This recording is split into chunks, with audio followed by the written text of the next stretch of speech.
5:32. So I will call the Board of Finance to order at 5:32 on Monday, January 25th. And I would welcome a motion regarding the agenda. I would make a motion, but if you can give me like a second, Okay. and I don't mean a second as in a second, I mean a second. You can have several seconds. I can have several. Ooh, I don't know. All right, let's see here.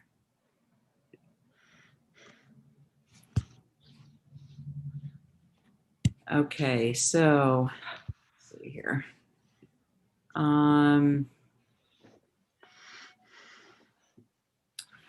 I would make a motion.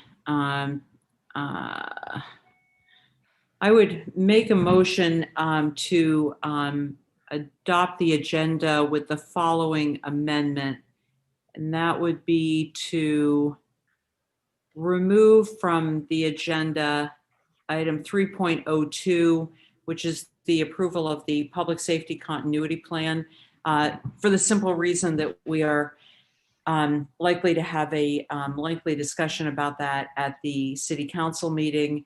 And in the interest of time and potential amendments, that we have that conversation or have that debate once and only once.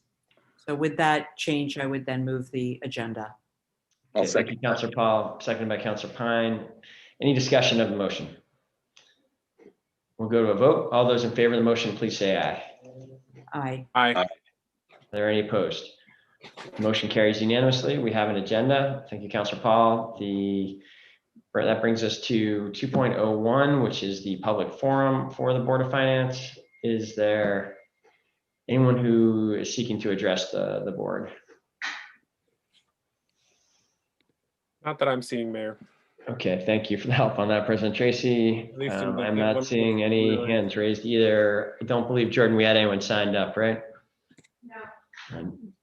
Check the box. Chief of Staff Jordan Bell's in the other room. She confirms no participants. Councilor Pine?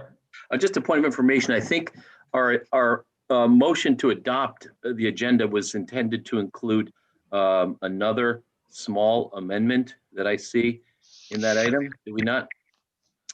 Updated attachment H for agenda item 3.03 per Norm Baldwin. Right? Don't we need to add that to our action?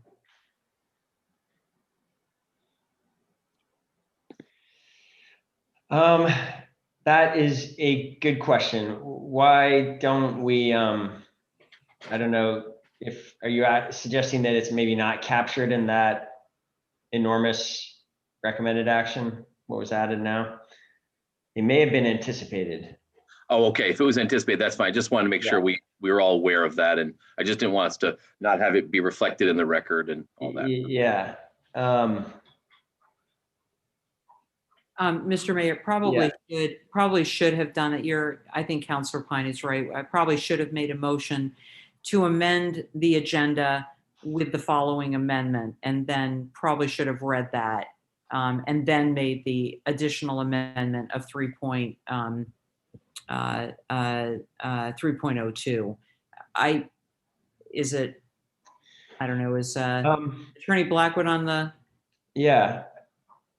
Eileen, I'm not sure if you're listening to this. I mean, it appears to me that what was added today, and I appreciate the board's understanding that, as you can see, this is a very complicated item involving many parties, and there's work going on up until now. And it's something I think we're all united in wanting to get done. This is making sure the bike path can get rebuilt at the same time as the Amtrak renovation of the rail line. It looks to me like the motion did include point number 7, which is what addresses the license agreement. That was what was added late today. I'm not sure we need to change the agenda, but maybe I'm misunderstanding something. I think the motion was already there. So I don't think there's like an addition to the motion that's needed. And I think it's properly noted for the record when the update was put up. So I'm not sure anything further is needed, but maybe I'm misunderstanding something. Eileen, do you have any thoughts? I would say that normally the council does include all of Lori's notes in its motion to adopt slash or amend the agenda, but I agree with you that I don't think that is necessary under Robert's rules. Okay, very good. All right, so, okay. If there's no objection, I'm gonna go back to the public forum, just confirm we have no speakers for the public forum, close that out, and that brings us to 3.01, which is the request for authorization of a budget neutral amendment to the FY 2021 Burlington International Airport AIP 118 project budget in the amount of $5.6 million. Gene Richards is here. I saw him earlier, as well as other members of the airport team. Welcome. How would the board like to proceed? Ready for a motion, or would you like the quick briefing from the airport? Councilor Pine. I think a motion's in order, and then a briefing from the airport would be great. So I would move to authorize and recommend the city council authorize a budget neutral amendment to the FY 21 Burlington International Airport budget to increase federal grant revenue by $5,040,000 and interfund transfer proceeds by $560,000, and to increase capital expenditures by $5,600,000 for a total increase overall of expenditures by $5,600,000. Very good. Thank you, Councilor Pine. Is there a second on that matter? Second by Councilor Paul. Thank you. Shelby or Marie, would you like to do a quick overview here? Sure, I'll get started. This is a little budget amendment that a big budget amendment we're bringing forth. This is AIP Grant 118, which is it's our largest grant that we've had to date, and it's the construction work on making this parallel taxiway has been ongoing for more than one season, for more than 1 year. And we started construction back up. We had the team that was doing SD Ireland was doing the managing the construction. They mobilized in the spring, and the timing of such was delayed, and they had to shut down the construction, and it pushed the expenditures into fiscal year 2021.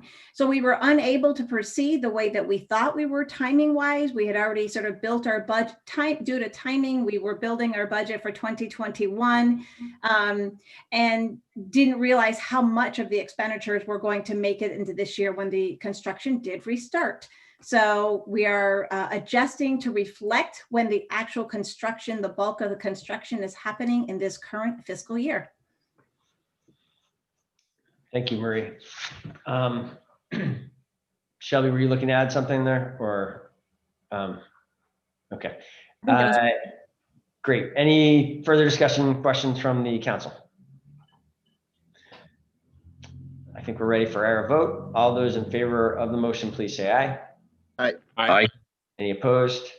The motion carries unanimously. Thank you, Shelby and Marie and Jean. And that brings us now to 3.03, which is an item seeking authorization to execute a number of agreements with the Vermont Agency of Transportation, Vermont Rail System, Lake Champlain Transportation Company, and Echo Leahy Center for Lake Champlain in support of the bike path relocation and passenger rail project request. I see there are many people who have been working on this for quite some time, and a bunch of them just turned their cameras on. Welcome team Parks and DPW. And all those partners that I just read have been engaged on this matter for months leading up until tonight. Maybe I'll just belabor it a moment longer to say that I think this is a very exciting approval before you tonight. This is the all of the pieces necessary to move the rail line, move the bike path, put it on the west side of the tracks, properly keep the Echo operation, mitigate any impacts on Echo, mitigate impacts on Lake Champlain transportation, All of that is happening here. Find a permanent location for the dinner train up north of College Street with loading from the Pease lot. That's happening here too. So this is the implementation of the announcement that was put out about a year ago of how we are going to find a way to add this critical additional service to the waterfront while continuing to preserve what we all love about the waterfront, and in fact improve it. I think having the bike path on the west side is a huge step forward instead of that very awkward crossing twice the rail tracks in a very short space of time. This is really going to be much better in that respect as well. So with that overview, why don't we open the floor? I'm not sure if anyone's ready for a motion, or we want to go jump right into questions. Councilor Pine. I would like to move the item, but because of the length of this recommended action, I think I'm going to spare you the reading of that.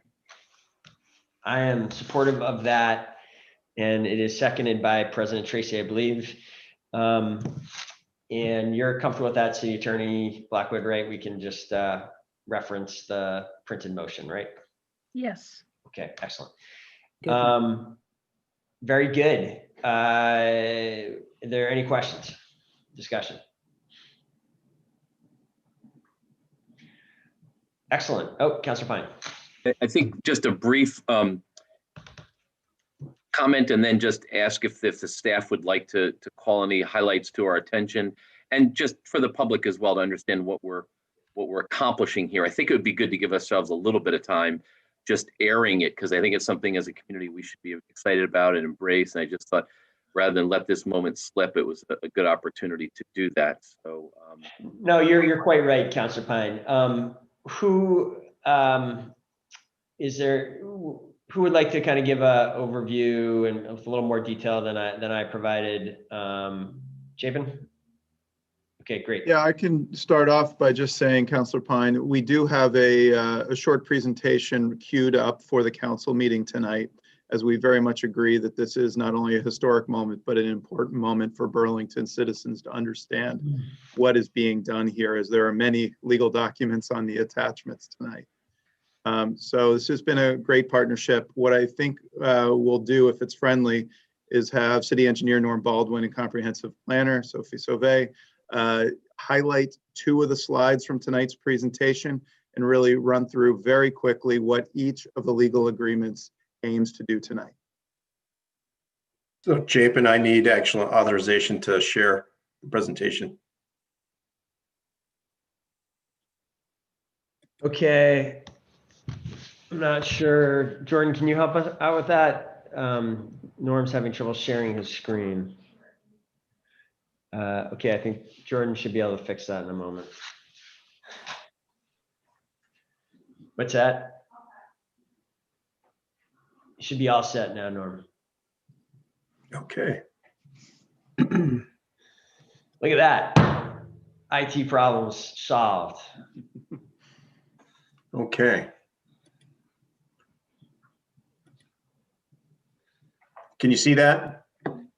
I can see it. Yes. Okay, so it's an image of the project and the bike path and in relation to the rail. Great. So Chapin, you want to take it from there? You want me to jump in? I think it would be helpful if you went through just the 12 different items and what each of them aims to do in Okay. very short order. All right, so to get people's bearings here, Maple Street's here, College Street is here, King Street. This is the bike path realignment that is being proposed. The most significant piece of realignment for the bike path is between King Street and College Street. As you're aware, previously the bike path was on the east side of the train tracks, and now it's proposed to be on the west side of the train tracks. That segment of the bike path is going to be within the rail right-of-way for the most part, with some exceptions, and we can talk through all those within the agreements themselves. And then La Valley Lane, further south of Maple, is where actually the train will overnight and store, and that design is yet to be complete, but is progressing quickly. We have really we're trying to coordinate both these two projects at the same time under VTrans management and construction management and put it out to bid. And the premise is that by having one contract administered by VTrans, we're limiting the amount of impact to the adjacent stakeholders and having this project advance fairly quickly. And so to do that means that we have to get into the project cycle of Vermont Agency of Transportation's schedule.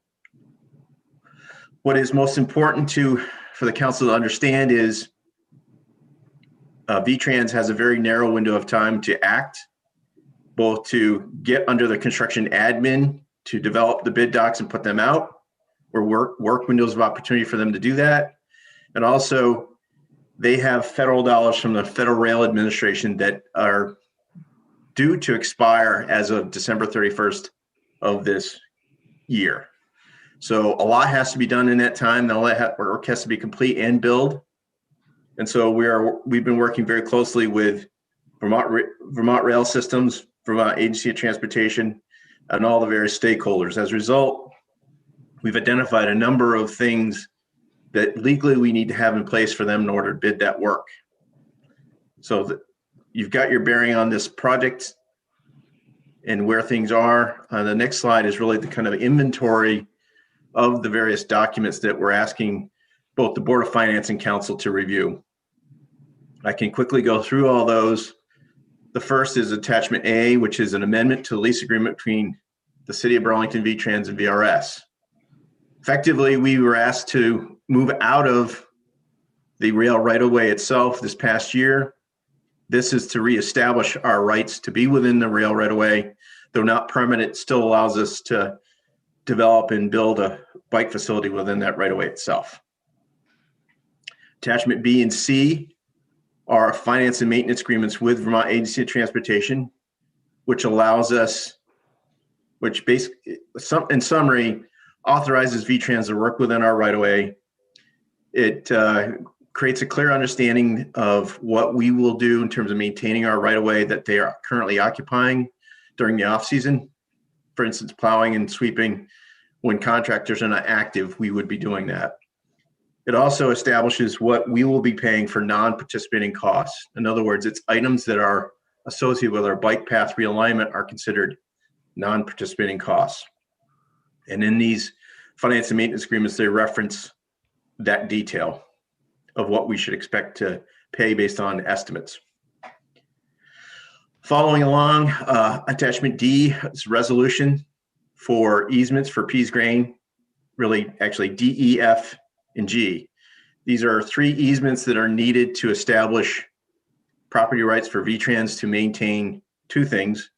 One, a control cabinet for the crossing at College Street, and the other is drainage that tie into our outfalls, stormwater outfalls, so that they can drain the rail right away itself. Followed by Attachment H, which is a lease agreement amendment with ECHO. We've been working with ECHO to understand what we are asking to do differently on the parcel that they've leased from us and how it relates to this project. And there are really 2 areas of interest for ECHO. One is we're providing shore power for VRS, and we're providing power to what was Ice Cream Bob's building. Ice Cream Bob's building, if you're not familiar with it, was on the east side. It's now being moved to the west side. They need power to that building. The nearest power supply is on that city parcel that's known to be leased to ECHO. They're also looking to have shore power to the trains. There's been conversation about providing shore power to the train to avoid having the train run their diesel engines and make noise. And this is a benefit to ECHO and the overall, I guess, comfort of use of the waterfront itself. So when a train's positioned there, they'll plug in, they won't idle. They'll be able to maintain their systems within the train itself during those times of idle in the station. The next one is Attachment I, which is an easement between the City of Burlington and Lake Champlain Transportation. along that southern corridor between King and Maple, the bike path needs to diverge out of the rail right away onto Lake Champlain property to be able to accommodate the bike path cross section. And in exchange for that, the city's agreed to a license agreement with Lake Champlain Transportation further south to accommodate those parking spaces that were lost in that easement handed to the city. So these are all the things that we've been working on, and it's been a challenge to kind of square all these away. You did actually see previously an easement for some preseason work where we moved the rail alignment further east at Pease Grain to accommodate a straighter alignment and to avoid having a second track. So a lot's gone on here, a lot of conversations with all the partners, but we, I think, have reached a great stopping point to really kick this off from not just conversations, but to putting it out to bid and actually getting it constructed. And I think the public really expects us to get that bike path reestablished. We're trying to do that in a timely way, but in an efficient way and a least impactful way to businesses. So all this together, I think it's a great thing for the city. We need your support. We want your support. Happy to answer any questions. Thank you, Norm. Councilor Pine. With all of these agreements, all 10 of them, is there any financial aspect to these transactions, or are these just clearly just simply legal agreements? Yes, so there is the finance and maintenance agreements are the particular financial obligations that go with this, and that is where we have the bike path that's being developed under the VTrans contract that we are going to reimburse the state for that scope of work. And so those are considered non-participating and listed in the finance and maintenance agreements. And is explained in the cover memo. Yep, got it. Thank you. President Tracy. Thanks, Mayor, and thanks for the presentation, City Engineer Baldwin. I'm curious about, we had prior conversations that talked about the high water access for LCT, and I'm just wondering how you resolved that issue in all of this, because I wasn't able to really ascertain that in this. Are they going to be able to drive over the path itself in order to access their lot in a high water situation? So I can't answer that. Maybe other members of the team can, because I wasn't directly involved with the negotiations. I can take that question. The high water access is impacted in the sense that there's a shed on the LCT property that would need to be removed for them to be able to circulate behind their buildings. But there is a grade change between the bike path itself and the LCT property, where we'll be building a small retaining wall along the property within the rail right of way to maintain the bike path on the rail right of way as much as possible. Okay, all right. And so will that retaining wall also have some sort of physical, because I know there's going to be physical separation between the path and the train tracks, but I'm just curious. I know that that's a working rail yard or a working boat yard. And so just wanted to understand what kinds of, how you're going to separate those two uses. Is it going to be like a fence, or how does that aspect work in all of this? Yes, there'll be, besides the retaining wall, which is no higher than 3 feet, there'll also be a fence on the retaining wall. Okay, so you have fences on both. Okay, all right. Correct. Sorry. Thank you for that. I appreciate that clarification.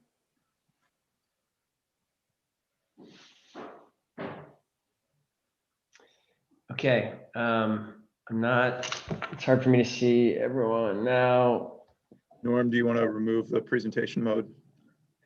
Sure can. Okay, thanks, Norm. Is there anyone else who has any questions or statements before we vote?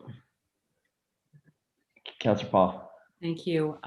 Just wanted to thank very much. I know that both Cindy and Chapin spent a fair amount of time over the last couple of days reaching out to members of the TOOC and members of the PAC. And having spoken with a number of those people, really appreciated the time that you spent in giving us an opportunity to ask questions in advance. And also just wanted to acknowledge the amazing efforts of both Sophie and Norm in bringing this important project one step closer to reality. It's it's pretty exciting. So thank you. Thank you, No trouble. Councilor Paul. Councilor Jang, go ahead. Thank you. Yes, thank you, Councilor Paul, for putting this into context, because I received a call from Cindy and I'm like, why Cindy's calling me about this project specifically? And now you put it into context, I'm a member of PAC. Now it makes sense.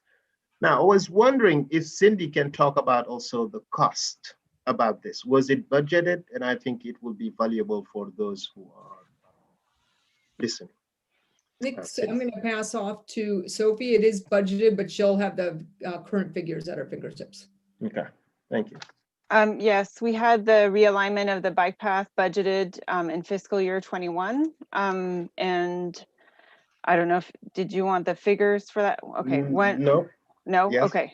Yes, yes. And Yes. I mean, just this is not basically, we are not borrowing any funds. This is not a bond. This is just moving forward. It was already budgeted. Yeah. It was already budgeted. Yes, that's correct. Perfect. And the costs that aren't covered in the bike path realignment are covered in another portion of the capital budget, which are cost ancillary to the rail realignment and don't have to do with the bike path. So both have been budgeted in our capital plan. Thank you. Thank So you. I so would much. refer you to page 5 of the cover memo. Has the precise numbers. Perfect. And I would just bring this all home by saying that there are other non-participating costs that will be coming. These are costs between Maple and College Street.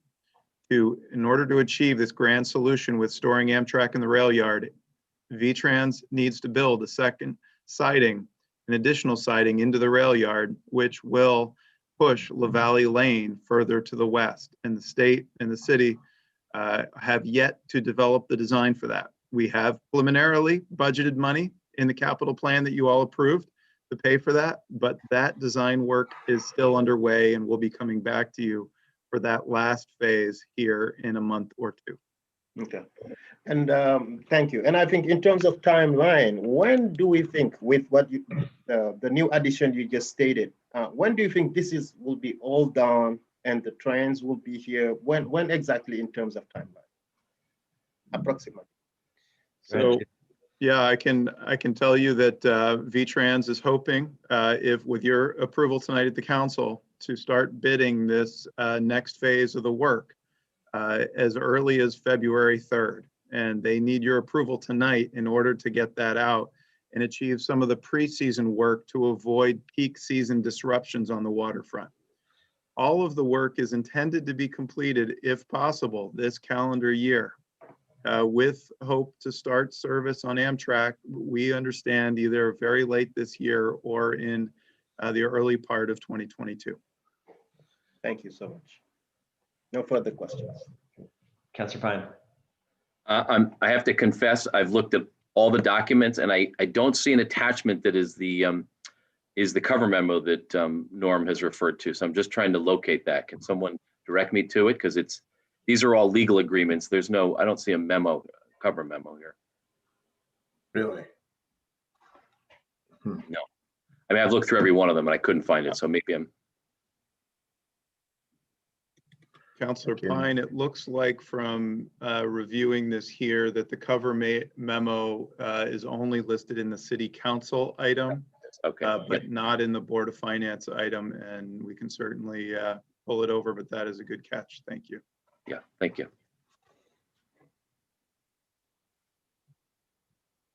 Okay.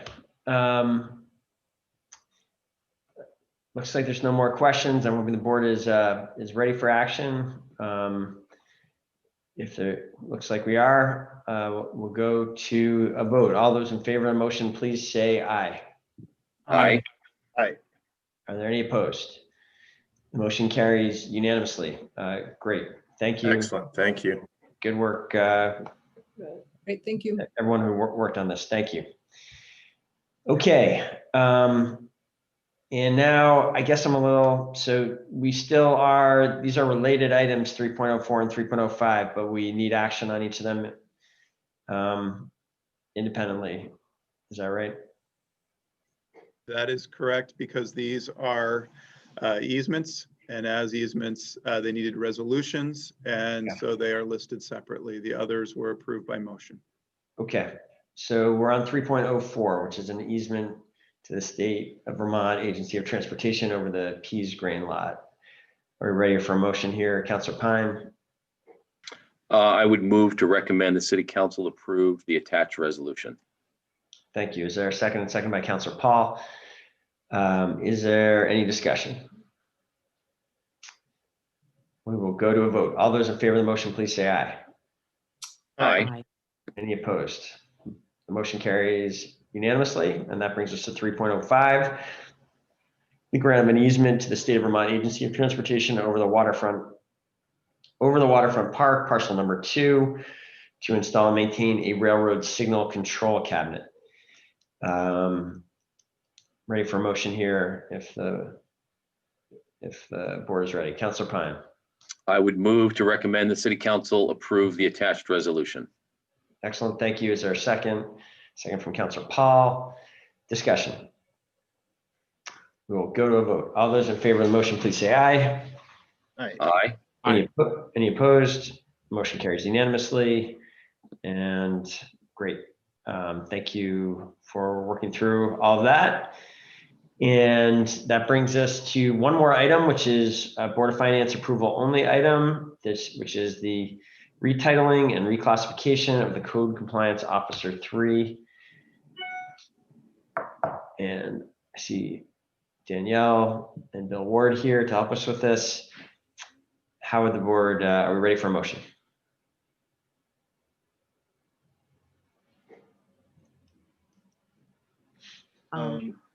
Councilor Paul? I'm happy to make that motion. I would like to, if Bill and or Danielle is able, I would ask for just a brief summary of exactly what we're doing.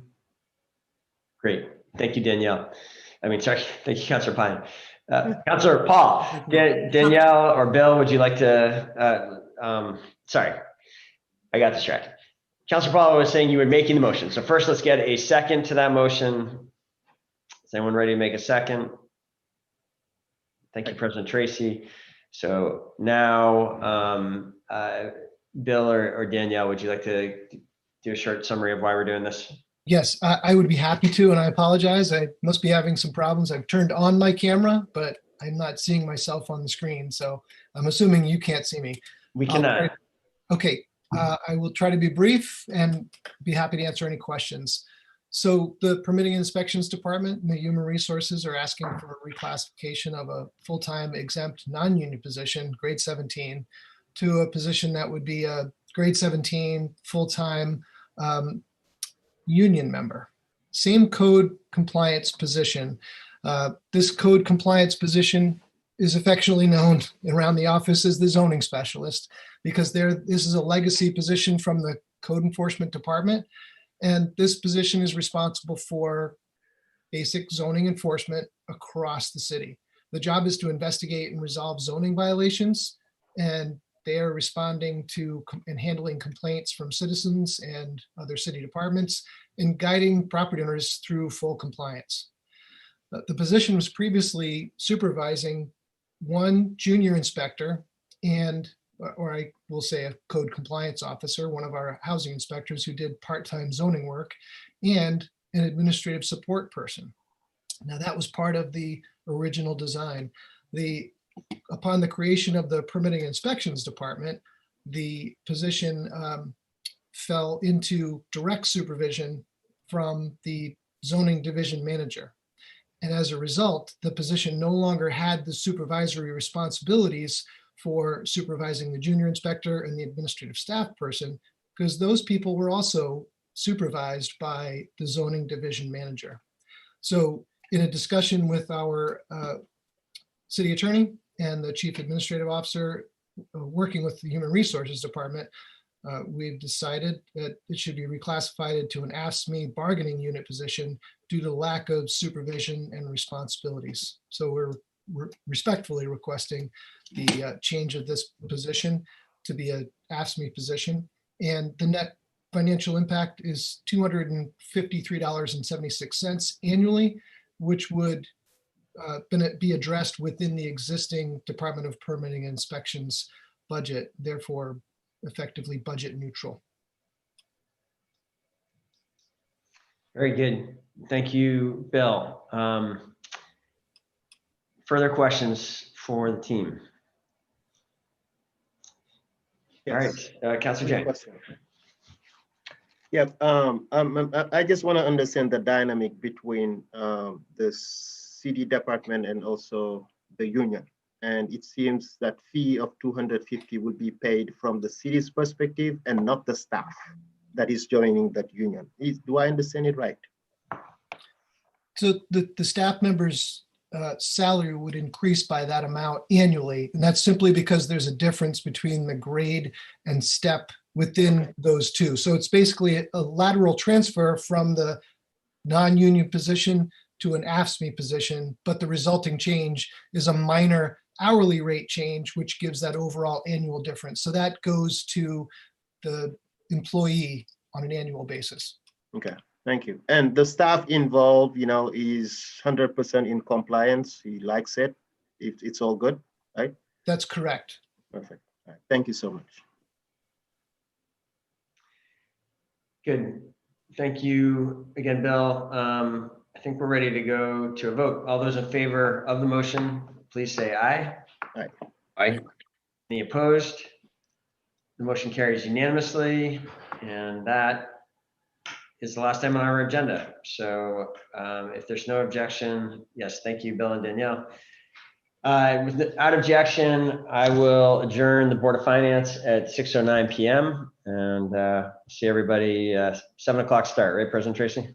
Yep, so 7 o'clock start. We'll start off with the school board the school budget presentation. So just stay on this meeting, folks. For members of the public and counselors, you can turn your cameras off and mute yourselves in the meantime. But yeah, we'll just stay on this channel and then come back right at 7 to get things kicked off because we got a lot on our agenda this evening.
call to order the Burlington City Council meeting at 7:01. The first item on the agenda is the pledge. So we'll go ahead and do the pledge before we get into motions on the agenda.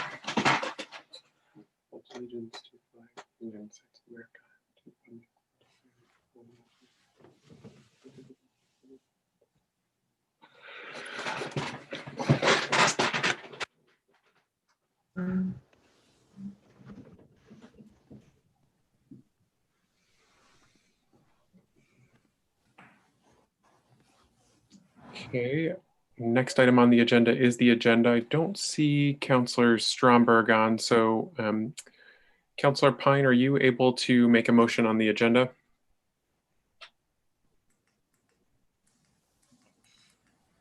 Yes, you'll have to bear with me. I wasn't totally prepared for that, but now I will shift gears and do that.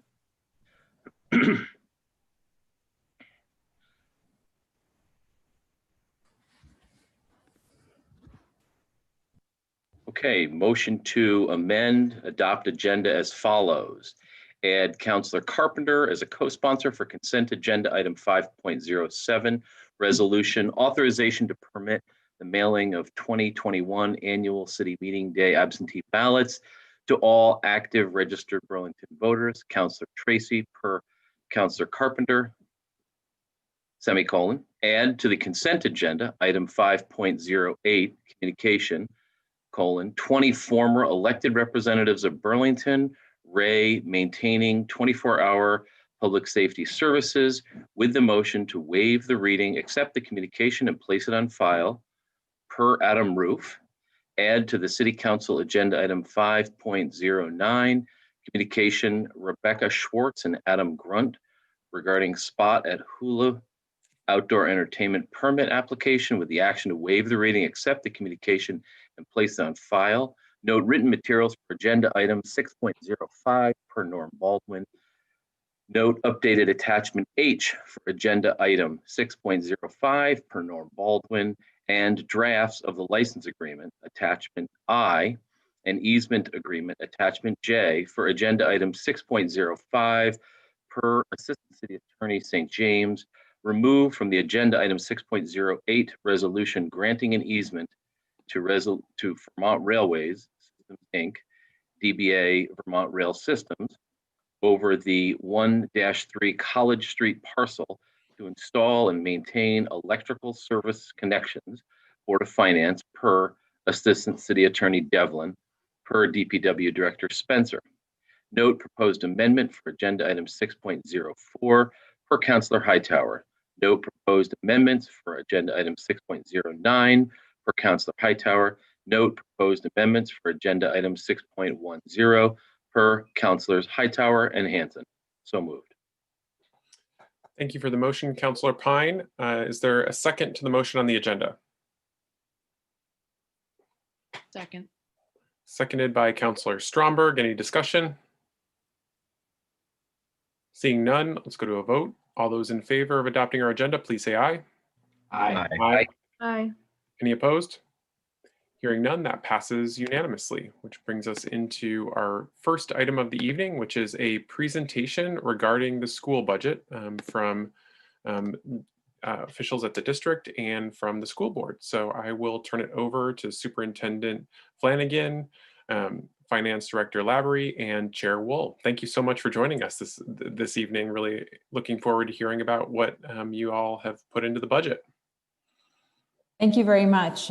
We will speak for roughly 15 minutes, and then most importantly, we will make time available for counselors to ask questions. So on behalf of the school board, of which are all unanimously present on the call as attendees, we want to thank the council for this opportunity. My name is Claire Wool. I am currently the chairwoman of the school board. We want to thank you for the opportunity to update you on the BSD budget for FY22. The budget process is never easy, and COVID has certainly put an even more pressure on school budgets. The school board has focused its work on putting forward a budget that is mindful of the strain on taxpayers while ensuring that we do not compromise on our commitment to our children and our students pre-K to 12th grade and post, some students in post 12th grade services. I want to introduce Superintendent Flanagan to the City Council and to those attending the City Council meeting tonight. Superintendent Flanagan began his work in the district July 1st of this past summer, and we welcome him in his first budget presentation along with Executive Director Nathan Lavery. So welcome, Superintendent Flanagan. Thank you, Chairperson Wool. I appreciate the introduction. It's great to see you all. I've had a chance to meet with many of you one-on-one as I was coming in, and so it's great to see you all again. And if I haven't had a chance to catch up with you, or you would like to talk, please feel free to reach out. Actually, the majority of the presentation tonight of the detail is going to be done by Executive Director Lavery in a minute. But I just wanted to sort of highlight up front that our district faced 2 generational challenges in 1 year, or in 1/2 of a year, COVID and PCBs. And so we knew that the impact of COVID was going to require, and PCBs later, was going to require that we be very fiscally conservative, mindful that we don't have, we need to work within our means this year. So you're going to see a budget that prioritizes our priorities of equity, engagement, and deep learning. We use those priorities to think about how to do our budgeting. We have 6 goals that we set for this year that are measurable, equity-focused goals. And we use those to develop the budget. And we also wanted to make sure that we balance the pressure on taxpayers with what we know is necessary for student learning and for student support. I'm proud that our budget overall provides a home for in-person learning for BHS and for Burlington Technical Center, 2 schools that are not currently, don't currently have a long-term place for in-person learning. And so there was an investment that we needed to make there. But we also minimized the growth for spending. So I feel like we're able to continue our programs. The board was clear with us as we were budgeting that we make sure that we don't impact our programs. And so we've done everything we can to avoid any impact of programs. And in fact, we've supported some of our programs, particularly around our multilingual learners and their families. So as I said, Executive Director Lavery is going to talk through the specifics of the budget, and then we'll be here for questions. Great, thanks, Tom. And let me just ask a quick housekeeping question. You did receive the presentation, but is that something that I should be sharing on screen for you folks? To you, if you're certainly welcome to, and you should be able to. Okay. If you'd like, I we will try set that to. up. Yeah. Stand by for one moment.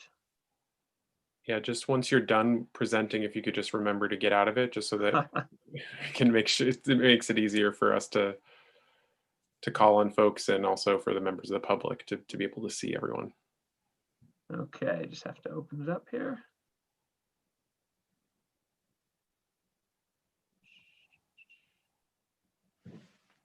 There we go. Okay.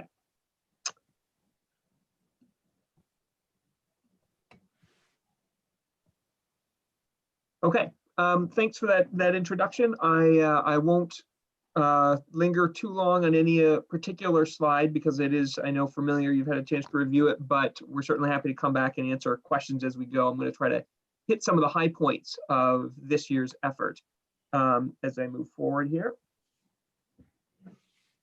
So as Tom mentioned, we had a number of challenges this year, and to kind of quantify those, we broke them down into a few major categories. As you can imagine, in any given year, wages, benefits, particularly health insurance costs increase, as well as the items like servicing the debt on the major renovations that we have already done in some of our other schools, as well as the work we're planning on BHS. So looking forward there, we've got a baseline budget growth of approximately 2.8 million. That's a challenge in and of itself, but you layer on top of that the BHS downtown building, which with rent and fit up costs, we were estimating that we would need to include in our budget $2.4 million to support that space, plus nearly another $500,000 to support relocation of our Burlington Technical Center program. So altogether, those items total approximately $5.7 million of upward spending pressure on our budget. So at the superintendent's direction, we looked for a number of opportunities to reduce spending in ways that would minimize any impact on student learning. And in particular, we focused those on types of operating reductions that you see on this slide. We identified $1 million worth of reductions that we felt were areas of the budget where we could make reductions to our spending budget without having any sort of impact on student learning. These are mostly operational items where we kind of reassessed our rates of growth and so forth, and felt like these were all achievable reductions. And there are a few elements in here that will require us to kind of be fiscally disciplined as we move forward. But again, we believe they're all responsible and achievable.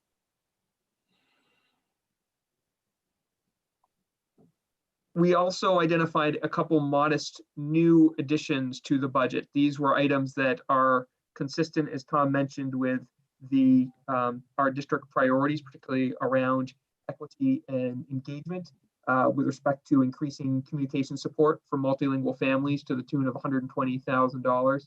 And also we have $100,000 in our FY22 budget that is intended to allow us to make any immediate investments that our strategic planning process this spring suggests are of the highest leverage and most critical to make quickly. So that is an investment in our future that we think is a prudent one to make. We know that won't be all of the change that comes out of the strategic planning process, but we wanted to give ourselves some flexibility to begin that work without having to wait for an entire new budget. We also looked, as is difficult every year, to our schools and our department leadership for additional reductions that we could make. And we were pleased to come away with $360,000 of ideas that are largely based on ideas like eliminating some vacant positions that have remained unfilled and we have not needed to utilize recently. We also have additional reductions from department and operating budgets that are not school budgets we felt were responsible, and then a modest decrease in our elementary and lunch supervision budget. Sometimes people say, does that mean there'll be no supervision at lunch? No, it just means that we have a budget to do some of that work.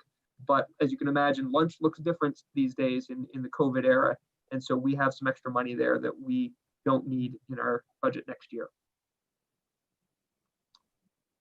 So when you add up all of these items, you get the additional spending, and then fortunately we can reduce the projected spending by the operational reductions I've talked about, as well as, and I'll draw your attention to the $720,000 reduction that says first year impact of state support for BHS.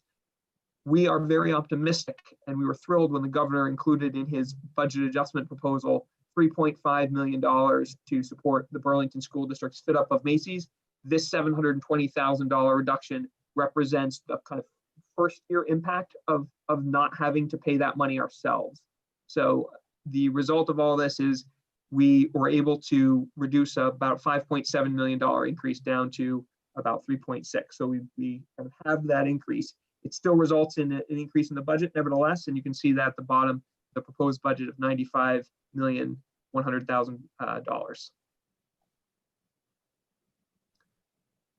So in addition to spending reductions, we also tackled this problem from the revenue side. And in that respect, there was a silver lining to COVID, namely the fact that we had a large surplus money from prior years, in part because we essentially didn't run in-person instruction from roughly mid-March through the end of June this past year, but also because we were able to leverage the application of a lot of federal funds to spending during that period. So we evaluated the magnitude of the surplus and identified the opportunity to put $4.175 million toward reducing the tax impact. That covers a lot of the one-time money that would go toward the relocation of BHS and BTC. And then the remaining amount we have set aside for future costs, which could well be associated with PCD related issues in one way or another. So we're not losing that money by any stretch of the imagination, but we know that there are future needs coming and we're setting that money aside. This is just describes the various elements of tax rate. I won't go into that in detail here, but I will quickly explain that as you look at this slide, the top two variables that go into determining the education tax rates have are ones that are kind of more, well, the first one is completely locally controlled. That's the growth in what's called our education spending. And you can see there, we have very modest 1% increase. The second variable is a variable that changed in a positive, although very small way for us. That's a slight uptick in our equalized pupil count, which is equalized pupils again are a way of weighting your pupils for various need factors. So it's not a raw head count, it's a weighted formula. However, the two major items that are driving the projected tax rate increase that I'll talk about in a moment are the last two variables on this slide. That is the decrease in the dollar yield, which is a state variable that essentially measures how much money is available to schools statewide through the education fund. So that's a challenge that's being faced by school districts across Vermont. We are in no way unique. The dollar yield is the same for everyone. And a decrease in the dollar yield drives up tax rates. That is also a variable that is every year is subject to legislative debate, and they can adjust that by changing the mix of revenues into the ed fund and so forth. And the last variable on here is a hyperlocal one, that is specifically the common level of appraisal. I know that the council's no stranger to this issue, but as you can see, once again, the decrease in the common level of appraisal, that is another variable that puts upward pressure on the tax rate. And so our tax rate gets adjusted up every time the common level appraisal goes down. This slide briefly shows kind of where we started from, projecting an almost 13% increase in the homestead tax rate. And through the combination of careful, and thoughtful reductions, as well as the prudent application of our surplus, we have been able to reduce the estimated tax rate down to 6.88% with a very small growth in education spending. As usual, we try to do some scenarios that reflect the impact on hypothetical payers. We say hypothetical in part because some of the calculations are rather complex when it comes to income payers, but we try to give a general feel, and this is the impact, as you can see in the first slide, is a 6.88%. That translates on a $250,000 home to an increase of $353 over the prior year. The income payer hypothetical here translates into an increase of $81 at a capita increase at a $50,000 income. There's two other slides that we tried to use to illustrate the fact that, again, the income sensitivity provisions that generate a tax yield result in higher wages the more you earn as that phases out.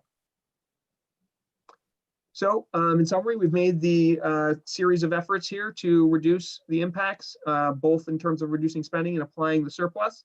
And one other point to take away from this, again, is to really understand that despite a small 1% increase in our education spending, the other variables that are outside of our control still result in a projected homestead tax rate increase of 6.88%. There is ballot language that we've shared. This ballot language is prescribed by law. And so all we do is change the numbers that appear in there in accordance with our calculations for the year. So this is the language that we would see on the town meeting day ballot. And with that, I can stop and we can open it up for questions. And I will stop sharing my screen. Thank you. Great. Well, thank you so much for that explanation of the budget. We can now open it up for questions from councilors. Anyone have questions for our presenters this evening?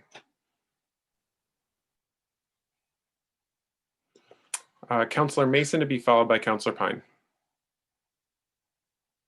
Thank you for that presentation, Nate. I thought I understood and then I got confused and now I don't understand. Could you explain to me this potential state funding for BHS? At first I thought it was for the downtown but I heard you mention a figure of 3.5 million. And when I totaled the costs, by my math, it's only 2.9. And then I saw again later, so I'm not, is the potential funding for the retrofitting of BHS, or is it the downtown relocation? And maybe you could walk me through how Sure. math works. Yeah, it's the 3.5 million would go toward paying 100% of the fit up cost for the downtown BHS. That's getting the space ready to accommodate staff and students for learning, not just being, an open kind of department store layout that it was. That's the total cost. If we did not have that money, we wouldn't pay the $3.5 million up front. We would spread it out over time, which would obviously mean that we would pay more over time, but we wouldn't pay that full amount in the first year. So that's why there's a little challenge to kind of follow how a $3.5 million benefit from the state essentially allows us to reduce our projected FY22 budget by $720,000. But a way to think of that is there would be similar reductions in the following 3 years as well, by virtue of the state delivering that money to us. Okay, so what I think I'm missing is the budgeted cost for the relocation. This isn't the sum total of those costs. There are other costs that are either built into the lease or payable in the future. Is that what I'm missing? Exactly. Yeah, Okay. the fit up costs are just to construct the space. We're still going to be paying annual rent and utilities and so forth. Okay. My other question, maybe we could go back, because I had a few constituents reach out to me to try and ask how, the 1% increase here worked into a 7%. And my simple response was, it's driven by, state increases. And I appreciate you walked through, and I have that spreadsheet, or at least the numbers. Am I correct, though, that the common level of appraisal, that spike or that increase, once the city does in fact go through its reappraisal and get our assessed values back up to 100%, that should go away? Am I correct in that assumption? Yes. So what would happen is that as the city's, as property values on the grand list are increased, we'll see a corresponding reduction in the tax rate that needs to be applied to those properties, because our properties will be worth more. Okay. So it's just a way to adjust for the fact that currently Burlington properties, the grand list values are well below market value according to the state's metrics. Okay. Thank you very much. And just to reiterate, the 3.5 million, although you're seeing it show up differently here, is in the governor's budget adjustment. And we testified today and Friday, and we're feeling good about that. I have Councillor Pine to be followed by Councillor Stromberg. Thank you, Council President Tracy. The question I have is about the multilingual liaisons and whether or not that is what is the portion of the increase that's being driven by that change? Again, could you just cover that? And actually the second part of it is, would that be an allowable way to use some of the pilot funds that used to go to support the school budget? Have you looked at that question? I would just say first, from the strategic standpoint, the focus on multilingual liaisons and really the languages and the way that we develop this is that we are prioritizing access and support for our multilingual families 12 months of the year. So currently our multilingual liaisons are not 12-month employees, and we want them, we feel like it's important for them to be working and for us to be providing that service in the summertime. So that's— I'll be clear though, I'll just clarify. I think they should be full-time year-round. I've never questioned that. It's just a question of how does the math work out, and could it be funded with this? What the city used to provide to the school district in pilot money was reduced by $1.4 million several years ago. And we've invested some of that into early child, the early learning initiative. But I want to know whether that would be a place to continue to support our children and our youth in a way that would be allowable by the Agency of Education. So I think don't misunderstand me. I fully support the I would like us to have more of them and full-time career positions. I fully support that. Yeah, no, I know you do. I just was, I was clarifying for the whole. Nate, do you want to talk about the pilot? Sure. I think that's one of those areas where it would require some deeper discussion. I know it's come up in the past, and as an opportunity, certainly some of the work of the liaisons probably we would be able to make an argument that it does not violate the rules on spending municipal dollars on education, given their role as kind of cultural brokers and connecting families. So it's a conversation we're open to. It has come up in the past, but obviously it's not something we're doing right now. The $120,000 increases for them is really fractions of a penny on the tax rate, and less, probably only about 0.1% with respect to the tax rate increase. So it's very, very modest. Yeah, and I'm not sure. I don't have the full answer to that question, but I will say that we're very disciplined about how the multilingual liaisons are, and the multilingual liaisons themselves are very disciplined about making sure that their support is educational, and so that does become a question for them sometimes, right? So that's something that the director of English learners and her team have been working hard to make sure that the work that they do is related directly to the education of our students. All set, Councilor Pine? Okay, Councilor Stromberg. Thank you so much. Thank you, Tom, and everyone for that presentation. I just had a quick clarifying detail question. What was the contingency reduction? I saw that was it was over $100,000, and I just wanted clarification as to what that is. Sure. We, for the past 2 years, we've built in a budget contingency to acknowledge the fact that some unanticipated items come up during the year. Class size enrollments can change unpredictably, and we may need to kind of shuffle around. We had a contingency that originally was $500,000, was drawn down a little bit. This reduction, our contingency, brings it down into the $250,000 range. So we still have some flexibility, but we're going to have to be more disciplined, and we felt like times called for us to do just that. Absolutely. Thank you, Nathan. You're welcome.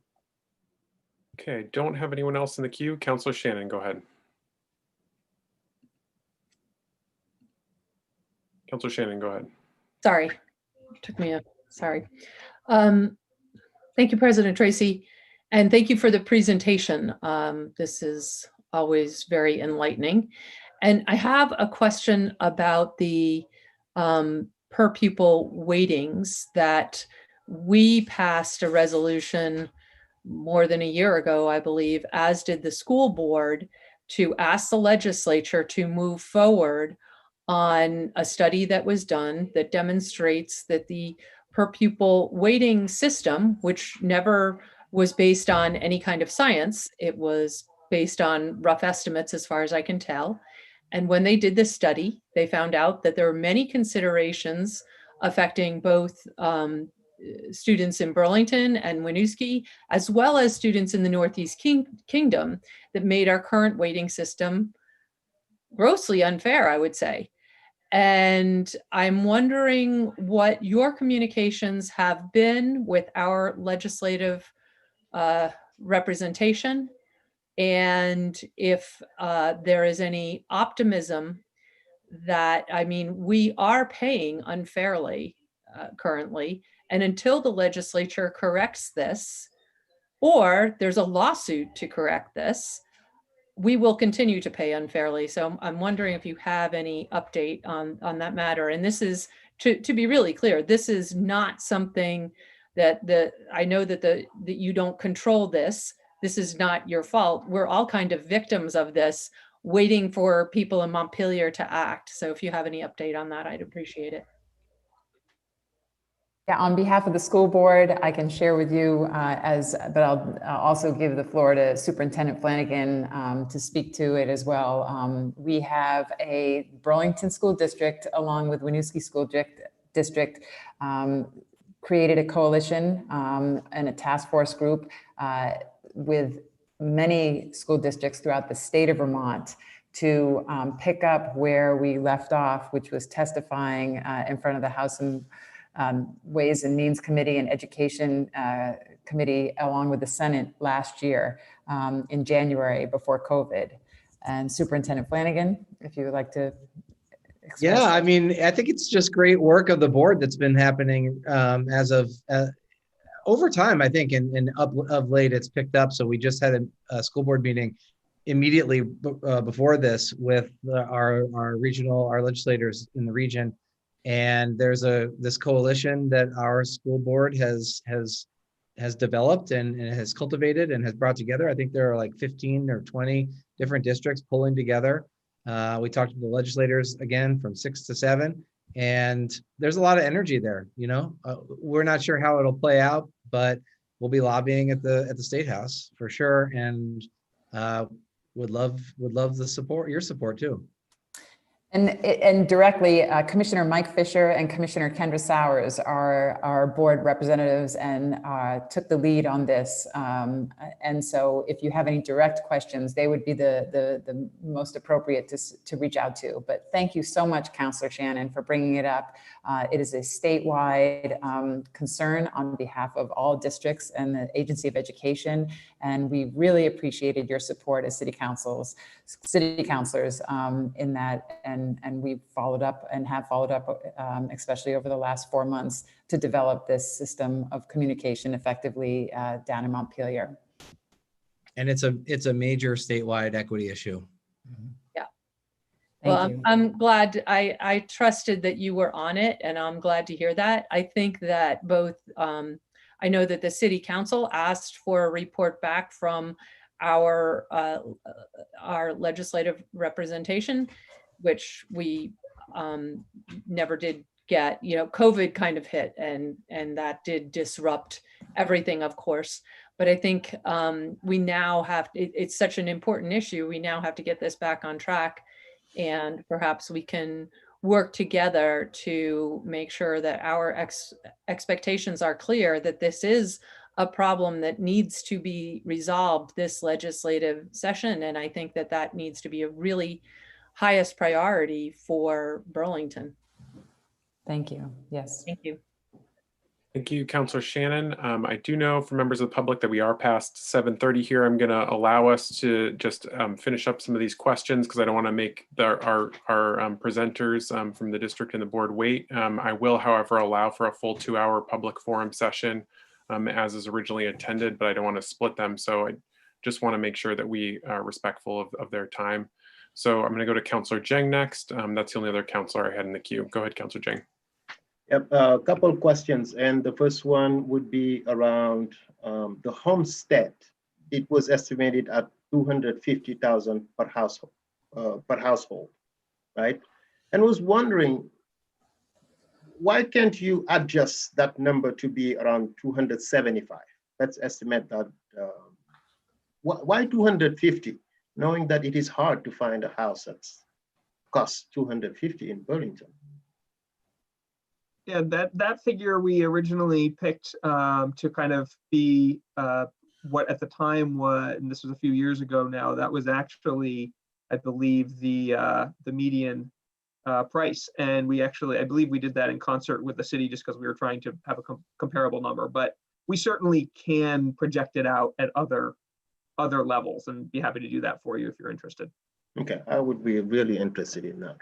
And I am assuming also that you have in your disposal a second budget. For example, if the first budget doesn't pass at the, from the voters, do you have another scenario that could be ready to look into further? I mean, we feel like we developed a good budget that really balances keeping programs and getting tax rates down as low as possible. I think the one thing to note, and maybe helpful is for everyone to know, is that we got the tax letter in December, which projected a 12% increase in taxes across the state. In Burlington, that was projected at 13%. We ended up getting that down to at first 10 and then to 7 and then and then we got it below 7 to 6.88. So we did a lot of work to get where we are. If we have to go low, if we have to go back at it, we're going to be impacting programs for kids. Okay. And that's where, I mean, we did a lot of savings in this budget.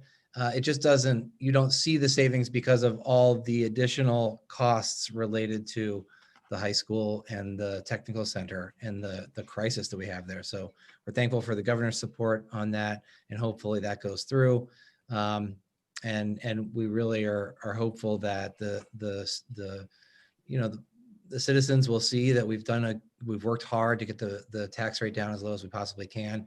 And we said we don't want to cut programs for our students. We think we value the education our students are getting. We want to give them a better education. And so, we're hopeful, but if worse comes to worse, we'll do what we need to do. But yeah, this is the low. I mean, we came in as low as we thought we possibly could. Yeah, I mean, as a parent and educator, and I know how hard it is also to put such a budget together. But always good to have a plan B. It's just part of the mix. Always good. Now, I wanted to circle back around this presentation, and it seems to be missing all the revenues that the Burlington School District is receiving. This is simply about the cuts, about the programs that you need, about the high school, but where are the grants? Have you seen any increase in terms of grants? And the multilingual liaison used to be paid through Title I or Title III, which is a federal government. I feel like this budget presentation is missing key items that will definitely help us educate the constituents as to why they need to support it. Yeah, I can talk a little bit about that. Yeah, you're right that there's a number of other revenues that come in. I mean, for starters, the big revenue piece that we focused on, as you saw, was the application of the surplus. That's the big change from prior years. Going forward into FY22, we don't expect any major changes to the revenue picture. The other piece of the revenues is the education fund money that we get. It's one of those key variables. But there are a couple big elements out there. One is the additional federal aid that we expect to get, and Burlington is poised to do pretty well in that area. That is additional relief to respond to COVID. So that is something that we will be looking closely at once we get more specific guidance from the Agency of Education on that. And our hope is that we can do that not only to address the pandemic in kind of very real and direct ways, with respect to what we need to do to keep our students and staff safe, but also looking at ways to use that to further our equity goals. So that will definitely be something that we're looking toward. To your specific question about the multilingual liaisons, they continue to receive a share of their costs are paid through federal dollars, and a share of their costs are paid through our general fund dollars, and that's the portion that we are proposing to increase. But we always explore whether, like, kind of what the right balance is there. And we have to be mindful of a variety of federal regulations around the work that they do, but they do continue to be supported by some of the federal dollars. Okay, yeah, wonderful. And I think last question, Councillor Pine did mention it a little bit, which is a title fund, the pilot fund, And from your perspective, and also try to tie it to the question from Councillor Shannon about the working relationship between school officials and also the legislative team. Have you explored, or what do you think it will take for the pilot fund to be returned back to the Burlington School District? We haven't explored it, and I don't believe that returning the pilot funds is something that would be viable under current education financing law in Vermont. So again, there may be opportunities for collaboration between the city and the school to provide essential services to our city's youngest residents, but I don't believe simply returning that pilot money to the school is something that the Agency of Education would believe conforms to current law. Okay. And now last question, and I think it just depends on how you look at the issue. And I don't want to get political here. But the last question is in terms of enrollment. What are the projections? Have you seen it? Will it be going up or going down, or it will stay steady? Our enrollment has been declining in elementary grades for the past 5 years, slightly. So if you look at a bar, our elementary enrollment is going down. We think that some of that, we believe some of that is due to the current policies at the federal level around immigration, and that could change. So we're seeing a slight decline in enrollment, and that was one of the ways that we pushed ourselves to look for places where we could have savings, and some of those are reflected here.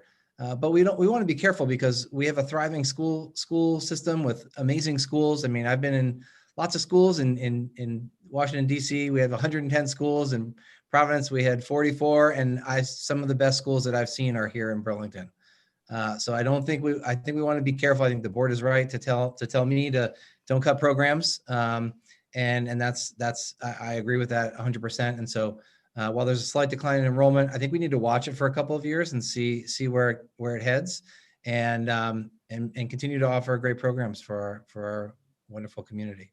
Okay, and I'm sorry, this is now the last question, and the last question is about allocating the school funding into the schools equitably, right? And was just wondering, and I know that the district been working proactively around that. Where are you in those efforts? Right. So that was one of my priorities coming in, was an equitable budgeting process. We are working on that, as you know, on the equitable budgeting process. And that's going to be a process that there's two things happening at the same time. The first is that we're in the 5th year of a 5-year strategic plan. So this year we're going to create, this spring, we're going to develop a new 5-year strategic plan. And as a part of that, the equitable funding model will be a part of that. So we really need to look at how we're funding our schools and make sure, along with the way that the state is funding us, that we are also funding our schools equitably. Wonderful. All right, thank you. And I'm pretty sure we'll look forward again to continue the discussion with you. Thank you for all you do. Okay, I have Councillor Hanson in the queue, and if we could just please try and be brief, councillors. And if you have additional questions, please address them offline, because we do really need to get to public forum. So Councillor Hanson, go ahead. Thanks. Yeah, no, thank you all. I'll follow up with you all offline and we can get to public forum, but thank you all for being here. Okay, any other last questions? Mayor, go ahead. Thank you, President Tracy. I'll try to be really brief. Just, I feel obliged to speak to the pilot funds because it's been raised twice by councilors, and I just want to not have this session lead to reopening misunderstandings and misinformation about these pilot funds. First of all, it was $1.4 million in funds originally, and 400,000 was, we found when this event with the state saying we can no longer transfer those dollars to the schools. When that happened years ago, immediately we found a way for 400,000 to be spent on budget relieving school items. So only $1 million to begin with, not 1.4. Then after years of attempts to convince the Department of Education to invest the money in things like community service liaisons, that's exactly what we looked at, and having those proposals rejected again and again, we have now reinvested all of that $1 million. After years of holding it in reserve and not reinvesting it, it is now all being deployed to areas of the city budget that are very good for kids and for the school district. We are putting $500,000 a year, very unusually for a local government, into early learning initiatives that the biggest beneficiary of those efforts in many ways is probably the Burlington School District, because of the benefits to low-income children of getting high-quality scholarships in those early years, and the improvements that in terms of kindergarten readiness and reduction in special education needs, that is a direct benefit to the school district. The remaining $500,000 was all put into various youth programs. If we were to try to undo that now, at this point, it would immediately result in a less progressive tax increase for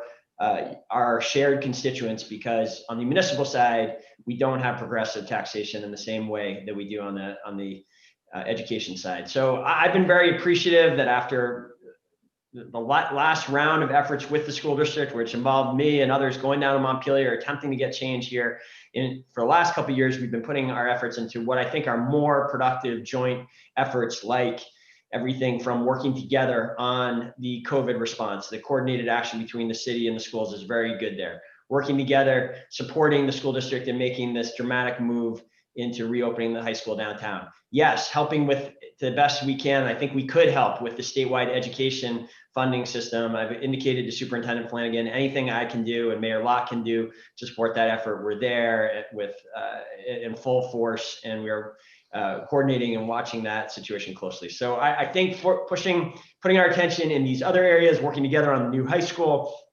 is a much more productive focus for city-school collaboration than continuing to bang our heads against the wall with this historic legacy funding issue. Thank you, President Tracy. Thank you, Mayor. Anything else from our presenters that you would like to close us out with this evening?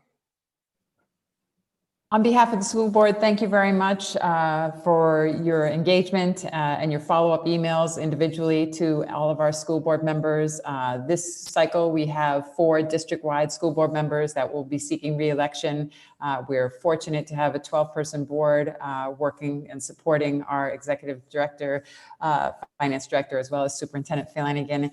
And we do want to invite you and let you know that we will be having a town hall shortly in the months of February 5th and February 17th, a virtual town hall for you to be able to see our new BHS downtown.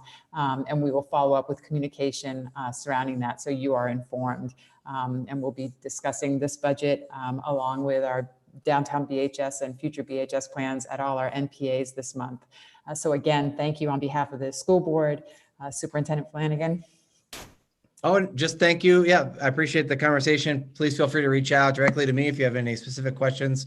Happy to answer any of those, and also to follow up with any conversations that you'd like to have. Thank you very much.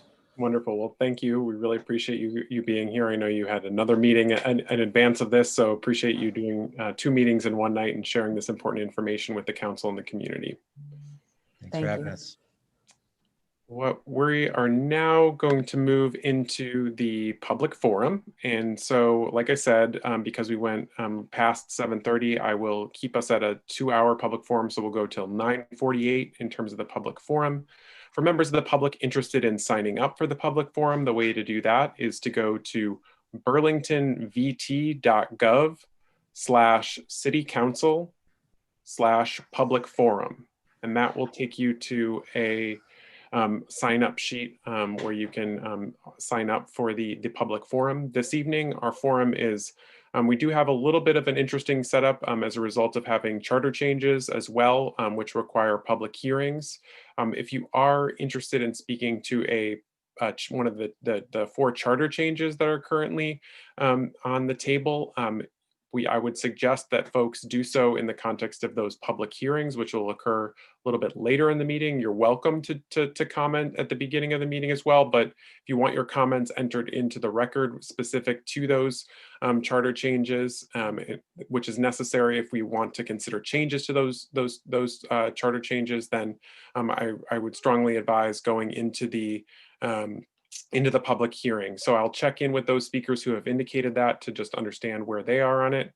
And as always, or within this public forum, I will be, we'll have 2 minutes. I'll be holding people to that 2 minutes per the city attorney's guidance. So I'll be allowing you to maybe finish a sentence or 2 after, but then I'll start to ask you to please wrap up. I'm doing this just to make sure that we're able to get to as many speakers as possible.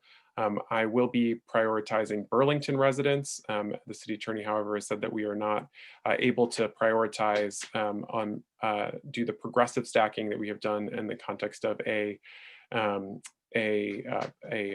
time-limited forum. So that's going to be the process this evening. So I'll be primarily, again, prioritizing Burlington residents in this conversation, in the public forum. But if we are able to get through then I will be able to go to everybody in the forum. So our first speaker is Elizabeth Allen Pennebaker, to be followed by Jane Nodell, Kurt Wright, Tiki Archambault, Zoe Kenninger, Daniel Feld, Lila Fortunoff, Jessica Laporte, Cora Smith, Dana Keys Gibbons, Stephen Margolin, Amanda Skihan. So I'm going to come to Betsy Allen Pennebaker right now. Again, I think you indicated, Betsy, that you were interested in speaking to a charter change. So if you'd like to address this in the context of the public hearing, you're certainly welcome to do that as well. And that's necessary for entering it into the public record. So just wanted to clarify that. I'm going to hold off until we can get the timer up. Yeah, and I'll speak now because I don't know when that charter change hearing is going to end up being on the agenda, and I need to work tomorrow. Okay, understood. Yep. Yep.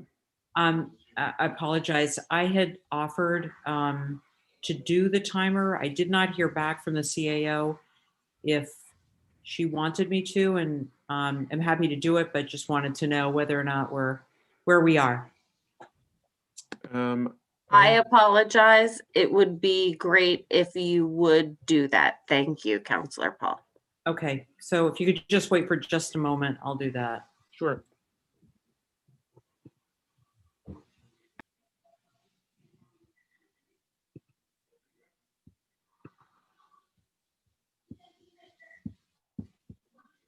Seem to be getting it up. Just a minute.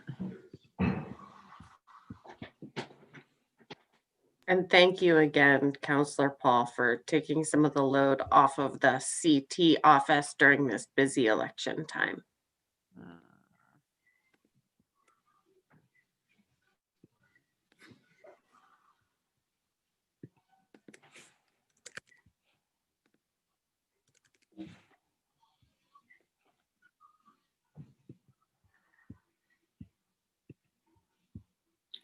Not sure if you don't see what I'm seeing, so just a moment.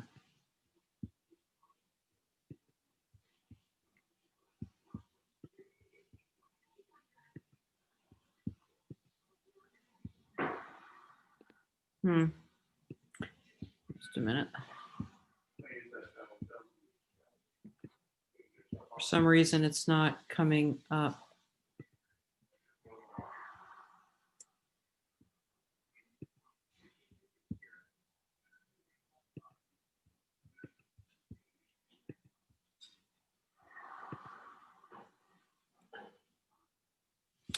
Huh.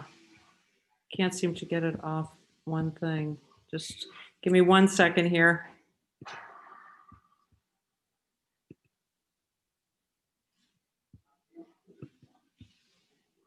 Not really sure why it's not coming up. I have it right on here, and for some reason I can't get it to do what I want it to do. Do you have share screen ability, or are you just having IT issues? I should be able to share the screen, right? Yeah, as a panelist, you should be able to. I think you should be able to. Yeah, don't know why. Let's see.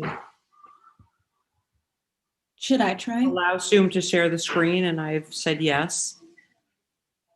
And it doesn't seem to come up. Okay, Councillor Hightower, if you would be willing to try it on yours, that would be really helpful. Oh, all right. Let me get off of it. Just a minute.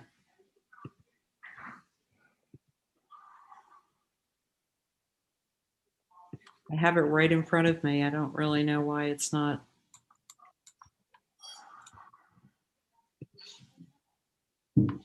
It's My the apologies. curse of our time. Thank you so much. Sorry about that.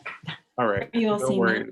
Okay, so if we can just, yep, that's helpful. Okay, so we have Betsy Pennebaker as our first speaker. Betsy, start whenever you're ready. Okay. Hi there. I am calling in today to talk about the Just Cause Eviction Charter change. Specifically, I'm calling because I am a female landlord who was sexually harassed by one of my tenants. This man would call me into the apartment to look at things that allegedly needed fixing, but then when I got there, he'd insult and belittle me for being a woman. For example, he called me in to look at quote unquote black mold that was really just mold that grew in the bathroom because he didn't clean it. And then he'd tell me that I should clean the mold because cleaning is what women are supposed to do.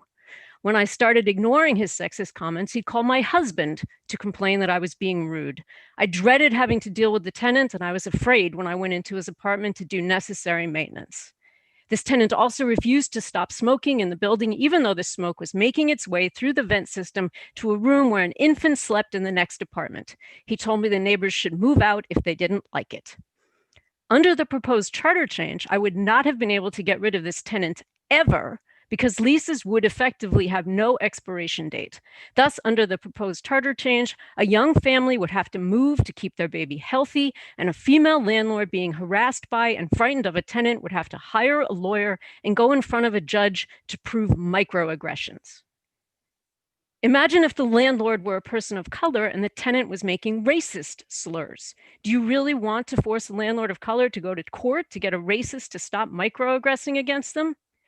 I know that the charter change calls for a probationary period, but that would not have helped in this case. The tenant had already lived there for a couple of years when I took over the management of the apartment from a male family member who was, of course, not subject to sexual harassment by that tenant. Under the charter change, I would have been stuck with him, and there would have been no way out except via the slow and expensive path of litigation.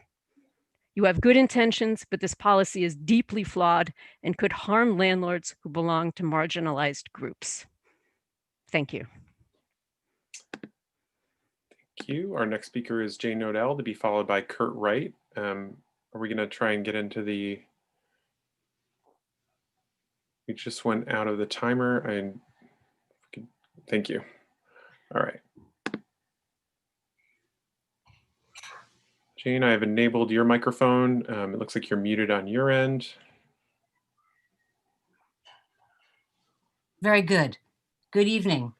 I'm here on behalf of a group of 20 former city councilors and a former mayor to convey a letter to the city council that is on your agenda tonight.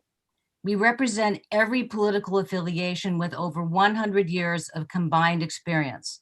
Having served the city of Burlington, we understand the complexities of being an elected official and the weight of the decisions that must be made.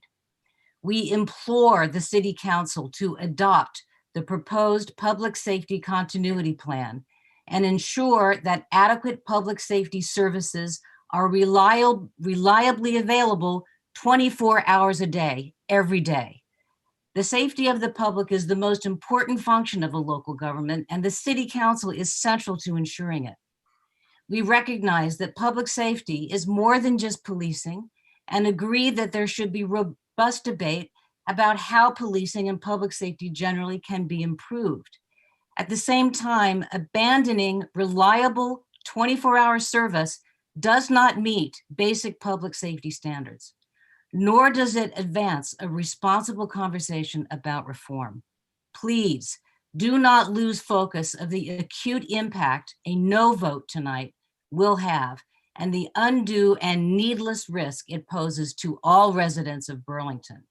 Signed, Andy Montrol, Peter Clavel, David Berezniak, Tom Ayers, Brian Oben, Phil Fermonti, Paul DeSales, Richard Keene, Mary Keogh, Ed Adrian, Tim Ash, Dave Hartnett, Kurt Wright, Sharon Busher, Barbara Perry, Clarence Davis, Nancy Kaplan, Kevin Warden, Bill Keogh, Adam Roof, and Jane Nodell. Thank you.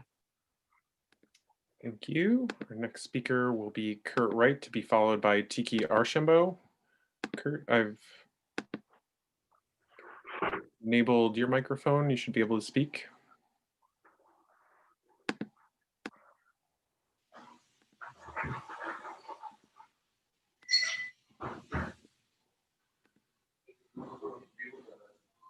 Looks like you're on. You need to be unmuted, Kurt. Kurt, you're still on mute on your end. There you go. Yes. All right. First of all, I want to thank City Attorney Blackwood for making it clear that the rules that have been used for public forum previously, before the last meeting, were incorrect, so that I'm able to actually speak now tonight, so that I'm not buried on the 114th person or something. So appreciate that. You just heard, City Council, you just heard a very impressive list of 20 former city councilors representing Republicans, Democrats, independents, and progressives in every corner of this city. For the longest time, you've really heard one viewpoint on this policing issue, for the most part. Tonight, you're hearing from city councilors and the former Mayor Clavel, who represented thousands and thousands of people for a long period of time. I hope you will listen carefully. We are asking, again, as Councilor Nodell said, for you to pass this public safety continuity plan proposed by Mayor Weinberger. It is the responsible thing to do. The action that you took last June, in my view, and in the view I've heard of many, many Burlingtonians across the city, was irresponsible. To pick a number, 74, with so little study, practically no study or evaluation, really, frankly, endangered public safety. It demoralized our police department in ways that we have never seen in this city before, a once very proud police department. And you have actually endangered citizens. If you don't take this corrective action, you've endangered every citizen of Burlington, including all of our minority residents. So I urge you to take this corrective action. It will not totally correct the actions that you've taken previously, but it is a good start. It takes over a year to train a police officer. And you've heard from Chief Murad tell you that we are going to get down to numbers. We may be down to a number of 59 officers in the next year. That is scary for Burlington residents to contemplate. So again, I hope now you will begin to listen to the other side of the equation on this and take a responsible action now and end the perilous path that the majority of this council has really put us on and take this corrective action. Thank you. Okay, our next speaker is Tiki Archambault, to be followed by Zoe Kenninger. Tiki, I've enabled your microphone. Hi there. Thank you very much. My name is Tiki Archambault and I live in Ward 2. Thank you all for allowing me this opportunity to participate in tonight's public forum. I have many labels tonight. I'm an IAA parent, Old North Ender. I'm a 20-year resident, a former renter, a current property owner. I'm a telecommuter, community activist, neighbor, so many more. One label I now wear, with many thanks to this council, is this: independent candidate for city council for Burlington Central District. That latter label has afforded me the chance to connect with hundreds of residents on a personal level. So the hope is that my comments will resonate this evening. I support deliberative agenda item 6.09, the public safety continuity plan, and many in wards 2 and 3 do as well.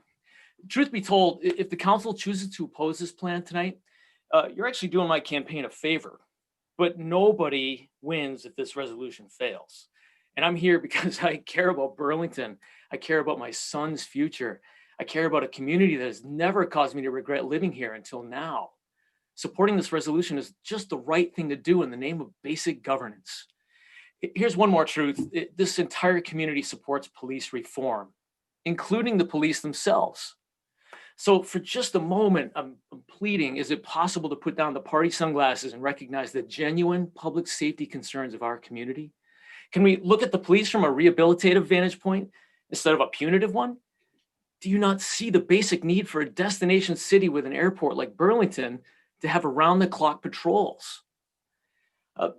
Last, in conclusion here, it's unlikely that any comments gathered from this public forum will change any minds. And that's fine, I get it. But know this, your vote tonight has consequences. Those of us who have chosen to call Burlington at home, Burlington a home forever, are watching. And I respectfully ask you to vote in favor of this resolution. Thank you. Thank you. Our next speaker is Zoe Kenninger. I've enabled your microphone, Zoe, and Zoe's to be followed by Daniel Feld. Hi, my name is Zoe Kenninger, and I'm a resident of Ward 4. I'm white and I use they, them pronouns, and I've been a resident of Burlington since June 2014 when I moved here from Toledo, Ohio. I graduated from Burlington High School in 2019. And I'm here tonight to voice my strong opposition against the request to increase the number of officers in the Burlington Police Department.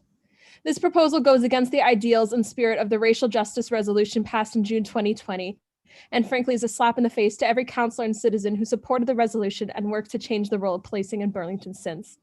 The issue here is a lack of creativity and willingness to truly challenge the white supremacist system that we exist in.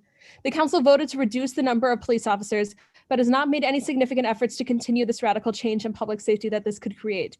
There have been no real efforts to create and fund mental health services, to expand social services and aid to the houseless in our city, or to help those struggling with addiction on a massive scale.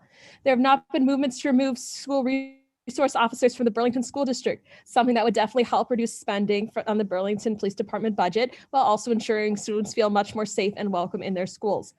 There's been essentially no work on how to create a community where punitive law and the police force are not the main operators of public safety and order.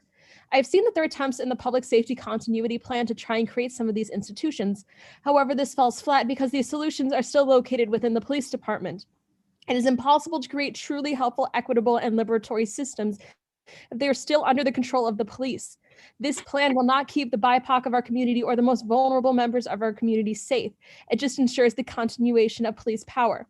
In Chief Murad's memo to the City Council, he says, quote, "It would likely take years to hire sufficient sworn officers to address the crisis we face," unquote.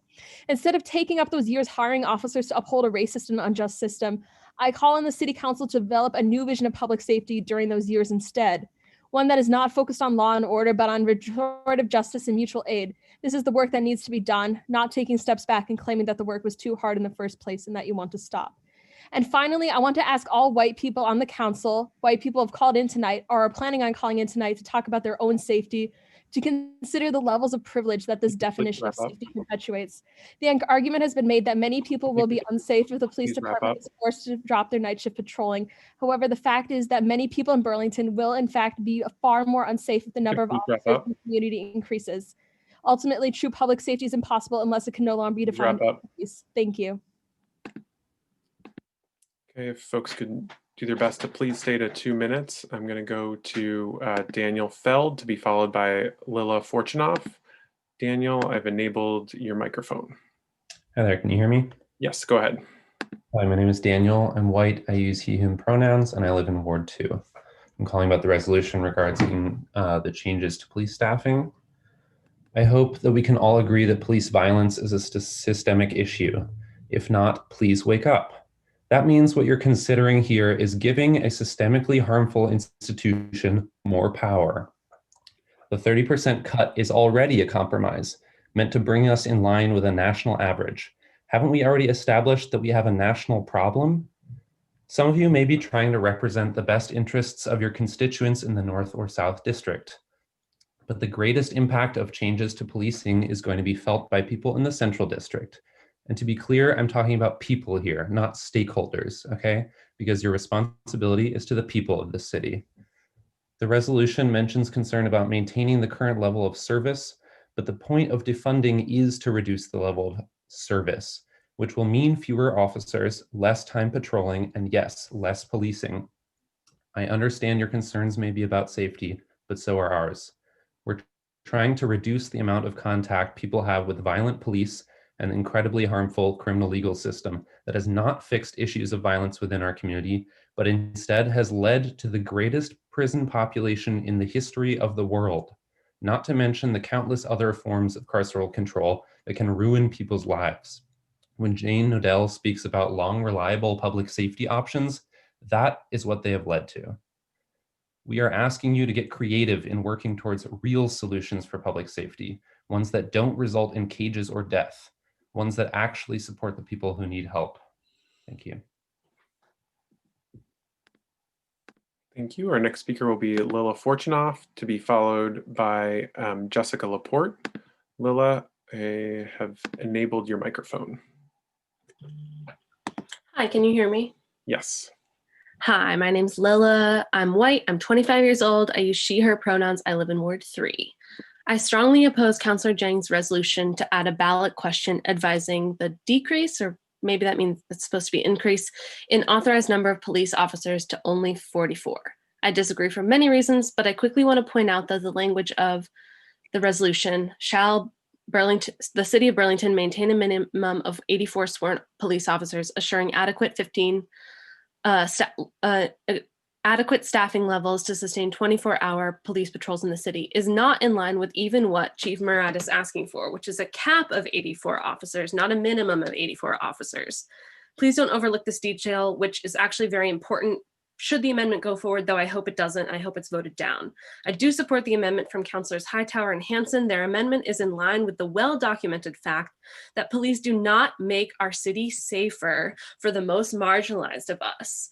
When we're thinking about it's scary for Burlingtonians to not have police patrolling the streets, that is coded language for it's scary for white Burlingtonians. It's scary for Burlingtonians who historically have power.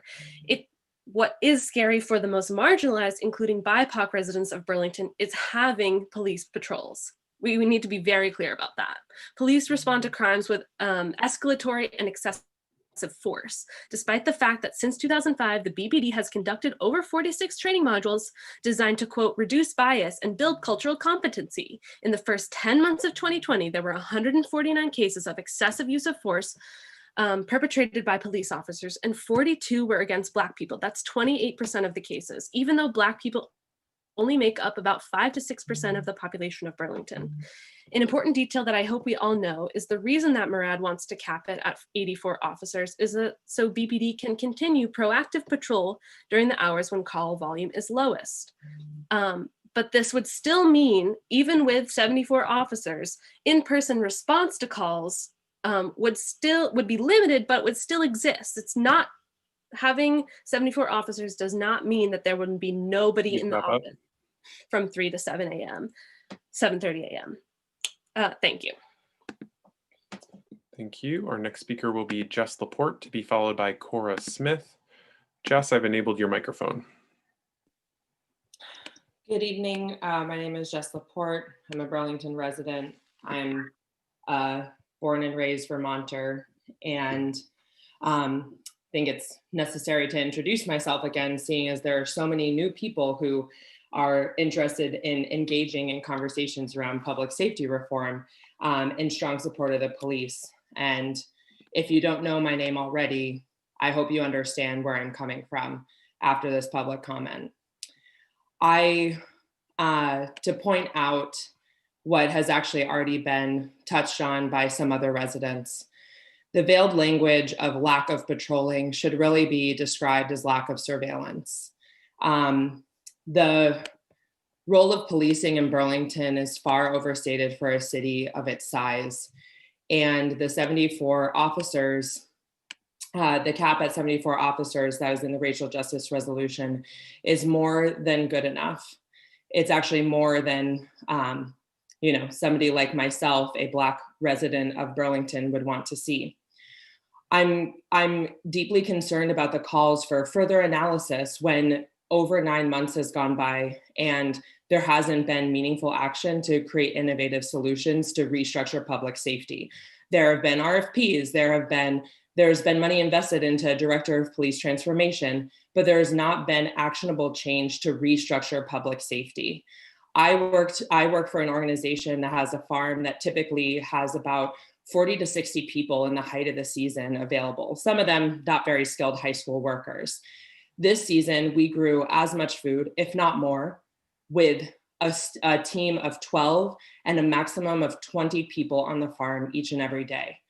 How can a farm in rural Vermont be more innovative than public safety in Burlington?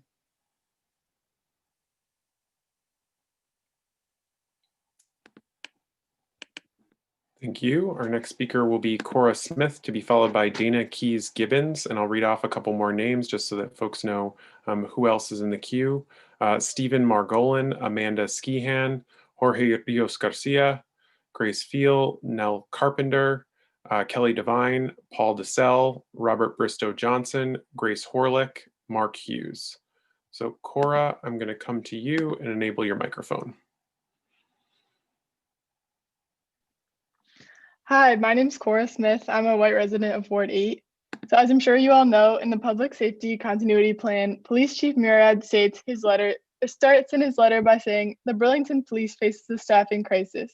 He writes that under this proposed plan, Burlington can explore diverting some calls for service to civilian employees rather than armed sworn police officers, and that this would allow the BPD to use its remaining sworn resources better and free officers to focus on preventing and responding to violent crime.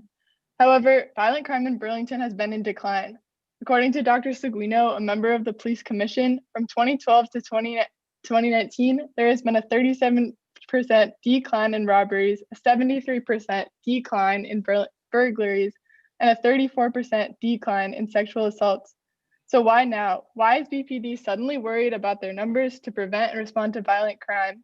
If the numbers on violent crime are decreasing, why do they need more police officers? I wanted to end by asking city councilors and Mayor Miro why they ran for office. I want to emphasize that elected officials are supposed to make decisions in the best interest of their community, not your, quote, downtown stakeholders, not your police unions, your community.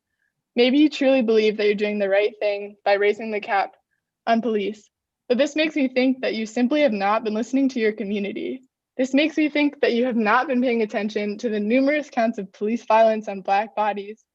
This makes me think that you are prioritizing your comfort over the physical safety of people of color in Burlington. If the Burlington police is really facing a staffing crisis, maybe we need to invest in people who can actually effectively and safely solve the problems that BPD seems to be struggling with. Maybe instead of throwing more police officers into situations where police often use unnecessary force that can result in deaths, maybe you can instead stop and think for a moment about how we can actually work to create a safer Burlington. Please do not raise the cap on Burlington police. Take the time to listen to your community and invest in support systems to make it safer for everyone. Thank you. Okay, our next speaker will be Dana Keys-Gibbons, to be followed by Stephen Margolin. Dana, I believe I've located you and have enabled your microphone. Hi there, my name is Dana and I'm an essential healthcare worker living in Ward 8, and I'm calling in to oppose raising the number of sworn BPD officers. I'm not an elected official or a stakeholder, but I care about and for the people of Burlington, and I know that the police don't keep us safe.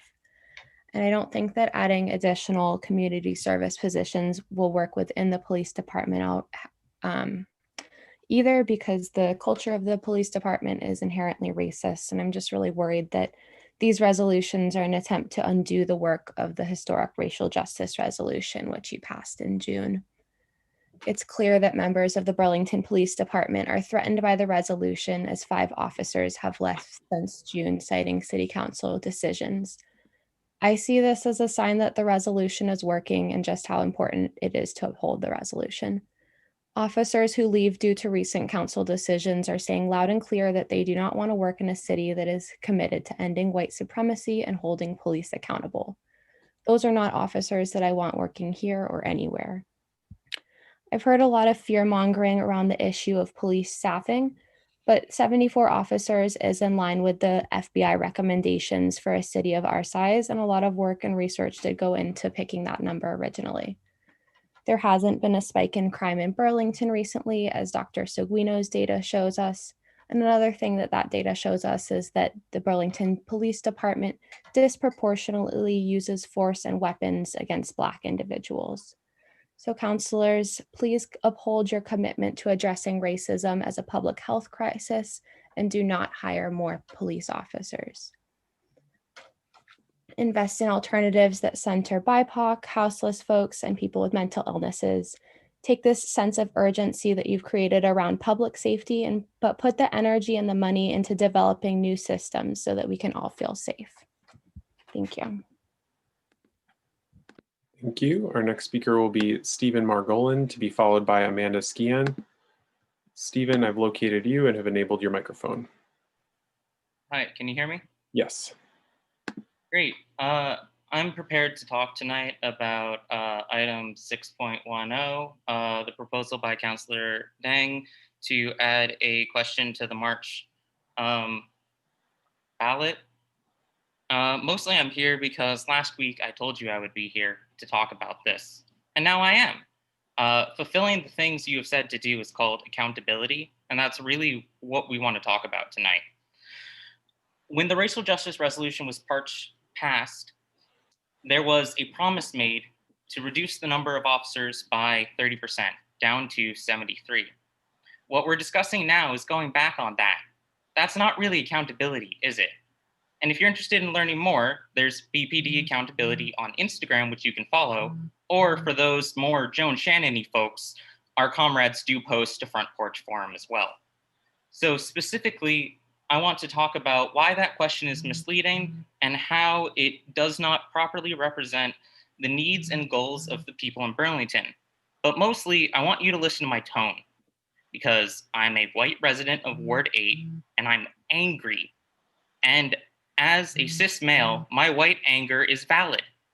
You listen to me, or you listen to other people who claim the title father or Old North Ender or city council candidate, but you don't listen to the voices of BIPOCs or the strong, proud, intelligent femme leaders who are asking you to change this city.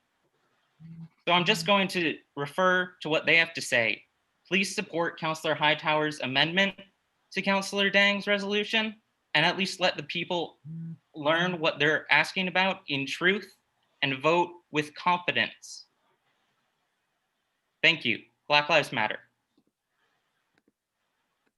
Thank you. And just a reminder to folks to please direct comments through the chair and not mention individual councilors or the mayor in comments per the city council rules. I'm going to go to Amanda Skian next, to be followed by Jorge Dios Garcia. So Amanda, I've found you and have enabled your microphone. Hi, can you hear me? Yes, I can. Go right ahead. Thank you. I spoke last week about my experience with domestic violence to implore you to raise the cap on policing to allow proactive call response 24/7. I won't retread that testimony tonight, but I'd ask each of you to recall it if you can, and to remember that our greatest public safety endeavor is to prevent violence before it happens. Reflect upon how you would feel to know that even one person believed that they could not avail themselves of help when they needed it most. If we do not seek a remedy for staffing now, we will not be able to answer many of the low-level calls that are really opportunities to abate violence before it begins. This is no question of truly raising the cap that you set in June or diminishing your plans for safety transformation. We will be below 74 shortly, and we may fall to 59 by the autumn. Tonight, we just try to begin the hiring process so that we can have enough staff to address calls 24/7 and maintain special services like our detective unit. I don't think that there's one among you who believes that it's not right for substance use counselors to address substance use calls, or for mental health counselors to address emotional distress. That work is valuable, it's visionary, and I wish that it had existed years ago to help my own loved ones. But even those calls may need an officer on scene to maintain safety. I called first call in October for a neighbor in emotional distress, and they said it was too late in the evening for them to come and that they would not come without the police. We won't have an idea of how we will transform public safety until the RFP is completed, and even then it'll take months to implement that vision. But I ask you to be honest with yourselves tonight. Do you envision the RFP telling us that police staffing should be cut to 59? Because that's the number that we wrestle with this year. And that's not a number that answers calls for help 24/7. I suspect it's also not a number that answers the need for safety on the scene so that firemen, social workers, and mental health counselors can do their good work. Please raise the cap tonight so that we can answer every call for help and answer it well. Thank you. Our next speaker is Jorge Dios Garcia, to be followed by Grace File. Jorge, I've enabled your microphone. Hello to everyone. Who needs the police? Because is it gonna be the same police officer in the same system? Let me tell you, I don't need those extra police. There are enough officers in the streets of Burlington perpetrating racism, using the brutal force as a resolution of everything. We need a better quality of officer police. That's true. We need a better, but no, we don't need better cars. We don't need better weapons or uniforms. We need a police officer with better training in racial equity, with more training on education. I've been living in Burlington, and I'm resident of Ward number 6, and I haven't seen any police officer speaking a different language. And then we saw in what the education of Burlington was speaking, we need to approach the multilingual families. I haven't seen any officer speaking Swahili, Spanish, French. So that's why I think we need officers that speak other languages. And last thing that I want to say, we don't have a monitoring or independent committee that review the internal process of hiring. So this is gonna, I refuse to accept that we are gonna hire with I'm gonna pay with my taxes more police officers.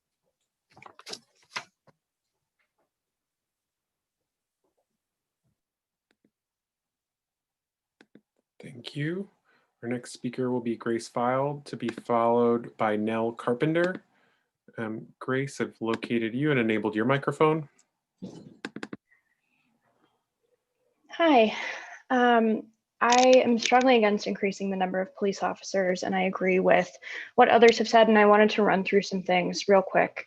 So there's a lot of panic that in this 4.5 hours from 3 a.m. to 7:30, there will be one officer instead of the 2 to 5 officers that are normally available during that shift.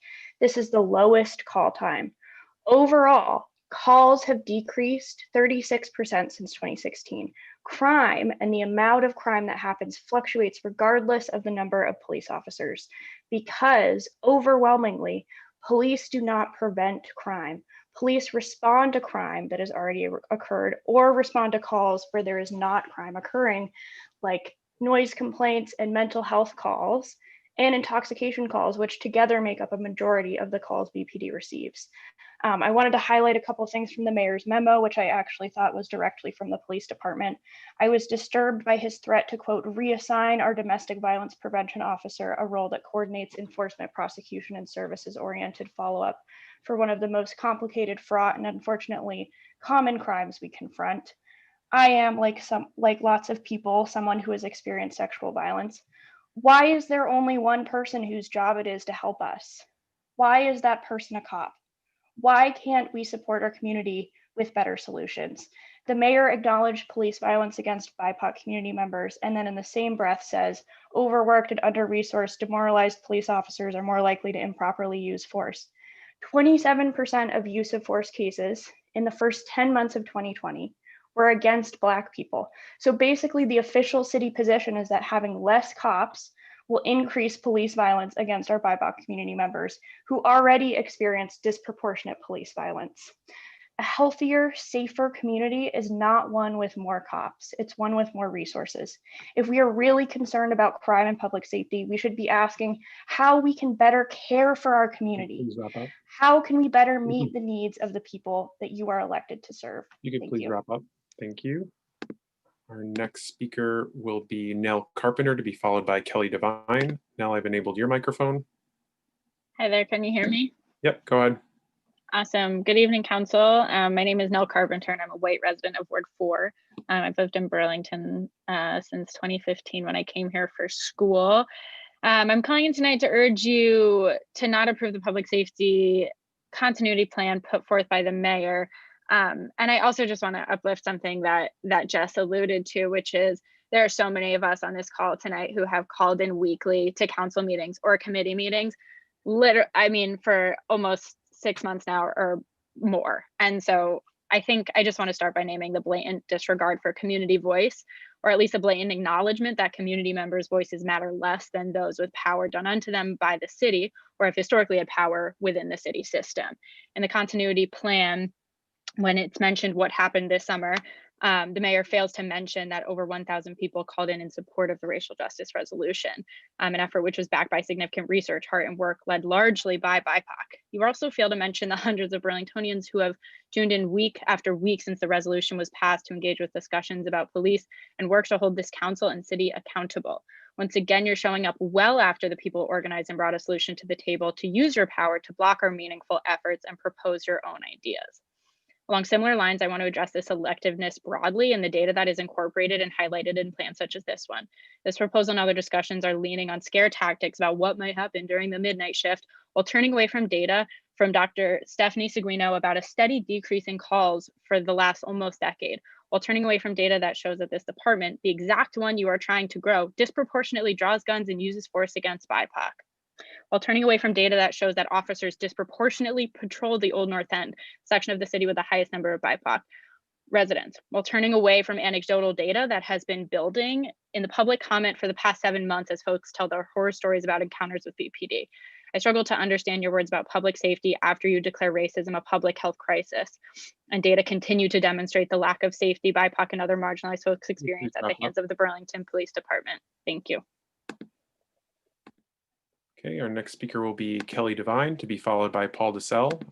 Kelly, I've enabled your microphone. Okay, great. Thank you. Kelly Devine, I'm speaking on behalf of the Burlington Business Association and our 200 downtown businesses. The folks in the business community are equally concerned about public safety, about Black Lives Matter, about how we as a community come together on this very important discussion. I really do hope that we can work together. I will say that it's hard to come on this call when people are taking their time to vilify others. I think we're all important in the discussion. I want to thank the Joint Public Safety and Police Commission for months and months of work on this issue. And I understand from their report that they have asked for a slight shift away from what the City Council voted on back in June. Back in June, we were all as a community facing some very, very significant questions. And a decision was made at that time to cut the police force based on national data. That decision has played out, but also had some time to be reviewed by many people who've put a lot of good thinking into it. So I would ask that the City Council seriously consider adopting the resolution that makes an adjustment, a small one, from that decision that was put forth back in June of 2020. My members are very concerned about that overnight shift because we have already seen over the Christmas holiday some significant vandalism that has occurred downtown. And if there are no police to respond to that, or there are no police on patrol, is there a chance that there'll be more property damage? Property isn't people, I do understand that, but property is owned by people who care about the community. And I think that they have a right to have some protection overnight so that they don't have to worry about their property being damaged. And I also want to remind folks that this shift in officers takes into account the fact that our police department not only protects Burlington, but also the airport. So I think it's a well thought out resolution, and I'm going to ask that the council consider adopting it. Thank you. Thank you. Our next speaker is Paul DeSell, to be followed by Robert Bristow Johnson. Paul, I've enabled your microphone. Good evening, Mr. Mayor and City Council. I thank you for this opportunity to speak this evening. I thank you for the opportunity to share a view that you will rarely hear during public forum, but it is a view that many share in this great city. I ask that you support the resolution of Public Safety Continuity Plan. I also implore you to not support Councilor Zhang's resolution allowing for an advisory question to be placed on the town meeting day ballot. Unintended consequences are a reality in all facets of life, and we are now faced with a public safety crisis because the council let raw emotions take over versus pausing and working methodically and diligently to look holistically at the way we police the residents of Burlington. You can now take steps to right that horrific decision that was made earlier this summer. As leaders and activists, it is your responsibility to wear many hats. We all come to the table with our own personal beliefs and biases towards this issue. That is fine, but not being able to recognize that you represent more than just one view is when trouble begins. You have not been able to separate your hatred of the BPD because national politics and views were brought here to our front door. You are the ones that now need to look at policing from a 10,000-foot view, not from the streets. That does not make you a bootlicker, as I and many others have been called. It doesn't make you racist, like I and many others have been called. It also doesn't mean that you will continue on with perpetuating systemic racism. It means that you have taken your oath to elected office with great sincerity. You are the ones tonight that can allow the city to become a safer place for all of her residents. Now is not the time to punt a question to ask voters what you should do regarding staff levels. That should have been taken place months and months ago. Now for a moment, let me speak to any officer or family member that may be listening. I've gotten to know many rank and file over the past several months, and cannot express how deeply grateful I am for their service. You are not perfect. You will make mistakes, but I know even with all of you that you have gone through, you will do what you believe is right for all of us. How many of our elected officials could endure the hatred and vilification that you have this past year? I doubt many. But please remember, many here believe in you, trust and appreciate all that you do. We in this city and City Hall once held all of you in the highest regard. That will happen again. I truly believe that. Be safe. Thank you. Thank you. I have Robert Bristow Johnson next. I've enabled your microphone. Robert, I see that you wanted to speak to one of the charter changes. So like I said, you're welcome to do that now, but if you want your comments entered into the record and to be considered in order to change it, you should speak in the public hearings that come later. So I'll leave it to you. That's what I think that I will do. Okay, I will come back to you at that point then. Thank you. Okay, our next speaker will be Grace Horlick, to be followed by, and I'll read off a couple of names.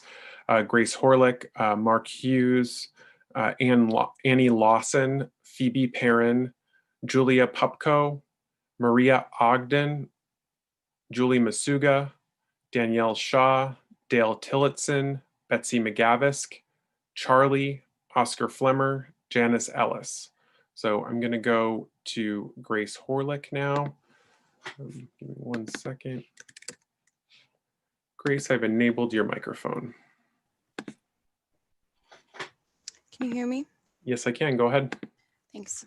My name is Grace. I'm a white resident of Ward 1, and I use she, her pronouns. The proposal of increasing the number of officers is going against the work and research done for the racial justice resolution's call to reduce officers. I want to remind the council that the reason the budget of the BPD was reduced 30% was to meet the national averages of uniformed officers. It was also because our community is calling for public transformation in a broken, violent, and fundamentally racist department. Increasing the number of officers is retreating from transforming our public safety. Police do not prevent crime. Not only has there been a 17% decrease in calls overall from 2019 to 2020, according to a study done by Stephanie Seguino, but there has been a 36% decrease from 2016 to 2020. And as stated by another speaker, crime has decreased on all fronts in Burlington from 2012 to 2020. The bodily safety of BIPOC individuals is at stake given the track record of our police force. We've seen many cases and lawsuits made against officers who have done this the past 10 years. To name a few, Douglas Kilburn, Mohammed Luhizo, Jeremy Melly, Mabir Jock, and many more. Say their names. Research by the FBI in 2018 indicating that with the 42,819 residents shown on the 2019 census for Burlington would mean that we need 73 officers in our city. As a Burlington community member, it does not give me peace of mind for more police officers to be hired or for more community liaisons to be hired through the BPD. These liaisons should be independently contracted from the police department that has a track record of use of force and disproportionate use of force on BIPOC residents. We need to be focusing on doing the work to make alternative independent public safety apparatuses and allocating resources to empower and care for our Black, brown, and white residents per Councillor Hightower and Hanson's amendment. Thank you. Thank you. I'm going to go to Annie. I will look for Mark Hughes, and Mark, I'm not able to locate you. So I'm going to go to Annie Lawson, to be followed by Phoebe Perrin. So Annie, I've located you and have enabled your microphone. Thank you, and thank you for taking the time to hear this public input tonight. My name is Annie Lawson. I'm a white woman living in Ward 4, and I'm a clinical social worker. My professional background is in public mental health. I'd like to urge City Council to vote no on creating a ballot question about increasing the number of police officers after already making a commitment to reduce police officers to 73. I've listened to some comments tonight that sow fear about safety by continuing to imply that all Burlingtonians feel protected around police. This just disregards the ongoing input from so many Burlingtonians who have over and over come to this forum to express how unsafe police make them feel. Please really think hard about this as you're voting tonight. I also want to point out a principle about this situation. Allowing this question to be on the ballot would be a direct contradiction to a city council vote from several weeks ago, when the mayor vetoed a previous vote that would have asked for Burlingtonians to weigh in on the question of community control of police. If the voices of Burlingtonians were not welcome regarding that aspect of policing, why would the council suddenly welcome our input on this one? Putting this question on the ballot with its extremely loaded language implies a double standard. So I'm asking my counselors, will you keep your word from June when it was very popular to talk about racial justice and police reform? Or will you apply a double standard about input on this issue when it benefits white people and the police? It's really discouraging to hear so many of you talking out of both sides of your mouth on this issue. I hope you're aware that each time you stall or disregard input from BIPOC organizers who have been working on this for so many months, when you keep finding reasons for them to keep coming to these meetings week after week and try to convince you that their experiences are valid, you're burdening them with additional emotional work on top of all the logistical work and research that they have done in the last year. How many more weeks are organizers going to have to keep calling into these meetings and sharing painful experiences, pleading for their safety and their lives to be as valid as others? Thank you. Okay, our next speaker is Phoebe Perrin, to be followed by Julia Pupko. Phoebe, I've enabled your microphone. Hi, my name's Phoebe. I'm a white femme resident of Ward 2. I'm calling to oppose raising the number of police officers at BPD.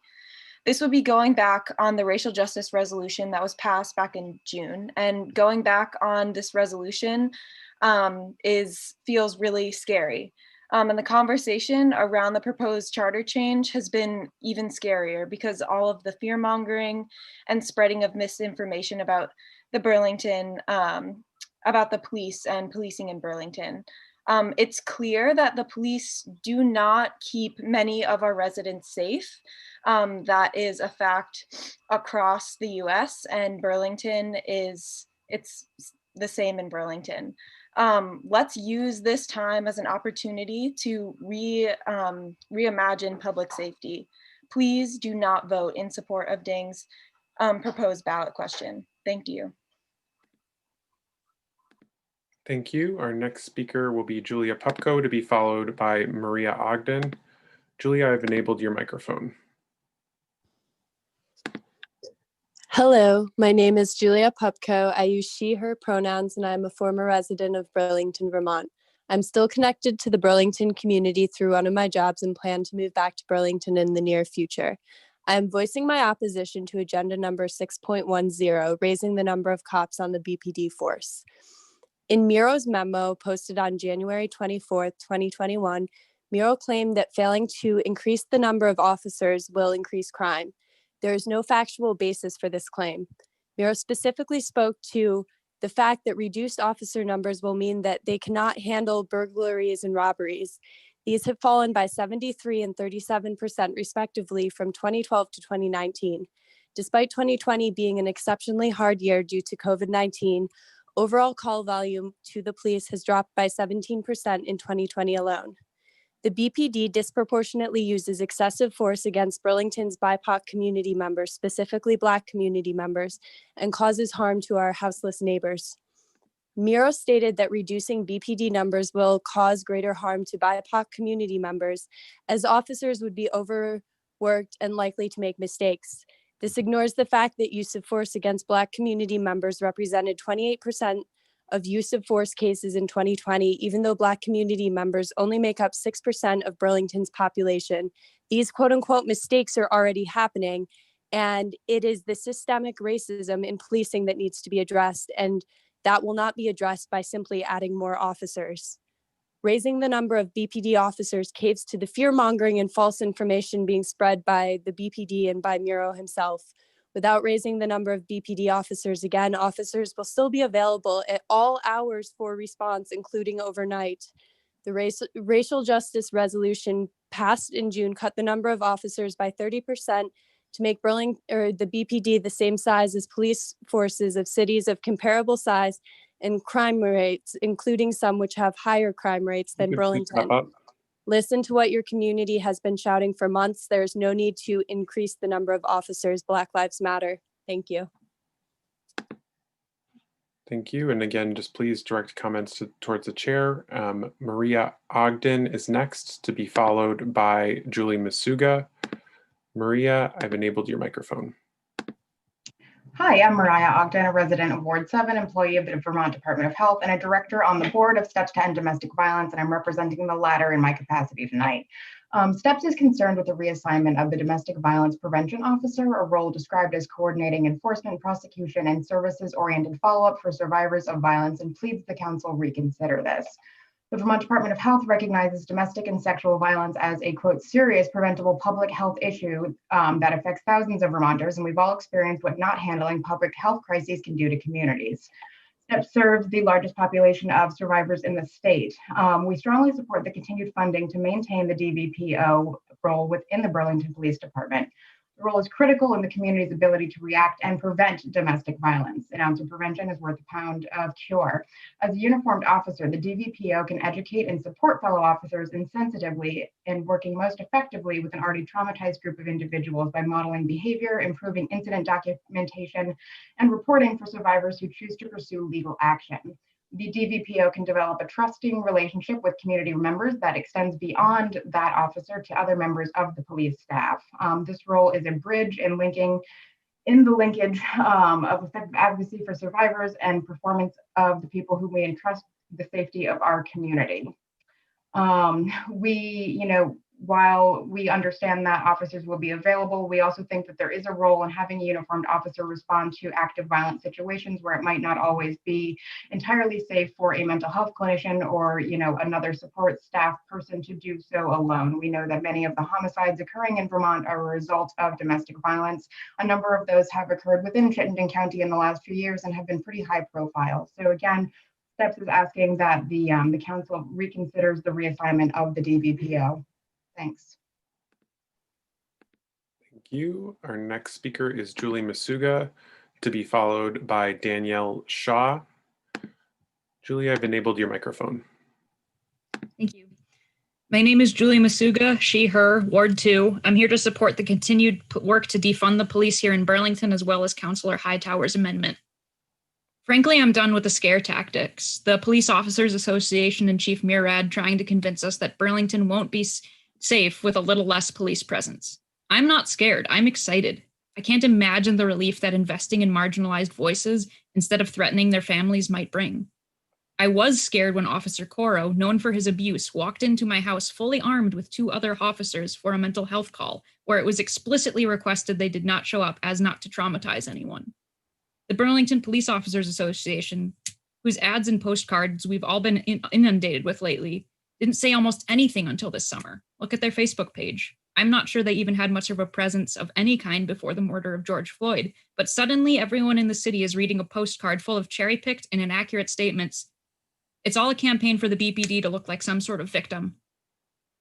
Putting aside the crocodile tears, I want to make sure y'all know this is not hyperbole. The administration has ignored its own constituents begging for their lives.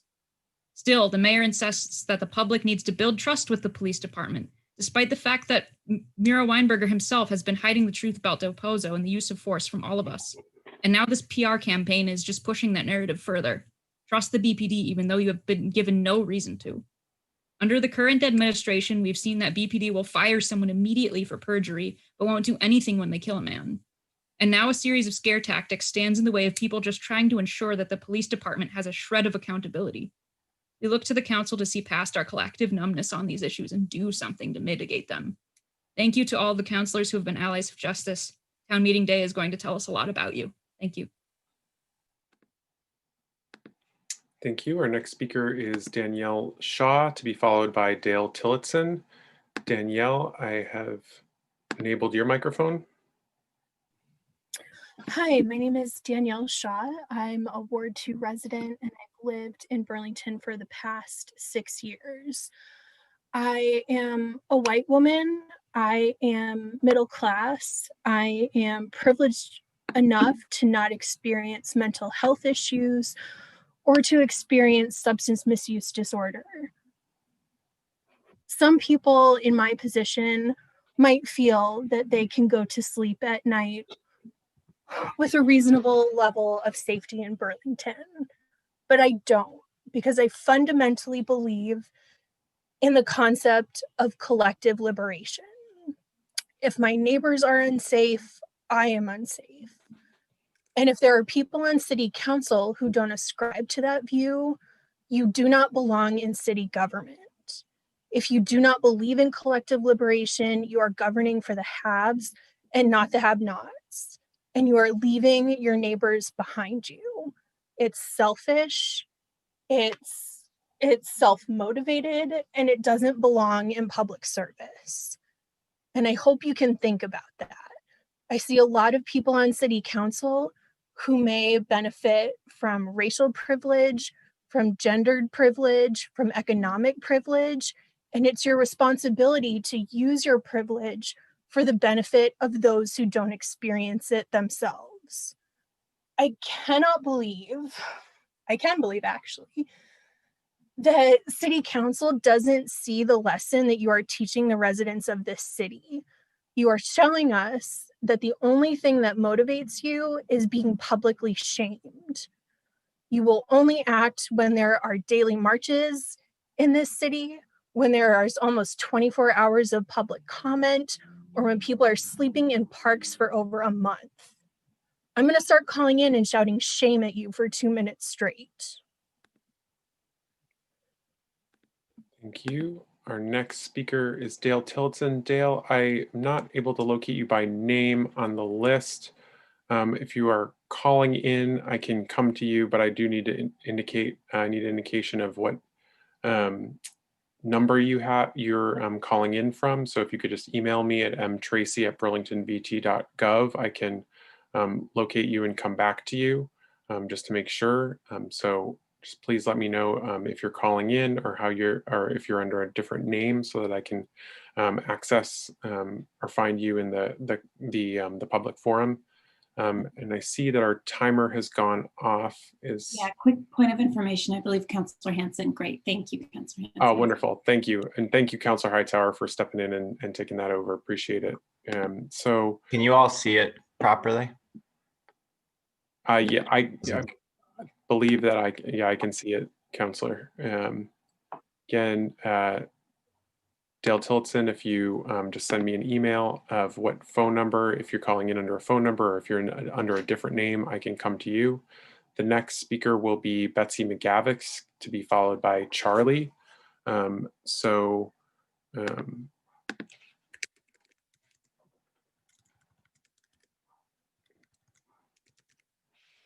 think I've located Betsy. Betsy, I think that I've enabled your microphone. I'm not sure if that's you. If you are on, if you could again use the raise hand function. Okay, perfect. Thank you.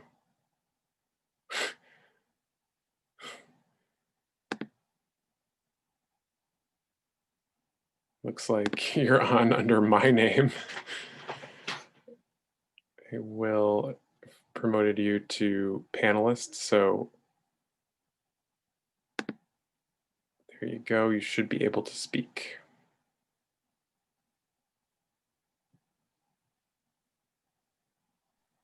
Hi there. My name is Betsy. Sorry, my name is Elizabeth, so sometimes that gets confusing. But I'm a white resident in the Old North End, and I use she, her pronouns.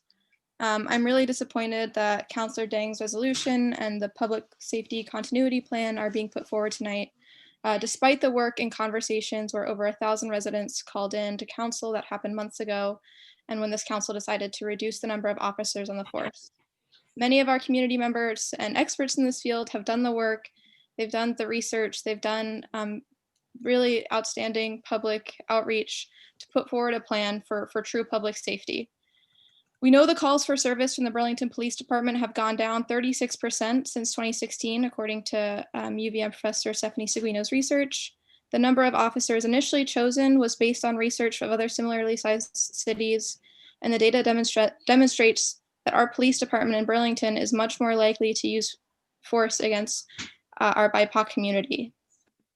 Like others have said earlier, it's incredibly disappointing and telling that y'all voted for this when it was politically popular, when it was in the news, when there were 1,000 eyes on these calls, but people are still watching, people are still paying attention, people still care deeply about this, and people are still being negatively impacted by our police department. So please do not buy into the fear-mongering being put forward by the police union. Please do not turn your back on the values that pushed you this summer to support the resolution to initially reduce the number of police officers. Please do not turn your back on the opportunity to transform the way Burlington approaches our public safety. And please do not turn your back on the researchers, organizers, and our BIPOC community that has done this work on the ground. Thank you so much. Thank you. Our next speaker is Charlie, to be followed by Oscar Flemmer, Janice Ellis, Ellie, Ava Fusco, Sienna McGraw. And again, Dale Tillotson, if you can give an indication as to if you're on under a different phone number or a different name, it's just by emailing me at mtracy@burlingtonvt.gov. I can locate you and come back to you. So Charlie, I've found you and have enabled your microphone.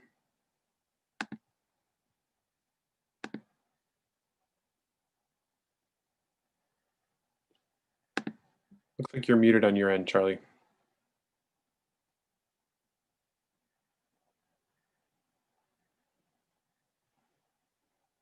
Charlie, it still looks like you're muted on your end.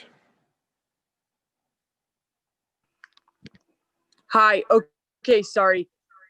Nice, I was just talking and I didn't realize I was unmuted. Okay, hi, my name's Charlie Clark. I use he, him pronouns. I'm a white resident of Burlington in Ward 2. I'm calling in tonight to ask the city councilors to please vote against the increase in Burlington police that Councilor Yang has proposed.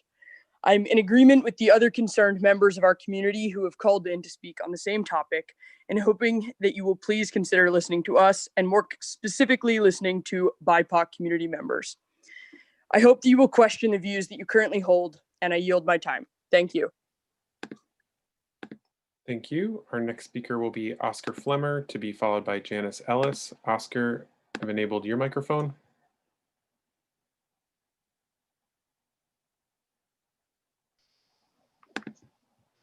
Can you hear me?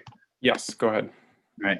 Hi, my name's Oscar, and I've spent but 4 years of my life growing up and living in Burlington. Come to ask folks on this council not to vote to counteract the key element of the racial justice resolution, which continues to reduce sworn officers through attrition. I think that Moreau, Murad, and other police advocates in this community have relied pretty heavily on scare tactics so far as the racial justice resolution has been implemented. Something that's particularly irked me going into tonight's meeting was Moreau's memorandum to the council, stating that the reduction of officers has contributed to an overworked stress that will increase the likelihood of violence towards BIPOC community members. This is just an open admission to the deadly implicit bias that the reduction of officers was originally intended to reduce the impact of. And the added suggestion that the increased stress of understaffing is the real danger here is ridiculous and based on zero evidence. You don't have to listen to these baseless claims and this twisted logic. If Moreau, Murad, Nadell, Clavel, Wright, and all of their retinue who are just starting to get involved and blaming that lack of involvement on this council, if all of them truly want transformation, CSOs and CSLs so badly, I ask that they stop conflating the hiring of those policing alternatives with their own need to keep actual armed police officers on the force. For all of their talk of compromise, maybe if they stopped conflating the two, they'd be able to push forward their own ideas for alternatives we have desperately needed, that BIPOC and the underserved in this community have forever, long before this reported staffing crisis. Unfortunately, I'm more than convinced that their intentions lie in maintaining the status quo and the comfort in themselves, their stakeholders, and a handful of members from their white constituency. They keep claiming that the only one voice has been heard on this matter, and to that I would ask where they have been in these sessions this entire past year. Also, not for nothing, as a BHS graduate, I think removing SROs from the school would be one way to free up the sworn officers that are claimed to be so badly needed. Students and alum alike want them out, and I believe those are the only voices that should concern the council and the school board in this matter. Thanks for the time. Black Lives Matter. Thank you for the comment. Please just again direct comments through the chair and don't reference other public speakers. Just really want to keep this focused on the issues. Janice Ellis, I'm going to be coming to you next, and after Janice Ellis is Ellie, to be followed by Ava Fusco, Sienna McGraw, and William Keaton. So Janice, I've located you and have enabled your microphone. Hi, thank you for letting me speak. I want to comment on an entirely different topic, so hopefully that's appropriate for this point in the meeting. Yep, go right ahead. I live on at Red Rocks Condos on Austin Drive in Burlington, and I have continued to have a number of concerns about the proposed relocation of higher ground to Queen City Park Road.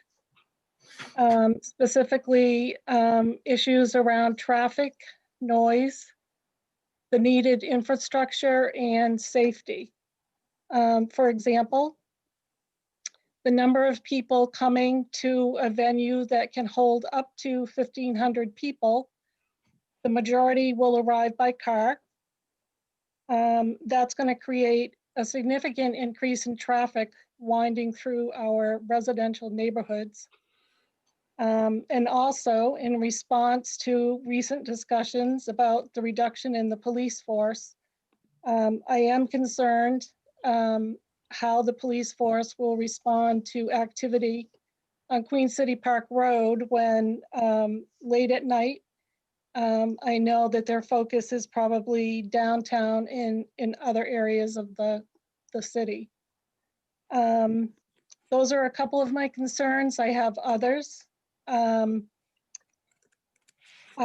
would like to see the city and those people that have some power to intervene and provide some additional oversight to the development that Burton and Higher Ground are trying to put on Queen City Park Road. So thank you for the chance to speak. Thank you.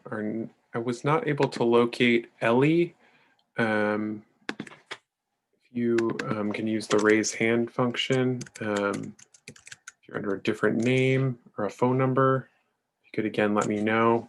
Same thing goes for Dale Tillotson. If you're under a different name or phone number, happy to come back to you, but just need to know what you're under so that I can identify you. You're using the raise hand function or sending an email so that I can find you. Okay, I'm not. So Ava Fusco, I'm going to come to you and enabled your microphone.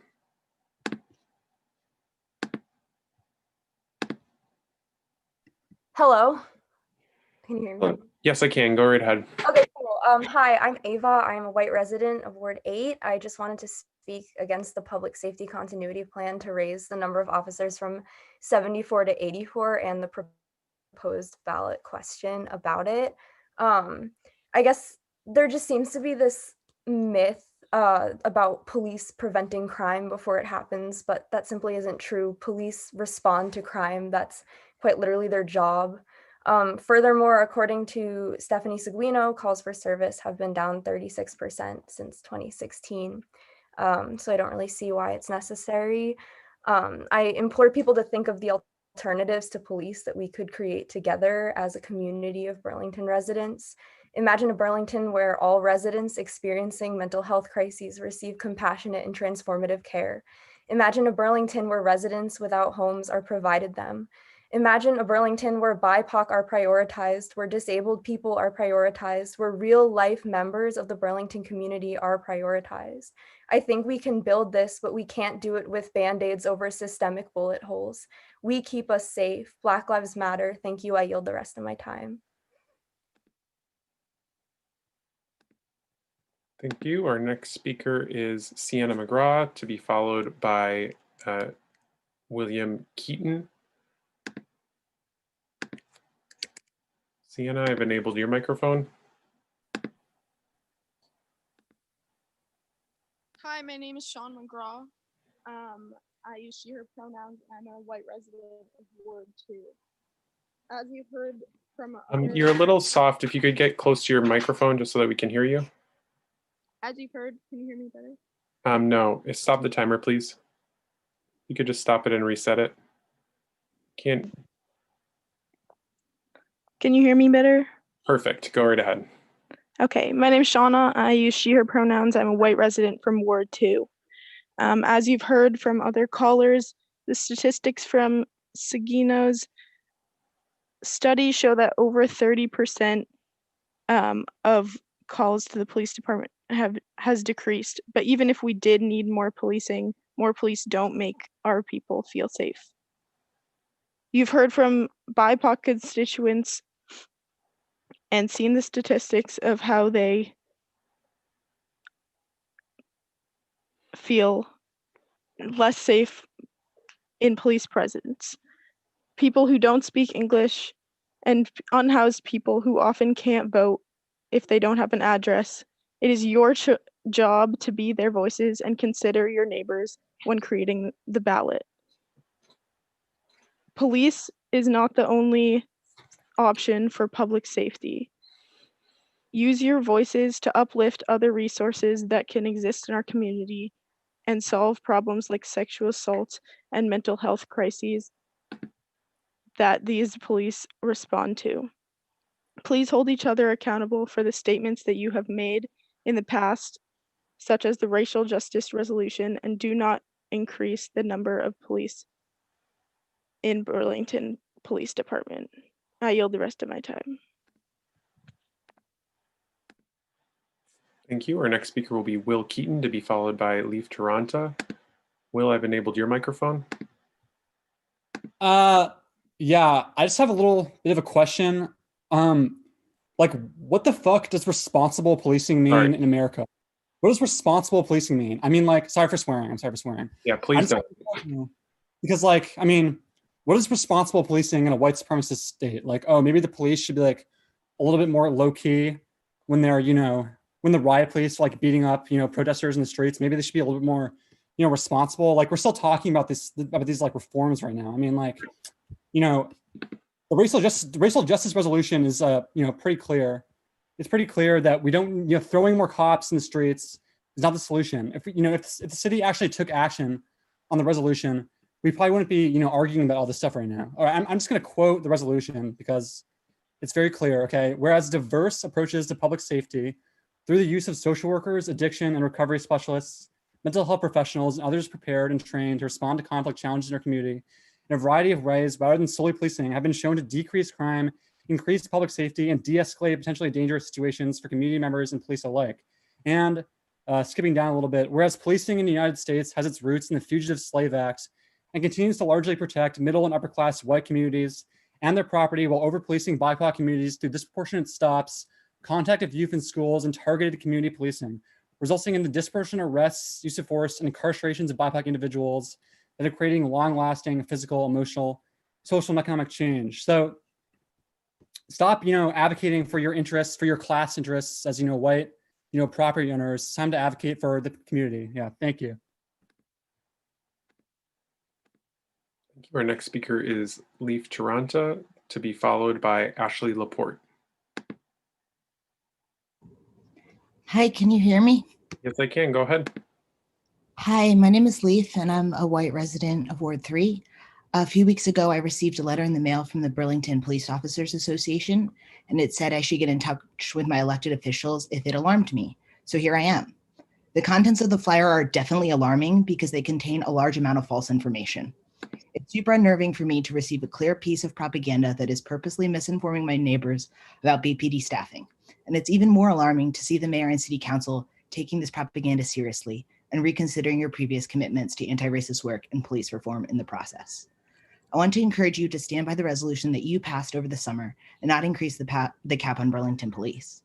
We already have more police than the cap you set, so it makes no sense to increase the number further. It's also true that we already have an officer count comparable to the national average and median for a city of our size, and that there will be officers available during the midnight shift. Saying otherwise is simply a tactic designed to scare people and increase support for dangerous policing. This past week, I was in a situation where we had to make multiple 911 calls in the middle of the night because a loved one was experiencing a mental health crisis. 3 fully armed officers entered the apartment when my friend was in crisis, including one officer known for acts of police brutality. It was terrifying to have to choose to call an ambulance to save our friend's life while knowing that the cops that came with it might also end it. It was also absolutely unnecessary. If you want to actually better resource the nighttime shifts in this city, you could increase the capacity of beds in mental health recovery facilities. We ended up in this situation because First Call had nowhere to send our friend. She was willing to check herself into a residential recovery program, but could not, because this city spends less money on mental health care and more money on violent cops. If you go back on your summer commitments right now, you perpetuate a generations-long tradition of complacency with white supremacy.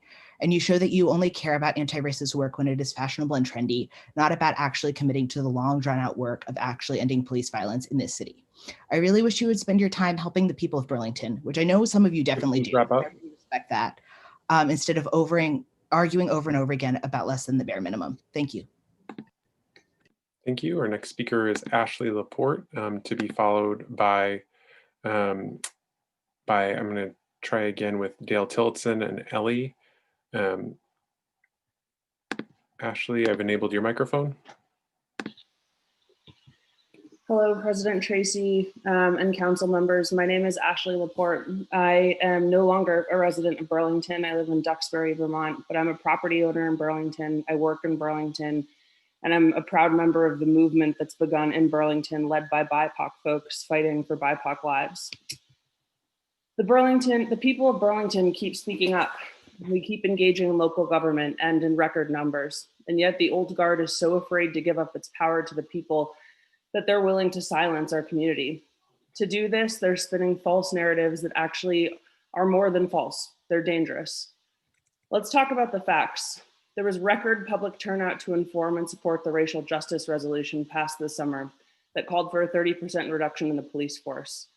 There was also record public turnout through the city budgeting process, which for folks like Chip Mason and Joan Shannon and many other senior members of this city council know there has never been that much turnout to talk about the city's budget. And the reason why all these people showed up and new and different kinds of people showed up is because there are new people engaging in local government in Burlington who are asking for a new system of public safety. Let's talk about another fact. The Burlington Police Department, the police union, the mayor, the director of police transformation are all reinforcing a narrative with the public that a reduction of police officers by the force means that our city is less safe. They've said this in flashy direct mailers that cost a lot of money that went out to all Burlington residents. They've said it through memos and draft resolutions. Another fact is that although they're talking about public safety, actually violent crime rates are down in Burlington over the past year. Another fact is that while the majority of Burlington residents actually are more safe because crime rates are down, Black folks in our community are less safe thanks to the surveillance of the Burlington Police Department. Race traffic stop data tells us this. Even though Black folks make up less than 1% of the population, we're 4 times more likely to get searched when we're stopped. We have less contraband on us. I don't have to keep stating all of the facts to you, you know it. At the end of the day, I want you all to think about where our police officers are deployed. I lived in the South End and I almost never saw police officers, but I go into the North End and I'm followed all the time, as are my other BIPOC counterparts. At the end of the day, I want us to be really clear about what this narrative is, and I want to take my time as a BIPOC person, whether or not I am a resident. I refuse to be silenced. What you all need to understand is that there has been a narrative created around public safety, and really this is us wanting to continue to surveil people of color in our community. And I want us to understand that what's happening here is the people are fighting back, and we are not going to let false narratives in a mayoral election keep us from the truth. Look at the facts, listen to the many people who are calling in, and make a decision that's best for the future of this city. I want you to be engaged whether or not I live here, and I want you to know that BIPOC are not going to back down when it comes to fighting for our lives. Okay, our next speaker will be Alex Sturgis. Alex, I've enabled your microphone. Hi, can you hear me? Yes, go ahead. Hi, my name's Alex. I'm a white cis woman. I use she, her pronouns, and I'm a lifelong resident of this area. I'm strongly opposed to raising the cap on BPD officers, and I do not support the ballot question. Professor Seguino's data shows us that crime has gone down since 2012. I'd like to remind y'all of the commitment you made in June. Why is that we seem to have such a short memory about these issues? The community spoke in June, you listened, and in light of our country's recent recognition of Dr. Martin Luther King just 1 week ago, did you ever find yourself wondering what you would have done back then? Well, you're about to have your answer, and I hope you're prepared to live with it. The BPOA tried to counter months and months of smart, tireless, well-organized community work, the only way that they know how, with fear.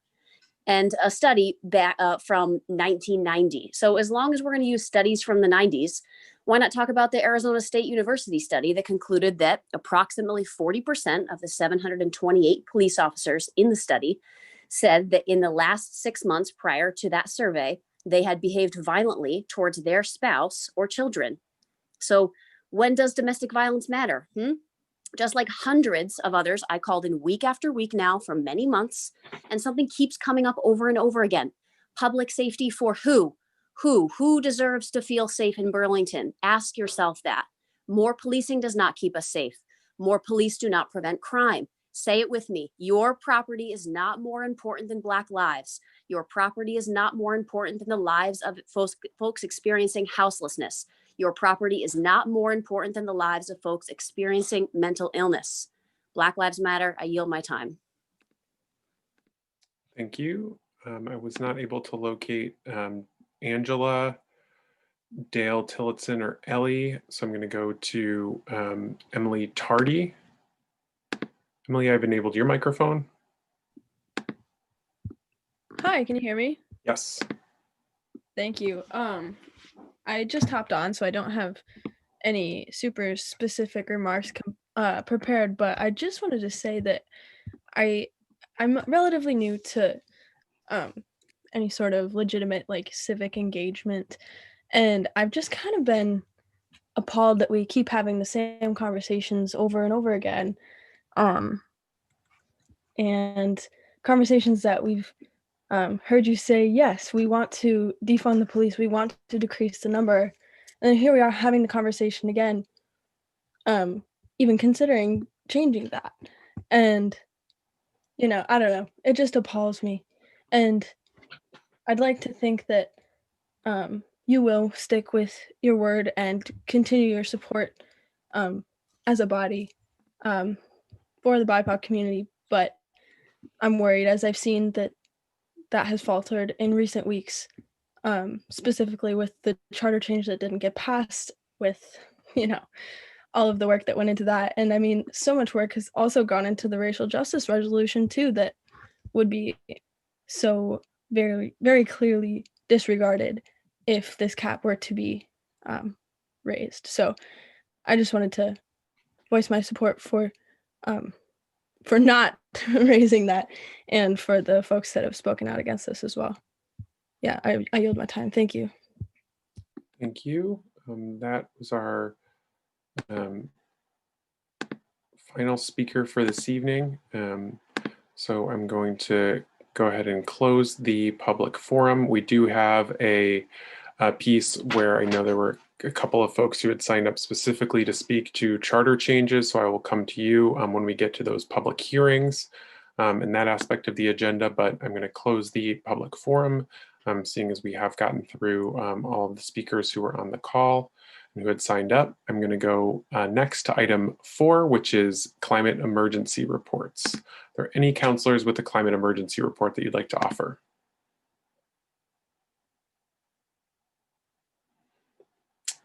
Okay, seeing none, I will move us into our next item, which is the consent agenda.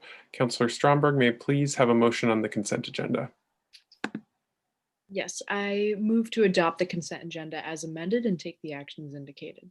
Okay, we have a motion on the consent agenda, seconded by Councillor Freeman. Any discussion on the consent agenda?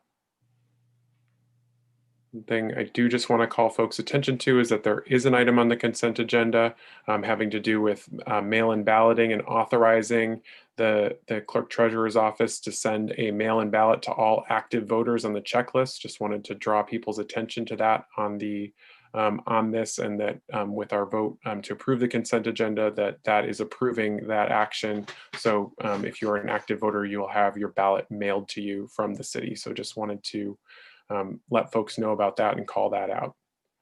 All right. Any further discussion on the consent agenda? Okay, hearing none. All those in favor, please say aye. Aye. Aye. Any opposed? That passes unanimously. Brings us in. I'm going to actually at this point recess our deliberative agenda to address the Local Control Commission in order to deal with a couple of items there before coming back to our deliberative agenda and continuing on with that. So I will recess the City Council meeting at 9:21. And we will go into the Local Control Commission meeting. So I'm going to just give folks a chance to sign over there, and I'll convene the Local Control Commission meeting at 9:21. The first item on the agenda is the agenda. Councillor Hanson, may I please have a motion? I'll move to adopt the agenda. Okay, we have a motion on our agenda. Is there a second? Seconded by Councillor Freeman. Any discussion on the agenda? Hearing none. All those in favor of adopting our agenda, please say aye. Aye. Aye. Any opposed? Hearing none, that passes unanimously. So we now have our agenda, which brings us into our deliberative agenda. And item 2.01, first and third class license application for Spot at Hula. Councillor Hanson, may I please have, or Commissioner Hanson, may I please have a motion? Yep, I'll move to approve the 2020-2021 first and third class liquor license applications for Spot at Hula, 50 Lakeside Avenue with the following conditions. All city permits need to be closed out and with all standard conditions. Okay, moved by Councillor Hanson. Is there a second? Seconded by Councillor Stromberg. Any discussion? Okay, seeing none, we'll go to a vote on this. All those in favor, please say aye. Aye. Aye. Any opposed? Hearing none, that passes unanimously. Brings us to item 2.02, an outside consumption permit application for it looks like the same licensee. Commissioner Hanson, may I please have a motion?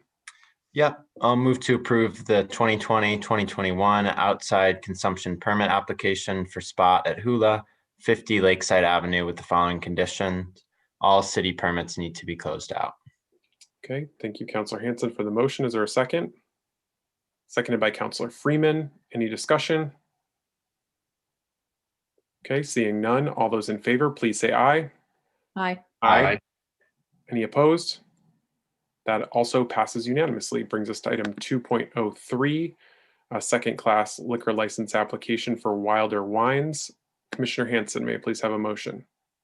Yes, I will move to approve the 2020-2021 second class liquor license application for Wilder Wines, 146 Cherry Street with all standard conditions. Okay, we have a motion from Commissioner Hanson. Is there a second? Seconded by Commissioner Stromberg. Any discussion? Okay, hearing none, we will go to a vote. All those in favor, please say aye. Aye. Aye. Any opposed? That passes unanimously. Brings us to our final item on the deliberative agenda for the Local Control Commission, a second class liquor license application for Lake Champlain Transportation Company. Commissioner Hanson. I move to approve the 2021 through 2022 second class liquor license application for Lake Champlain Transportation Company, 1 King Street Ferry Dock with all standard conditions. Thank you, Commissioner Hanson. Is there a second? Second from Commissioner Stromberg. Any discussion on this? Okay, hearing none, we'll go to a vote. All those in favor, please say aye. Aye. Any opposed? Hearing none, that passes unanimously. Motion to adjourn is in order. So moved. Moved by Commissioner Hanson, seconded by Commissioner Mason. Any discussion? Seeing none, all those in favor of adjourning, please say aye. Aye. Aye. Any opposed? Okay, hearing none, we are adjourned at 9:25. And I will go ahead and reconvene the Burlington City Council meeting at 9:25. and we will now go into our deliberative agenda with item 6.01, which is an indoor entertainment permitting. So this is the other part of the license committee that comes onto the regular city council agenda. So I'm going to continue on with the chair of the license committee, Councillor Hansen. Can I please have a motion on this? Yes, I'll move to approve the 2020-2021 indoor entertainment permit application for Spot at Hula, 50 Lakeside Avenue with the following conditions. All city permits need to be closed out and with all standard conditions. Okay, we have a motion from Councillor Hansen, second from Councillor Stromberg. Any discussion? Okay, seeing none, we'll go to a vote. All those in favor of the indoor entertainment permit, please say aye. Aye. Aye. Any opposed? Okay, hearing none, that passes unanimously. And then Councillor Hansen, if you could please just address the item 6, give us a motion on item 6.02. Yep, I move to approve the 2020 through 2021 outdoor entertainment permit application for Spot at Hula, 50 Lakeside Avenue with the following conditions. All city permits need to be closed out and with all standard conditions. Thank you for that motion, seconded by Councillor Stromberg. Any discussion? Councillor Shannon, go ahead. There has been some concern raised by the neighbors about this, and so I just wanted to clarify that this does not allow amplified music, and that this permit is only good until April 2021, and we would have an opportunity to revisit it after that point. Is that correct? Chair Hansen, are you able to speak to that? We did, yeah, we did clarify that, the amplified music with the applicant, and yeah, this would be through the end of April. Okay, so we will be able, it will not automatically renew. We'd have an opportunity to revisit this, correct? Correct. And if I read correctly, the liquor license goes to 8 o'clock, but this entertainment goes to 10 o'clock every day. Was there a reason the entertainment was going so much later than or do I have that wrong? I believe that is correct, that it ended at different times, and this was just they were thinking of doing an occasional special event potentially on a Saturday, and didn't want to have to go through a separate process to apply for that, was my recollection. But if other committee members have a better recollection, they can chime in. Did other license committee members have? I believe we amended that to 8 p.m. and the 10 p.m. was it. Yeah, I believe that was the one we amended. Is that? I know we definitely did an 8 to 8 all week long, and I think that was it. I think that where I saw the 8 to 8 was on the liquor license. Right, and I think we made it all like across the board standard. I can maybe Chip. I'm so sorry. Councilor Mason, yeah, go ahead. That is consistent with my recollection, but I know Shannon Lipkin, the manager, is present, and her hand seems to be raised. Okay, so. Thank you for that identification. I will allow them to speak. Shannon, go ahead if you'd like to clarify. Hi, thank you, Chip. That was an error on my part, thinking I had the times correct. But the reason why I did have the entertainment 7 days a week and our liquor license 5 days a week was really because our main goal for our business is for the tenants of the building, which the majority of the time is Monday through Friday, where the events is going to be a little bit of a special event. So that's why I did my entertainment license 7 days a week, where our sole purpose of our business is just for the tenants, which at this point is just a Monday through Friday operation, where it may change once COVID changes. So that's why I kind of did it the way I had it. If that makes any sense. Yeah. Okay, Councilor Shannon, go ahead. Thank you, Shannon. The confusion is that the liquor license ends at 8 o'clock and the entertainment permit ends at 10. And so I wondered if that was intentional or if you really just needed the entertainment permit to 8, which would give more comfort to the neighbors. But what was your intention? I think at the point of when we had our subcommittee that it was an error on my part, and we knew that this was just going to go till April, knowing that because of COVID there wouldn't be any events going on, and that once it when we reapply we would adjust it, but knowing that the kind of reality of our world for the next couple months, that there won't be any events going on. Unfortunately, but in anticipation of it. So, I mean, honestly, it's like all 100%, it was like an error on my part, excitingly getting the applications out and just not double checking my work and putting the correct times. And I'm going to confess that, but.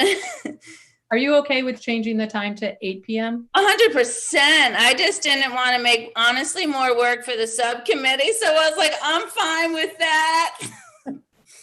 Okay. Yeah, great. With that, may I make a motion, President Tracy? Yes, go right ahead, Councilor Shannon. I would like to amend the time. Oh, I have to get between screens here. I'd like to amend the entertainment hours to 8 a.m. to 8 p.m. 7 days a week for the outdoor entertainment permit. Okay, we have a motion from Councilor Shannon, seconded by Councilor Mason. Any discussion on the amendment? Councilor Hanson. Yeah, just to clarify, because I think I remember now, I think we had already closed out that meeting and started the other meeting, and we didn't want to logistically reconvene, is why we ended up the way we did. So good catch, Councilor Shannon. Great. Any further discussion on the amendment? Okay, seeing none, we'll go to a vote. All those in favor, please say aye. Aye. Aye. Any opposed? Okay, hearing none, that passes unanimously. We're back to the original entertainment permit. Although, any further discussion on that? Okay, seeing none, we'll go to a vote. All those in favor, please say aye. Aye. Aye. Any opposed? Okay, that passes unanimously. I appreciate Shannon. Thank you for showing up. We always encourage licensees or applicants to show up just for these very reasons. It's very helpful to have folks here to clarify for us when we have those confusions. So thank you for being here and being willing to clarify for us. It's super helpful. I'm going to now move us into our next item, which is a set of public hearings regarding the charter changes for March 2nd, 2021 and the annual city election. But before I do that, similar to what we had done last week, is that I would just like for Attorney Blackwood, if you're able to just briefly explain each of the questions, just so that we can so that folks can have an understanding, and then we'll go ahead and open up the public forum. There were 2 individuals who wanted to speak to charter change items, so I'll come to those individuals, and then we'll open it up to only speak to charter change items that Attorney Blackwood explained. So that's only what this is for. So go ahead, Attorney Blackwood. So the first question is a question to adopt ranked choice voting for the election of city councilors, beginning with the March 2022 election. And that would require Section 5 of the charter to be amended, and there are a few details about how the ranked choice voting will work, and you should look at the warning to get the details of that. The second question is to increase the size of the Board of Airport Commissioners to 7 members, including adding a representative from Winooski, through amending 2 sections of the charter that mention the number of members. This would make and it would also add, so it would add both 1 representative of the city of Winooski and 1 more representative from the city of Burlington, so that there would be 5 members of the Airport Commission elected from the city of Burlington, 1 from South Burlington and 1 from Winooski. The third question is a little bit broader, and that is to provide by ordinance protections for residential tenants from evictions without just cause. What this would do is adopt an additional section to the general section of the charter that is entitled Powers of the City Council, and it would allow the council to create an ordinance for residential tenants, and that term residential tenants is defined in state law, to protect them from eviction without just cause. The proposal lists 4 things that would be just cause for evicting a tenant, but it is not limited to those 4 things. The ordinance shall exclude from just cause the expiration of a rental agreement as sole grounds for termination of tenancy. And from this provision, subject to mitigation provisions, certain kinds of properties would not be limited by that provision of the expiration of a rental agreement. The third section of this is that the ordinance will include provisions that mitigate potential negative impacts, that provide for a reasonable probationary period, and that limit unreasonable rent increases for the purpose of preventing de facto evictions or non-renewals. And then the last section of it is that the ordinance shall define what is reasonable and adequate notice, and will require landlords to provide notice in lease agreements about this provision.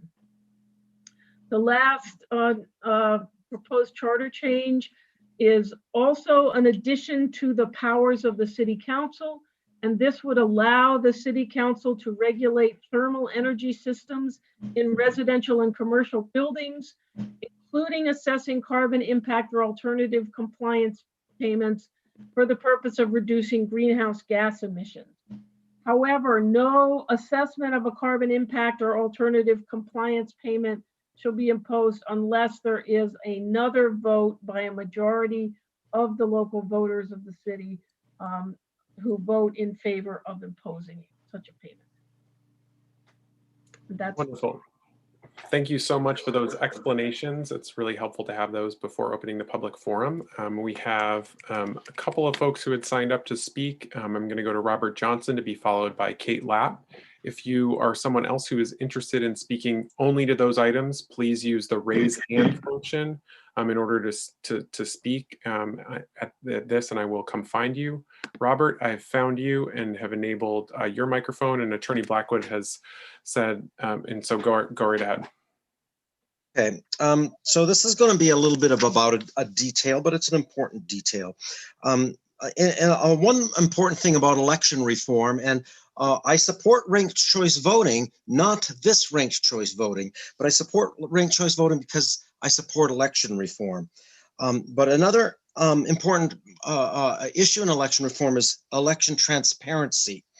And a sub-issue of that election transparency is this of precinct summability. It's kind of important. I work as an inspector of election occasionally in Ward 7. It's kind of important that at the end of the day, we get a ticker tape that has these subtotals for candidates, and we post that up for people to look at. And so that they can take a subtotal from our ward and add it to, say, the subtotal from Ward 4 and figure out who the winner is of the North District. This precinct summability is impossible to do with the Hare RCV method. That is the IRV that we used to have, and it is the same exact method that is on the question proposed for the ballot. So that requires an opaque transportation of the ballot data from the precincts, our wards, to the central place, which is going to be City Hall, for these ballots to be tallied. That doesn't look as transparent as if we can report subtotals at each ward, which we can do with first past the post, which is this election that this method that we're trying to replace. So that doesn't look so good. The other thing that doesn't look so good is that this Hare method of ranked choice voting is known to lean away from the centrist portion of the political spectrum. It's called the center squeeze phenomenon. It's well known.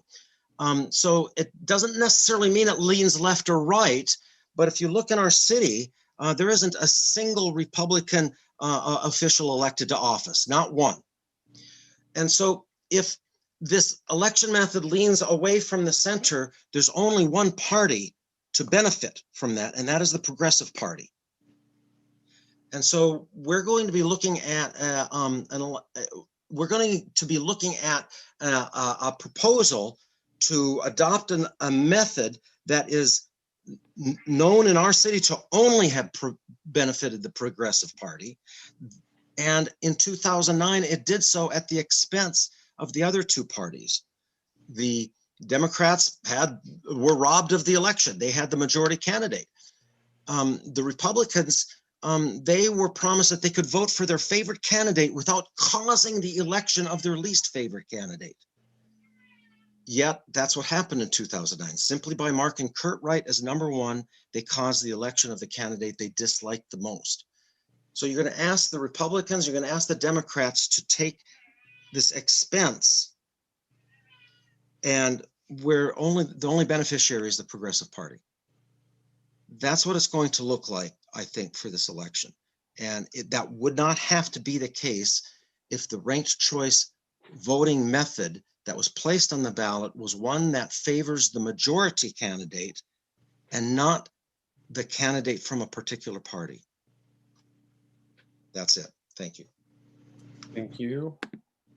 I'm going to go to Kate Lapp next. Kate, I've enabled your microphone. Can you hear me? Yes, go ahead. Great. So my name is Kate Lapp, and I'm the Government Reform Associate at VPIRG, the Vermont Public Interest Research Group. As I'm sure you know by now, VPIRG has long supported ranked choice voting as a fair way to ensure that citizens feel free to vote for the candidate that they like best, and that our elections produce winners who have the support of a majority of voters. Last Friday, VPIRG celebrated the successful launch of our Better Ballot Burlington campaign and its honorary co-chairs, former Governor Howard Dean and Councillor Hightower. This campaign to adopt the ranked choice voting charter change is also supported by the Vermont League of Women Voters, Rights and Democracy, and an impressive, ever-growing, nonpartisan cohort of early endorsers comprised by well over a dozen current and former local elected officials, including 6 Democrats, 5 progressives, and 6 D/Pease or P/Ds, all of whose names can be found on our Better Ballot Burlington website.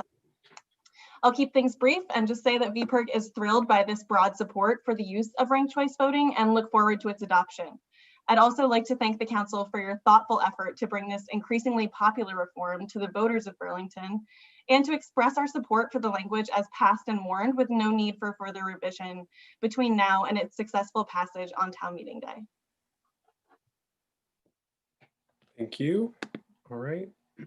I see Brian Chino with their hand up. So Brian, I'm going to go ahead and enable your microphone. Go ahead and you may speak to the charter changes. Yes, can you hear me? Yes, go ahead. I'm still not used to this. So is there a time limit? I don't see a clock ticking. No, so there's not a time limit for charter change for the public hearings on charter changes per city attorney's guidance. So go ahead.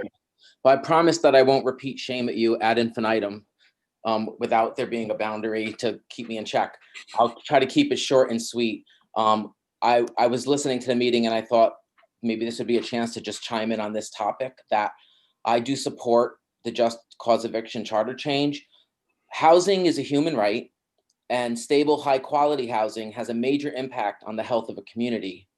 Yet we live in a society that treats this human right as a commodity. And our system of government and our economy has embedded inequity into the foundation of our society by the way that we define our relationship with the land on which we live, and through the very social construction of property ownership and land access. So considering the current state of haves versus have-nots, we must protect those who are at a disadvantage in the so-called housing market. Roughly 2/3 of Burlington residents are renters, And I believe that about 1.4% of housing is available at any time in the city. Housing has been turned into a hot commodity, and landlords have the upper hand due to these numbers. Under the current ordinances, tenants are at the mercy of landlords, and 20% of evictions over the last 5 years happened without just cause. The just cause eviction charter change would institute protections and due process that allows landlords to protect their property, their other tenants, and the community while making sure that all tenants have a fair chance. It would extend benefits currently offered to over 2,000 existing tenants in the city to many others. So I ask you, considering the unjust foundation of the economic system, which has turned the human right of housing into a commodity, that the least that we can do is require just cause for an eviction. So thank you. Thank you.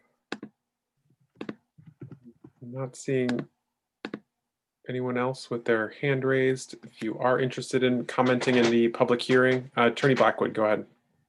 Yes, the council received an email from former Councilor Busher that I think should be read into the record, if you'll bear with me to do that quickly. Yes, go ahead. And this is a comment on the charter change for our airport commissioners. When reviewing the proposed charter language for the addition of a Winooski member, which I have supported from the get-go, to the Airport Commission, I read the existing language for the South Burlington member. That language was originally true, but based on the evolving growth of the airport and the noise issues we are all aware of, membership should no longer be linked to whether or not the airport resides in South Burlington. I am requesting that subparagraph B read, in addition, quote, in addition, the Board of Airport Commissioners shall likewise consist of one legal voter of the city of South Burlington to be appointed by the governing body thereof to serve for 3 years and until a successor is appointed and qualified, period, end quote. Thank you all for considering my request. Sharon Busher, Ward 1 resident. Thank you, Attorney Blackwood. I'm not seeing anyone else interested in speaking to these charter changes. So I'm going to go ahead and close the public hearing. Thank you to those who did participate in that. And now we will move on to our next item, which is the next step in the charter change process, which is the determination of need for concise summary. So this is the language that actually goes on the ballots. And for that, I'm going to go to Councilor Shannon for a motion. Thank you, President Tracy. I move to waive the reading and adopt the resolution. Ask for the floor back after a second. Okay, we have a motion from Councilor Shannon. Is there a second? Seconded by Councilor Stromberg. Go ahead, Councilor Shannon. Thank you, President Tracy. It's customary for us when we have longer questions that don't fit on a ballot to shorten the questions to create a summary for the voters to vote on.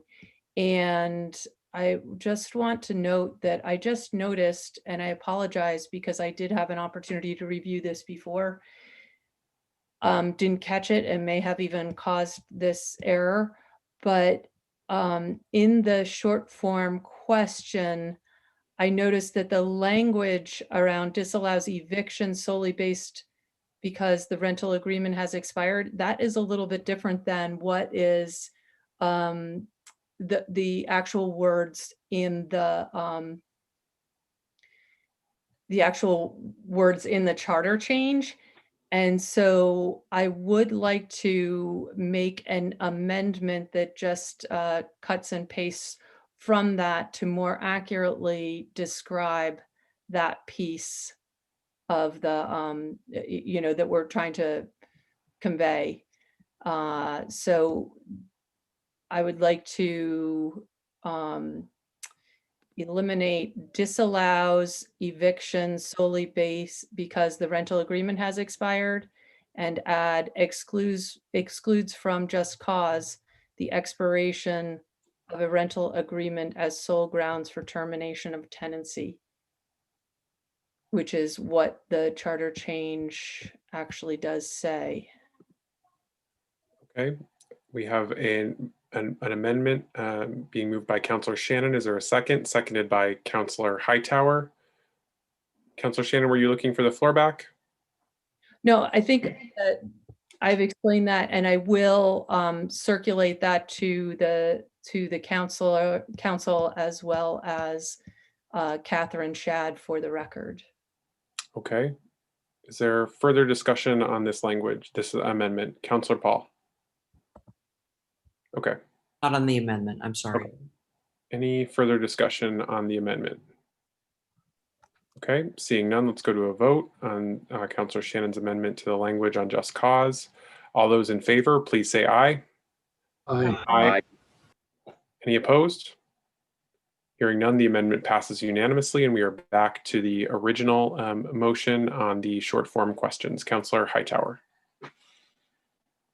Yeah, I also had an amendment which I circulated, but which will be a little bit different now with Councillor Shannon's amendment. And that was just to move the fourth bullet, so exclude certain properties subject to mitigation provisions such as adequate notice, into that second bullet that Councillor Shannon just mentioned, just because I wanted to make sure that folks know that the exclusions are specifically to that rental agreement expiration and not to the clause as a whole. I didn't want folks to get confused about that, so that it would read disallow, I actually, what was the actual language? Shall exclude from just cause the expiration of a rental agreement. And then something like with the exclusion of certain properties subject to mitigation provisions such as adequate notice. So that's all in one bullet. Okay. Are folks clear on the amendment that Councillor Hightower is bringing forward? Okay, is there a second to that amendment? Are you seconding, Councillor Shannon, or seconded by Councillor Pine? I have a question. Okay, go ahead, Councillor Shannon. Is what you moved what you sent us by email? Okay. Yeah, what I sent plus your amended with your amendment in consideration. Okay, thank you.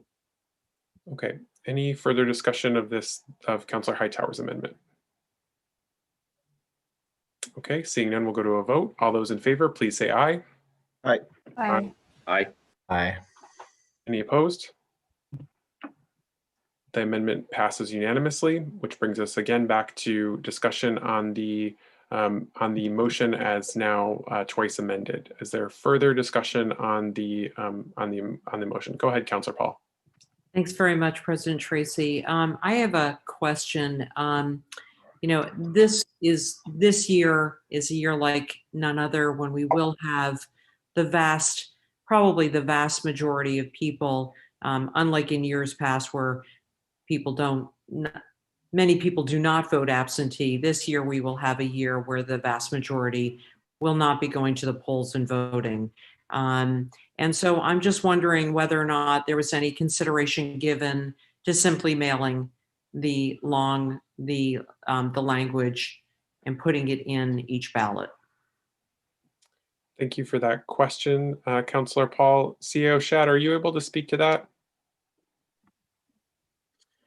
I am. Could you just repeat the question one more time, Councillor Paul? Sure. Essentially what I'm asking is that because this year the overwhelming majority of people are going to be voting absentee, are not going to go to the polls and vote.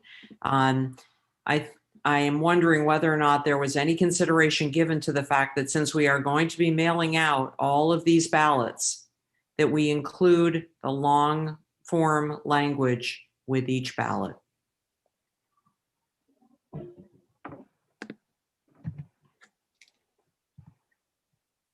I do not know the answer to that question, and we let Amy go. Lori is on the phone. Lori, do you know the answer to that question? Otherwise, I can get back to you, Councillor Paul.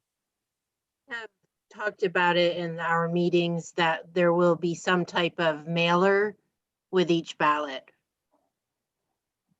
All right. So does that mailer mean that there will be, I mean, the idea is to make the language very, very accessible to people. And I don't think that we are doing that. I think that making it available on request is not the same thing as giving people the language. And when people go to vote in person, it's sitting right in front of them in a ballot booth, in a polling booth. This is not the case in this case, this is not the case. And if we're sending out all these ballots, I'm wondering if we can include that language. Yes, Councillor Paul, we certainly can. We have discussed some of those options with the mailing house. And so whatever you and the council decide would be the best option, it certainly is possible. Okay, thank you. So what I would do is on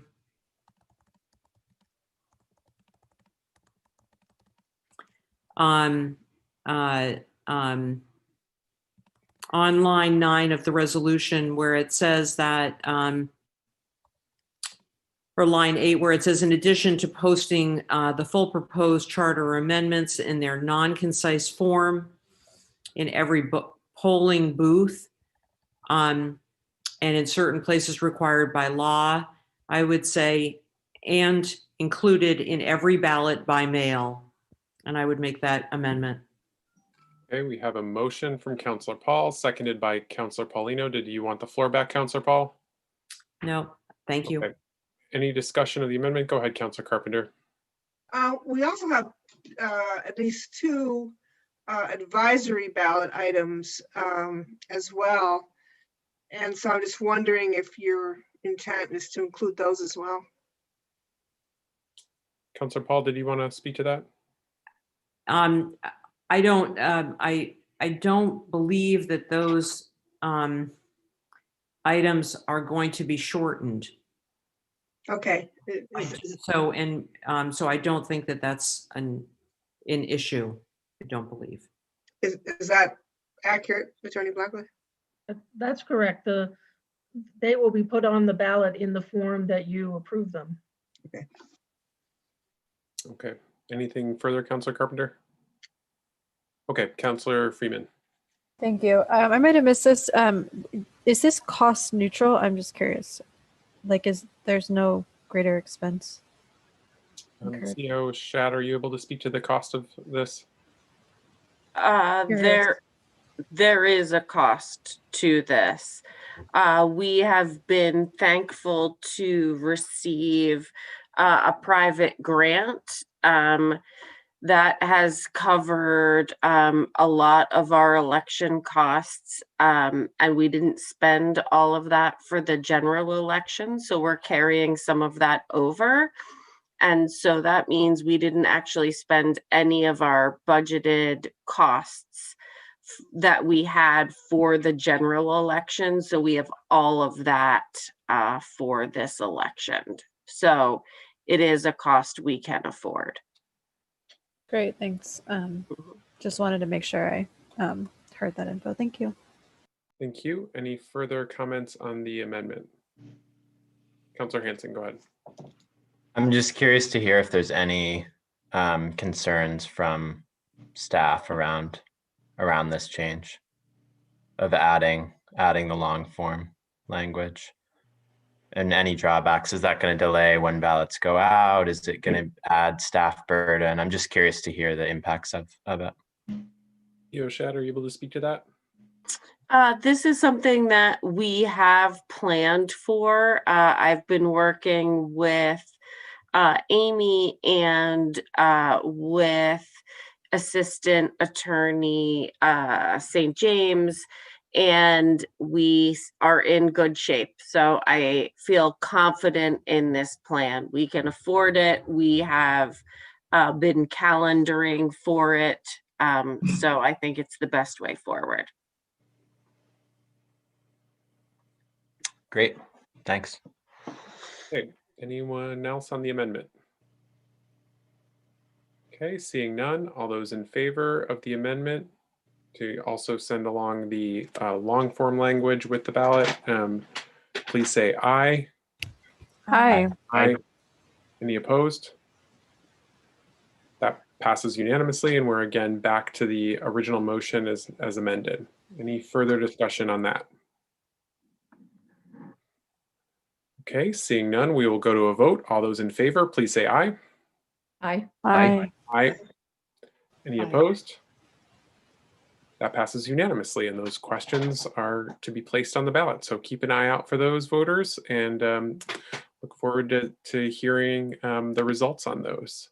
So we will now move into our next item, which is item 6.05, a communication from City Engineer Baldwin and Parks Comprehensive Planner Sophie Sauvé. I'm going to go to them because they're going to be giving us a presentation to explain a variety of different agreements, all in support of the expected arrival of Amtrak coming back to Burlington, Amtrak service coming to Burlington, and there's just a lot of moving pieces there. So they're going to help us break down what all we're needing to do in order to make that happen. So see that we also have Director Spencer with us. So I don't know, Director Spencer or Parks Planner, did you want to start us off, Director Spencer? Okay, go ahead. Happy to. Thank you so much. With me tonight is Director Cindy White from Parks, Recreation, and Waterfront.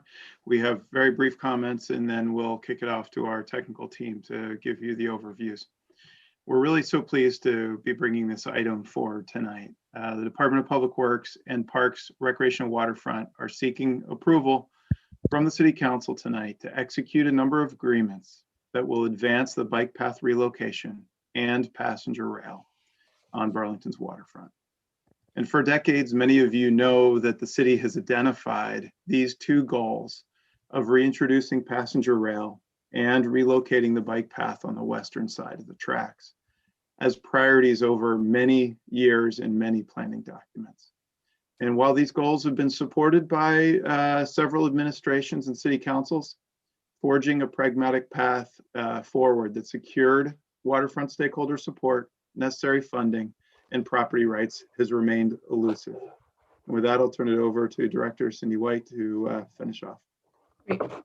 So due to rejuvenated effort over the last several years, we are finally ready to seek council approval for a suite of agreements. Sorry, am I not muted? Coming through, there's like a, there we go. I think. Okay. I'm on my personal lap. Can you hear me all right?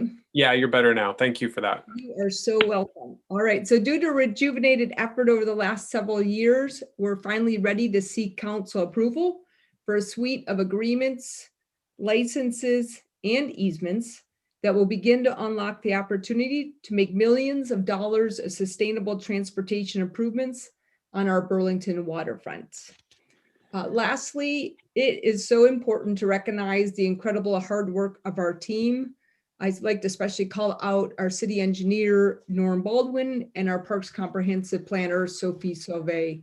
They've been working evenings and weekends to pull this off for the city, as well as our city attorney's office, the mayor's office, CEDO, the clerk treasurer's office, and then our many project partners who've all helped to complete the complex negotiation. And with that, I'm going to pass it off to our city engineer, Norm Baldwin.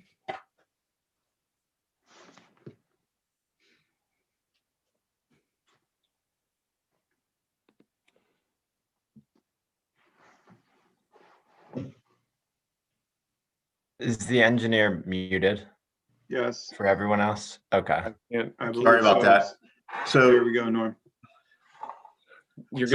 Good evening, council members. Just want to get you, as a starting point, get you oriented to the project. As you can see in this image, and hopefully you got the shared screen. Can everyone confirm that? Yes. Okay, yes. Perfect. So the project begins at College Street and ends at Maple Street largely. The concept here is to coordinate the bike path relocation from the east side to the west side between College and King, and also allow for the accommodation of passenger rail service in Burlington. And so we've been working jointly with VRS, ECHO, VTrans, and LCT to make this happen. And as a result, there's a number of agreements that need to be in place in order for the project to advance. Specifically, we have made a conscious effort to have VTrans advance the project both in a coordinated way with both the city scope and their scope, so that we limit the amount of effect or impact to the various stakeholders on the waterfront. This also saves the city a considerable amount of money as it relates to mobilization costs and delay of getting both done in a timely manner. So we see there's a great benefit to this approach. I will walk you through the various agreements, but let's just start by sharing the drawing here. College Street, King Street, Maple Street. There will be a contract 2 from College to King with VTrans, and a contract 3 from King to Maple, and then a contract 4, which is yet to be completed in terms of design, that basically positions the overnight storage of passenger rail in the rail yard itself.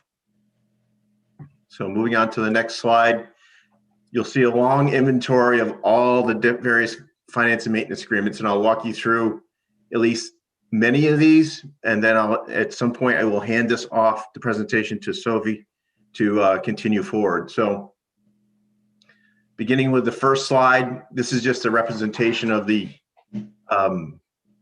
cover sheets to the 2 projects, contract 2 and contract 3. This is the limits of what is called contract 2, College Street to King Street. That's what we have here is a listing of a finance and maintenance agreement. So those of you not familiar with a finance and maintenance agreement, it's really an agreement between the city and the state of Vermont about how this project will advance and how we will give our rights to occupy the right of way, but also what our cost sharing will be in this process of completing the scope of work that involves the bike path. So there is what they title bike path costs as non-participating costs. You should see that in that finance maintenance agreement with some estimates listed in our cover memo. So this is the first contract 2.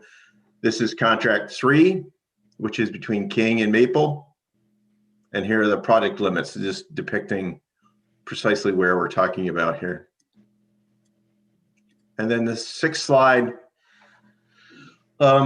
this relates to property rights to establish two elements important to the passenger rail project. One is there is a system of drainage along the rail system that discharges to our stormwater collection system, and they need to have rights to access and have an easement to service that stormwater system.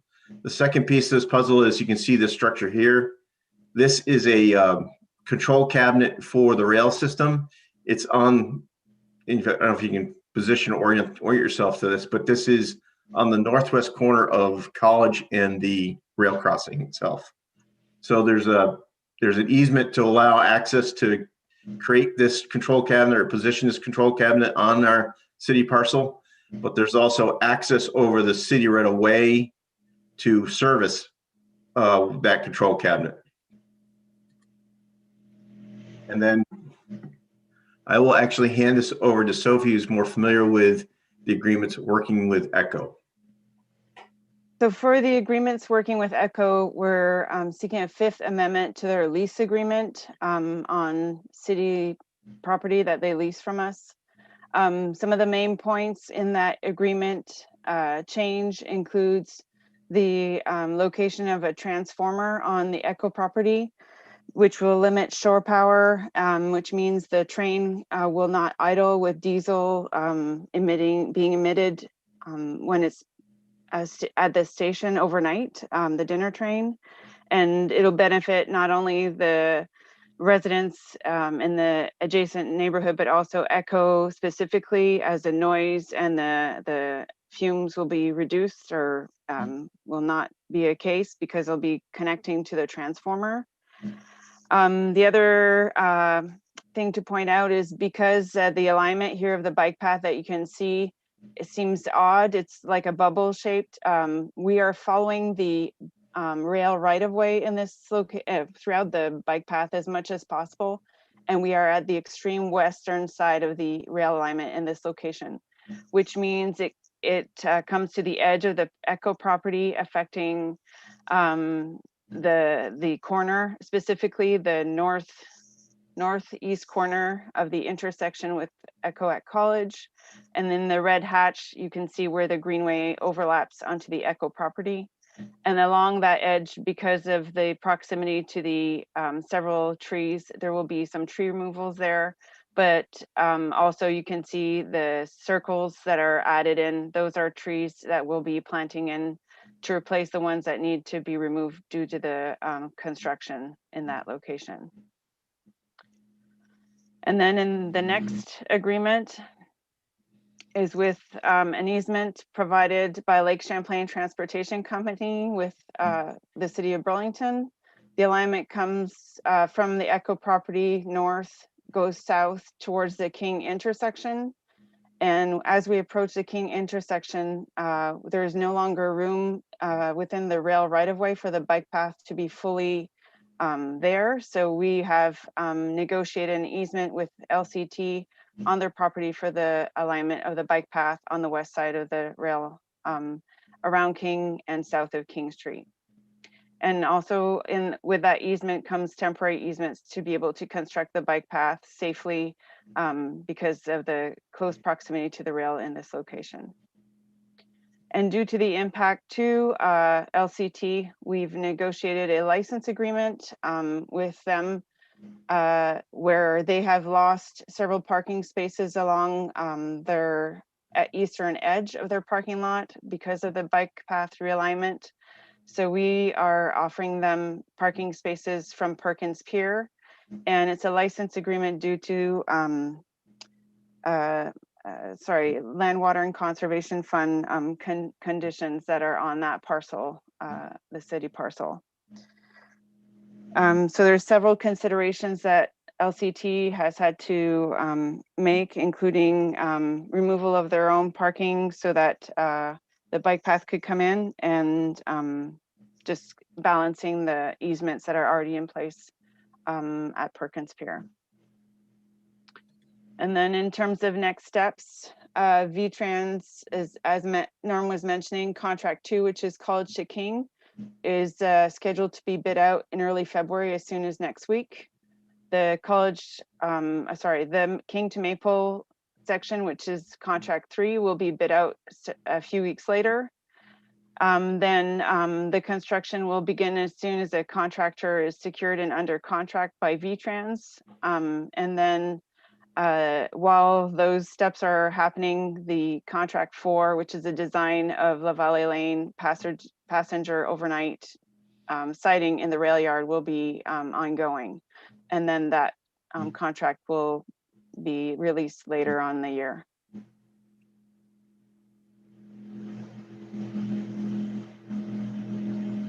And that's all we have for now, but we're open to questions. Okay, great. Thank you for that presentation. Really appreciate all of the detailed and very complex work that went into getting us to this point this evening. Before if you could just go out of share mode, we can go back into it if there's a specific question that we need, but it just helps with seeing all the counselors. Okay. There you go. So before we get into the motion, are there any questions?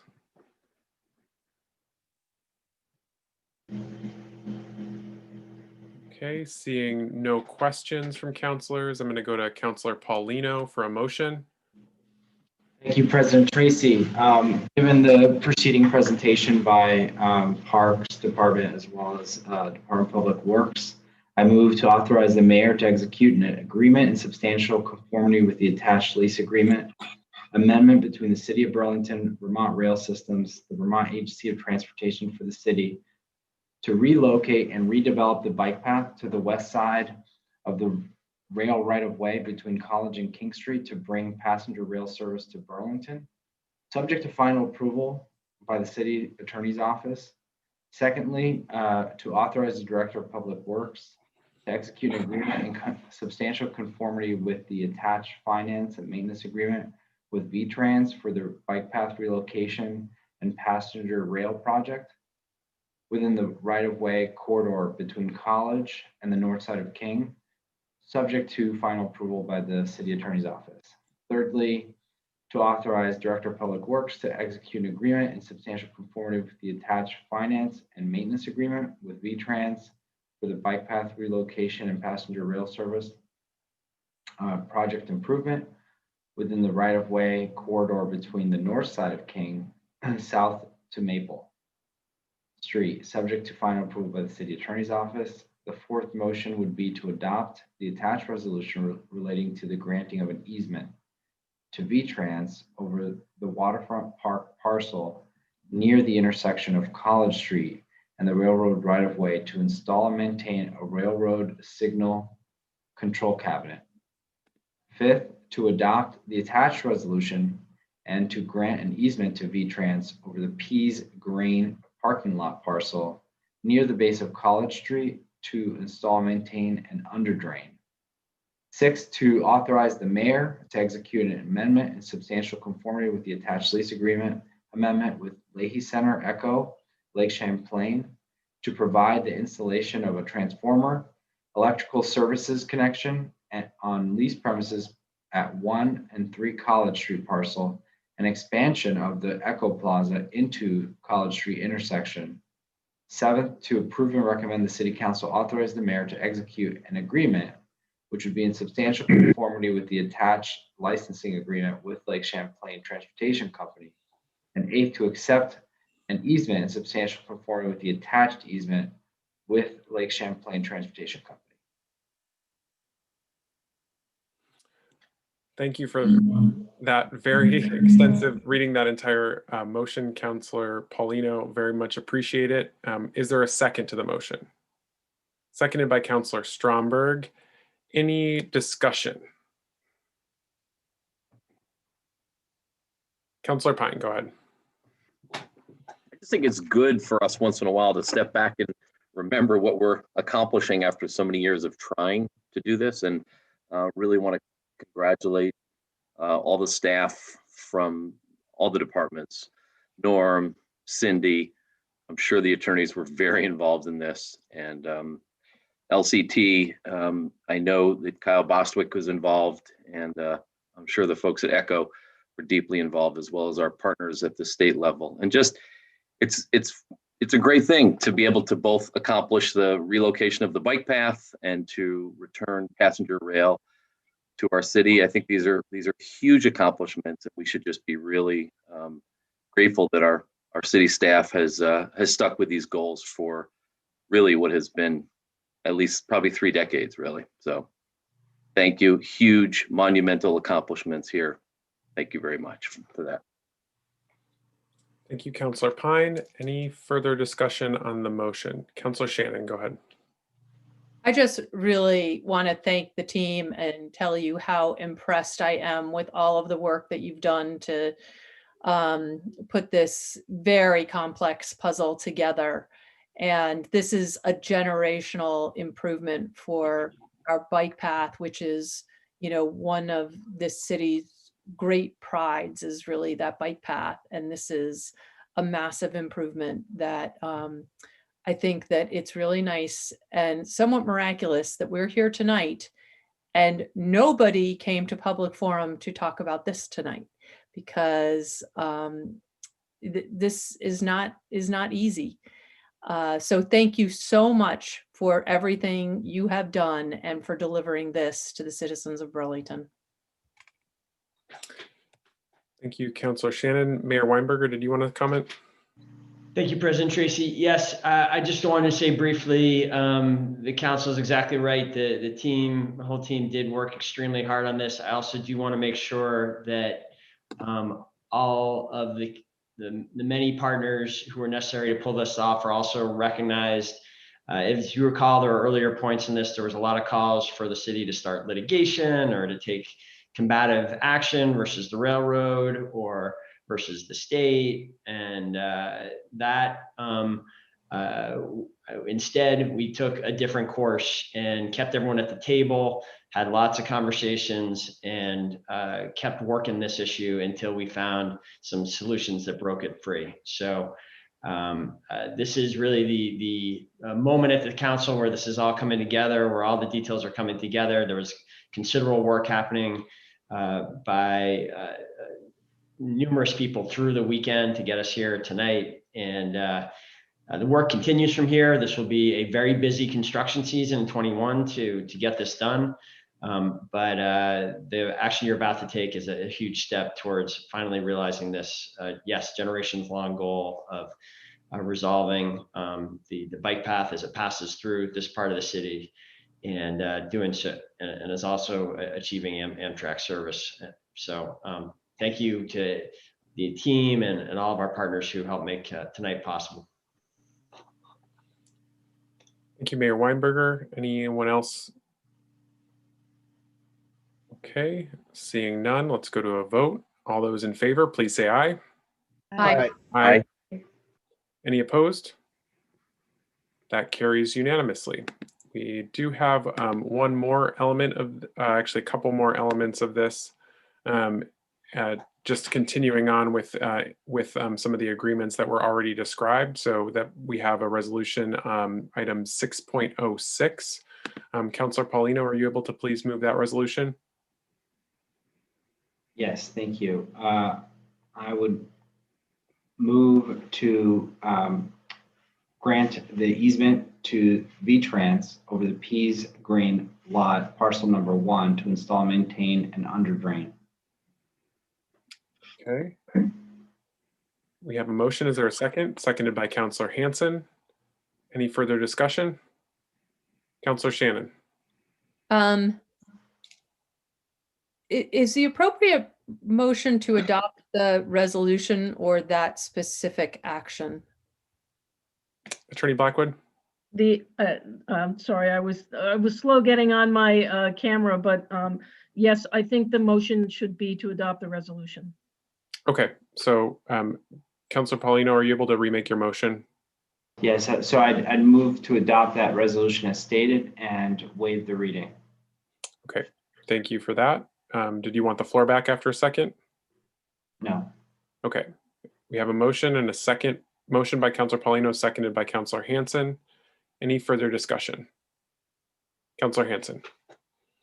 No, yeah, I just wanted to jump in on the kudos to the team just for such an incredible, I mean, this is a huge step forward for our community and for sustainable transportation, and also just the level of moving parts and puzzle pieces that had to be put together to get there is really remarkable. And had a great phone call with Director Spencer on Friday, and I asked him was it a fun puzzle to put together, or was it a logistical nightmare? And he said it was actually a fun puzzle. And I think that's a testament not only to him and the team and how they approach it, but also just the fact that we got such a good outcome in the end. I'm sure if we had not gotten the outcome, it might not have felt quite as fun, but we did get here and it's amazing. So thanks to all the hard work that went into it. Thank you, Councilor Hanson. Councilor Paul. Thanks very much, President Tracy. I mentioned this at the Board of Finance meeting when we voted on this earlier. Both Director Chapin Spencer and Director White did divide up the list between the TUC and the PAC and engaged the 3 members of TUC and the 3 members of PAC with directly on Thursday and Friday if there were any questions that we specifically had. Given that this is a bike path and transportation issue. And I greatly appreciated the time that I got in to do that. We do spend, as a council, a fair amount of time interacting with department heads. And that's not a bad thing, that's a good thing. But oftentimes, the people that are doing a lot of the work behind the scenes don't always get the appreciation and acknowledgement that they should. And certainly, Sophie, the amount of work that you have done on this, thank you so much. And of course, to Norm, the amount of work that you have done on this to bring this to fruition. It does take a lot of community partners, but it really takes a lot of boots on the ground of people actually doing the real heavy lifting. And those are the people that do it. And I'm grateful, we're grateful. So thank you. Thank you, Councillor Paul. Any further comments from councillors? Okay, seeing none, we'll go to a vote on the resolution. All those in favor, please say aye. Aye. Aye. Aye. Any opposed? Hearing none, that carries unanimously, and we are on to the final item relating to this for this evening, which is resolution item 6.07. Councillor Paulino, are you able to make a motion on that? Yes, thank you, President Tracy. I would move to adopt the resolution granting an easement to the State of Vermont Agency of Transportation, VTrans, over the waterfront park parcel number 2 to install and maintain a railroad signal control cabinet and waive the reading. And I don't need the floor back. Okay, we have a motion from Councillor Paulino. Is there a second? Seconded by Councillor Carpenter. Any comments from councillors on this? Councillor Paulino, go ahead. I just want to say, I think I echo everybody's comments. It's a really nice sort of important project that has so many benefits to it. But I wanted to specifically stress the speed with which this very complicated thing was done. I think that a lot of projects take years and years, and I remember early on we didn't know what we were going to do, and just, you know, I think in a year's time we're now doing something that involves VTrans, involves railroad, involves private, involves, it's just so complicated, and somehow we got it done. So it's pretty impressive to see from the beginning of like, what are we going to do to now? Thank you. Thank you, Councillor Paulino. Any further comments from councillors on this item? Okay, hearing none, we'll go to a vote. All those in favor, please say aye. Aye. Aye. Aye. Any opposed? Hearing none, that passes unanimously. So we concluded those items for today because item 6.08 was removed. But just want to thank the team from Parks and DPW for all your hard work as well, and for that great presentation. It's really helpful when we get that to tee off items like that. So thank you for that. And thank you, the city attorney who supported us through all those legal agreements, nearly drove them to drink. Awesome. Well, thank you for that as well, Attorney Blackwood, and the other colleagues in your office. We had removed item 6.08, and so we are going into the next item, which is a resolution approval of public safety continuity plan. Before we get into that item, though, I am going to be passing the gavel on this one, so I can't actually physically pass it. But I will be actually figuratively passing the gavel to Councillor Hanson for this item, so I can participate in the debate. Great. Thanks, President Tracy. Happy to take over. I know that Board of Finance did not end up taking action on this, so I'll look for a motion on the resolution at this time. Point of information. Yeah, go ahead, Councillor Pine. It's 10:30. We just need to extend the time, so I would move that we waive the rules, extend the time to finish the last two items, 6.09 and 6.10. Second. Okay, great. Motion's been made in a second. Any discussion on that? Seeing none, all those in favor of suspending the agenda to continue just the two deliberative items, Councillor Pine? Yes. Okay. All those in favor of that, please say aye. Aye. Aye. Any opposed? No. Okay. Will the city clerk please call the roll on that motion then? Councillor Carpenter,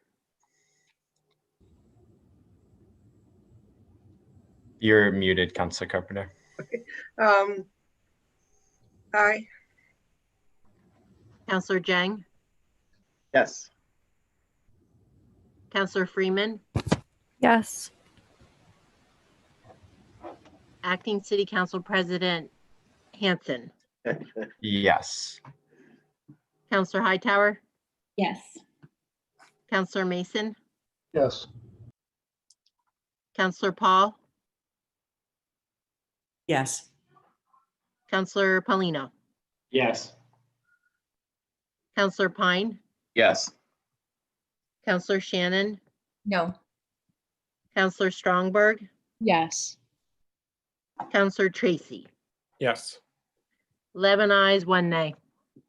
Okay, great. So that passes and we've suspended the rules and we'll complete these 2 items. And I'll go back on to looking for a motion on this item. Councillor Shannon, go ahead. Thank you, Acting President Hansen. I'd like to ask for a 10-minute recess. Okay, and what would the purpose of the recess be?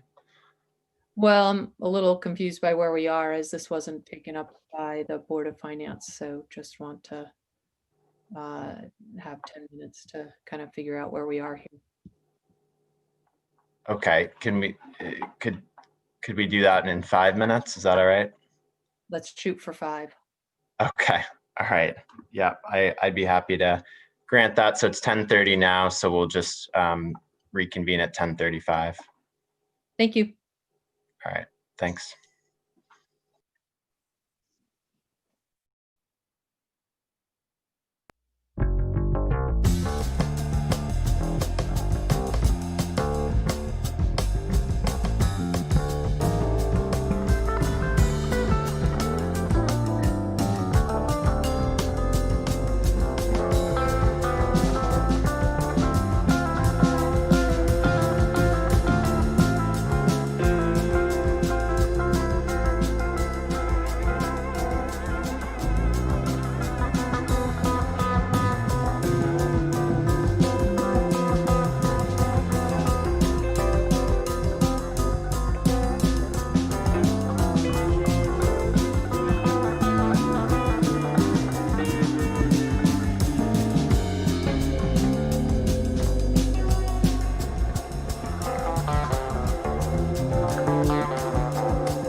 If counselors can hear me, it's 10:36 right now. So if we could please reconvene with cameras back on, that would be great.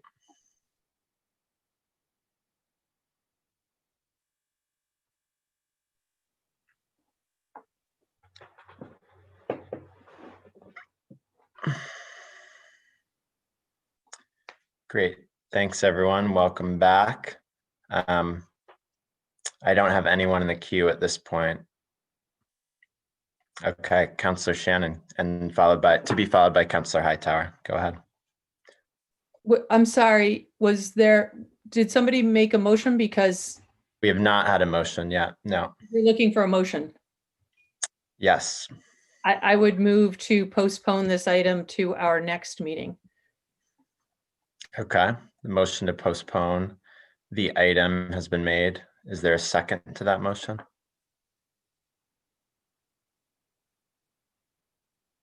Okay, Councillor Paulino has seconded it, and we'll move into, or I'll give the floor back to you, Councillor Shannon, if you'd like it. Can I amend my motion to postpone this item and the one, I'm sorry, I have to open Windows and find my numbers, but amend 6.09 and 6.10 to postpone both of them? I've not seen that done before. City Attorney Blackwood, can an amendment on one item affect a different item on the agenda in that way? I mean, I think the motion's been made and seconded, so the motion's there, and she wants to amend it now to add postponing both of them. I think she could probably agree, she could do that. I think the struggle is that you've already voted to continue the meeting to hear these two items. But I guess you're hearing them by postponing them. So I guess she can make an amendment. The motion's been made and seconded. Now there's an amendment. She needs a second to that amendment. I would point out that I think there's a problem that postponing 6.10 would mean that it would not get on the ballot. The ballots are being printed this week.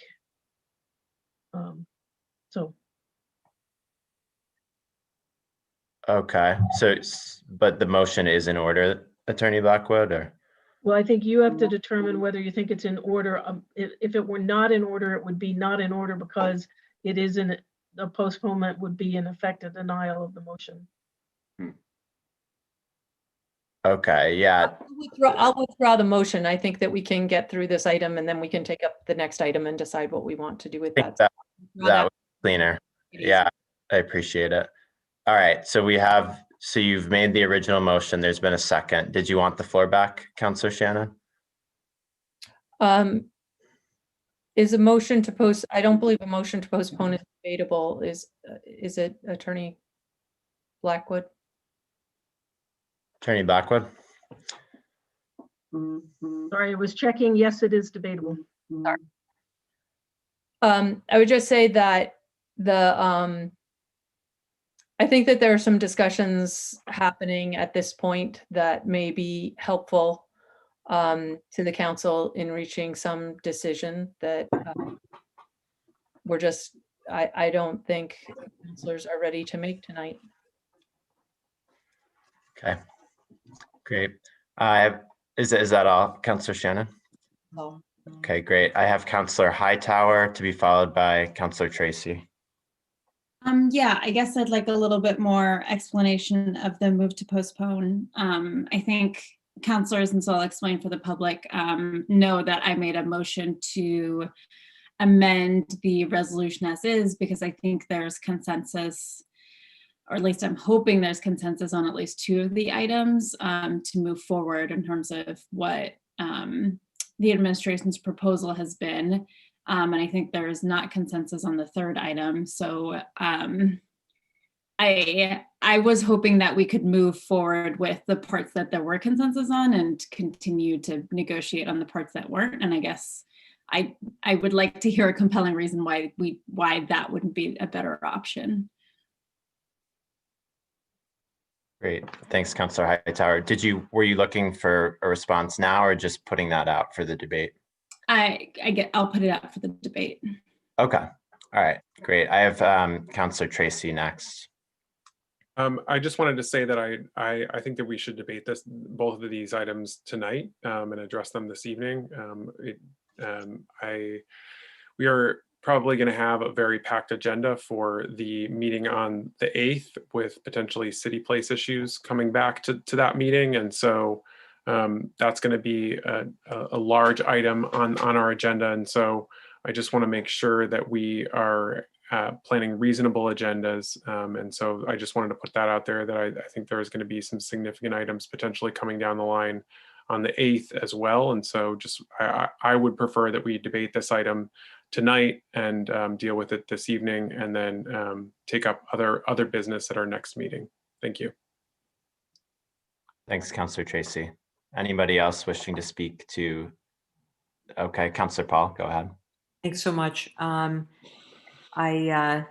all due respect to everyone, I don't think that the reason to postpone or not postpone is because of a busy agenda. That to me is not a compelling reason. A compelling reason is if we don't feel we should postpone something. I think that there is much more that unites us on this resolution than divides us. And I think that we can find a path forward. And if we have done this before, we thought that we couldn't find a path forward with just cause eviction, and the vast majority of us did find that path forward. We have done it before, and I believe that we can do it with this.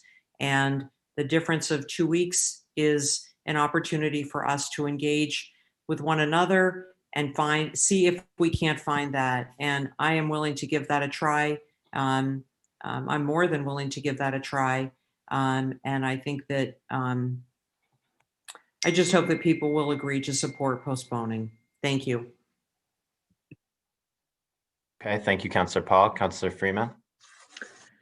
Thanks. I guess I have mixed feelings. On the one hand, I think there are components of this that I feel like I would like to, have more input on or tweak or, be in more conversation about. But on the other hand, I'm not really sure, from what I understand about, potential where counselors are at, it seems like we've kind of come to a consensus. Maybe this is what Councillor Hightower, I think, was sort of getting at. And so I wonder if we, I feel like we kind of are at a point where we've found, it seems potentially that we found some middle ground.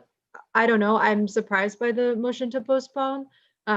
Usually I feel like with council, as much as, it can be hard to predict because things change. And I was just surprised by it. So I guess I'm just trying to process. I honestly didn't think that we would be going into either of these items with a motion to postpone. So I'm just trying to wrap my head around whether that's the best idea at this point. Great, thanks, Councillor Freeman. And just to clarify, because I heard a couple of councillors mention, we're just considering postponing this item at this point, 6.09. The other postponement was withdrawn. I have Councillor Stromberg next. Thank you, Councillor Hanson. Yeah, I think, I'm a little, could go either way on this too. I do think, 2 more weeks of information and data and having conversations and, really trying to be collaborative here is only going to benefit our community. So I think that, that there is that upside that I see to postponing this. So, I'm kind of, I don't want to be the stick in the mud in either direction, but yeah, I'm a little bit more toward postponing at this point. Thank you. Okay, thanks, Councillor Stromberg. I have Councillor Hightower to be followed by Councillor Pine.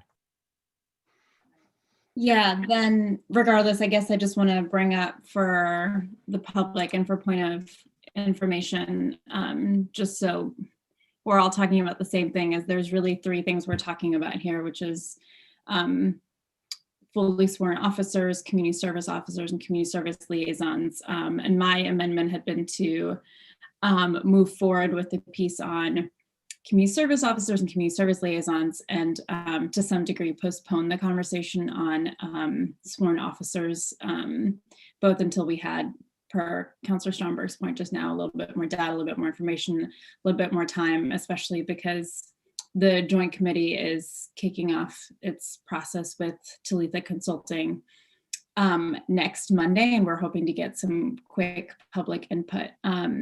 So I was hoping to postpone one piece of it anyway. I was, I guess, hoping to move forward on one piece, but if we feel like there's more consensus to be found by postponing, I'm not opposed to that. Great. Thank you. Councillor Pine. Thank you, Acting President Hansen. How does that sound? I think when we are asked by one of our own, a member of the council, for postponement, and the request is done to give us a chance to both have further conversation on a one-on-one basis, but also to talk to our constituents, but also to gather more information, to have a more complete picture and assessment of what we're grappling with. I think that's a time when postponement is warranted. And so I do think in this instance, postponing action on this item makes sense. Thank you. Thanks, Councillor Pine. I don't have anyone else in the queue. Is anyone else wishing to speak on this? Councillor Jang. Thank you, Acting President. I just wanted to understand as to why specifically postponing until our next meeting. And I want to hear from the the mayor about that. Is that a good idea? Isn't it something that he stated publicly that we're dodging this issue, putting it on the ballot for voters to weigh in on? And it's just 4 weeks, and now we're postponing this for 2 weeks. I want to hear what the mayor has to say about this specific postponing or not. Okay. Mayor Weinberger, would you like to speak? Thank you, President Hansen. I'd be happy to. I mean, my position is very clear. I think we're in a crisis. I think the council should take action. I think the council should take action now on the plan that we put in front of the council. That is by far the best outcome that could happen from tonight. And it is stunning to me that after all the testimony that has been given by your professional police department, who has dedicated their life to this, being expert in policing matters, after the testimony, the letter from near unanimous letter from the police commission, members of our community who have immersed themselves in policing issues to advise us for moments just like this. And after the completely remarkable letter, I've never seen anything like it, from 20 predecessors who have grappled with public safety issues for the last decades, as we have dramatically improved our police department and are concerned about seeing that department dismantled. It is shocking to me, frankly, that this council is not racing to take action tonight to approve this plan that has been developed and that clearly moves us in the direction of police transformation that many members of the public and many councilors have called for. This is a very reasonable proposal that averts crisis and real risk to our public safety system. So it is by far my strongest preference that the council right now act, and at least 7 councilors approve what has been put forward. If that is not going to happen tonight, as it seems it is not going to, and 2 more weeks of conversation might result in consensus close approaching this plan, then that would be my second. That option is better than having this killed tonight and no action being taken place in January, February, likely not March or April. So maybe we come back to this in April with the new council. So That's where I stand on it. Thank you, Mayor Weinberger. Councillor Jang, were you all set, or did you have more comments? Yeah, I mean, my comments is specifically as an elected official, I believe that my responsibility is the people. And I think postponing this until just 2 weeks, to me, it is political. And we should not do that. We should take action right now and then take both actions actually that we already stated, 10:30, we will finish them. Coming until here and postponing one of them, I don't think is a good idea, and it's a good governance. People are waiting, people been here talking to us, and we postponed one already last time, and I think we have to move forward. I think there are great amendments, and with the discussion, let's at least have a discussion and then decide whether or not we should postpone or deliberate. I think that's where I am. I'm not supportive of postponing this tonight. Okay, thanks. Yeah. Thanks, Councillor Jang. Councillor Shannon? Thank you, Acting President Hansen. I want to be very clear that I am fully prepared to vote tonight, and I feel completely comfortable in my decision. My motion to postpone was out of respect for fellow councilors who are still wrestling with where they may fall on this, and reaching a more satisfactory conclusion for the citizens of Burlington is worth waiting for. And I don't think that we have a satisfactory conclusion to deliver to the citizens of Burlington tonight. And it's for that reason that I ask that we postpone. Thanks, Councillor Shannon. Anyone else? Yeah. Councillor Jang? Yeah, thank you. I mean, I think the satisfactory conclusion is basically to hear from all the constituents here, from all the Burlingtonians. And I think this need not to be postponed until. You have a point of order, Councillor Shannon? Yes, I don't believe the discussion is about hearing from the citizens of Burlington. It's about postponing this action tonight. That's correct, yeah. Yeah, that's correct. Go ahead, Councillor Jang.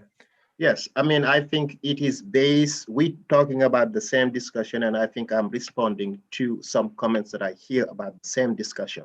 So would you allow me to express my views? And I'm not talking, yeah. Yeah, you can continue, but yeah, that item of the ballot measure is next, but as it relates to this item, if you want to go ahead. Yes, so basically what I'm saying is hundreds of people today showed up, whether or not they're listening or they stated their views about where we are here. And for the first time today, I have heard at least from both sides, right? And I think we need to respect that in order to deliberate about this and then move us forward. I do not think there are any other consensus we need to come up with. This discussion has been going on for quite some time. You received a presentation long time ago, and today it's time to deliberate. What I'm saying is basically, I am not going to vote to support the postponing. Thank you. Okay, thank you, Councillor Jang. Any other comments on this before we move to a vote? Okay, all right, seeing none, will this, oh, Councillor Freeman.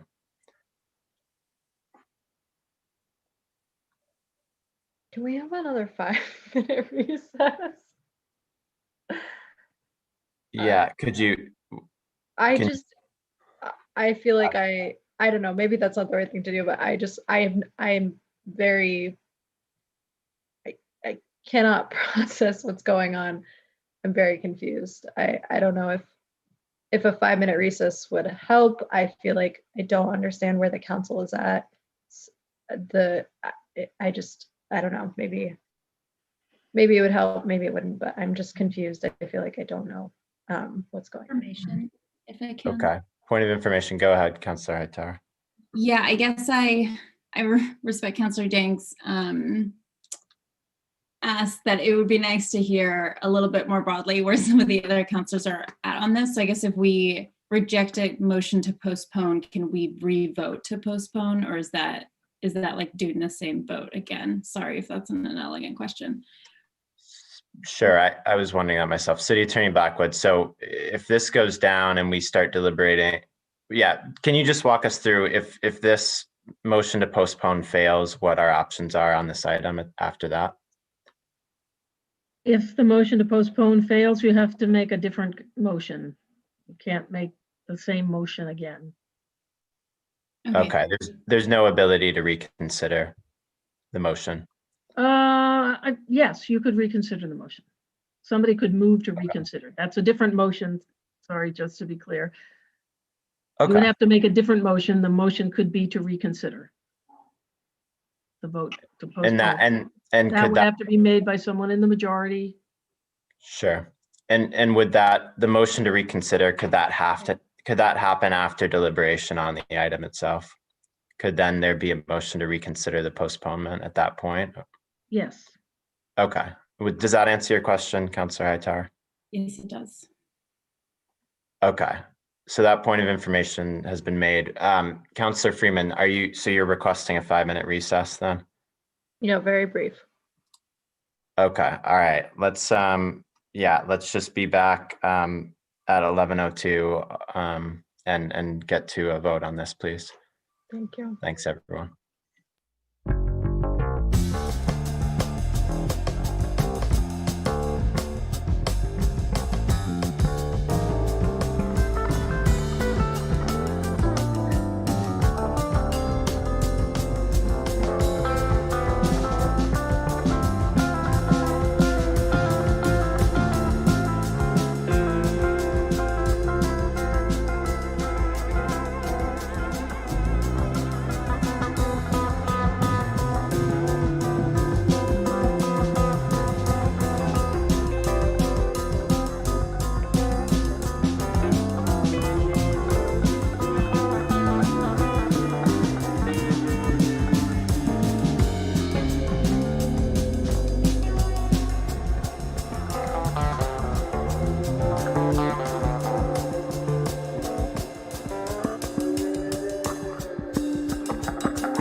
had 5 minutes now.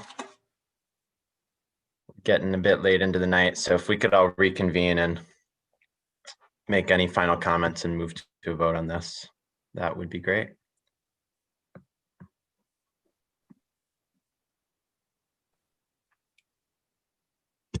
All right, so I see Councillor, well, hold on, let me make sure we have a quorum before I dive back in, but I see Councillor Hightower and Freeman looking to speak. All right, I think we've got enough councillors back. Others, if you could turn your screen on and come back, that would be great. And I'm going to go ahead and give it to Councillor Hightower. Yeah, so I think I can move for better or worse, I'm the at least self-identified compromiser on the council. And so I'm down to postpone to try to get to more compromise. I think I just also want to make sure that it's on the record that this proposal was made by a Democrat to postpone. And I think there's been some misconception that council actions are progressive party actions. And if this does pass, I think it'll be a bipartisan postponement. So I want to make that very clear. Okay, thank you, Councillor Hightower. Councillor Freeman. Thank you. And thank you for the recess. It took me a minute to sort of process everything. So I think the reason why I'm of two minds, and I hope that this will make sense, but I think essentially there are 7 votes, so a majority, to bring forward a certain outcome based on the amendments and then the underlying resolution. I was planning to vote in the majority of that, although I had some things I would want to change. I felt like it was enough in line with things that I would like to see come forward, and enough of a compromise as well. And then I also, I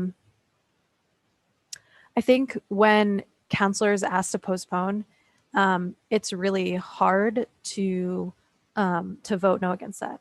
It feels sort of cold and heartless. And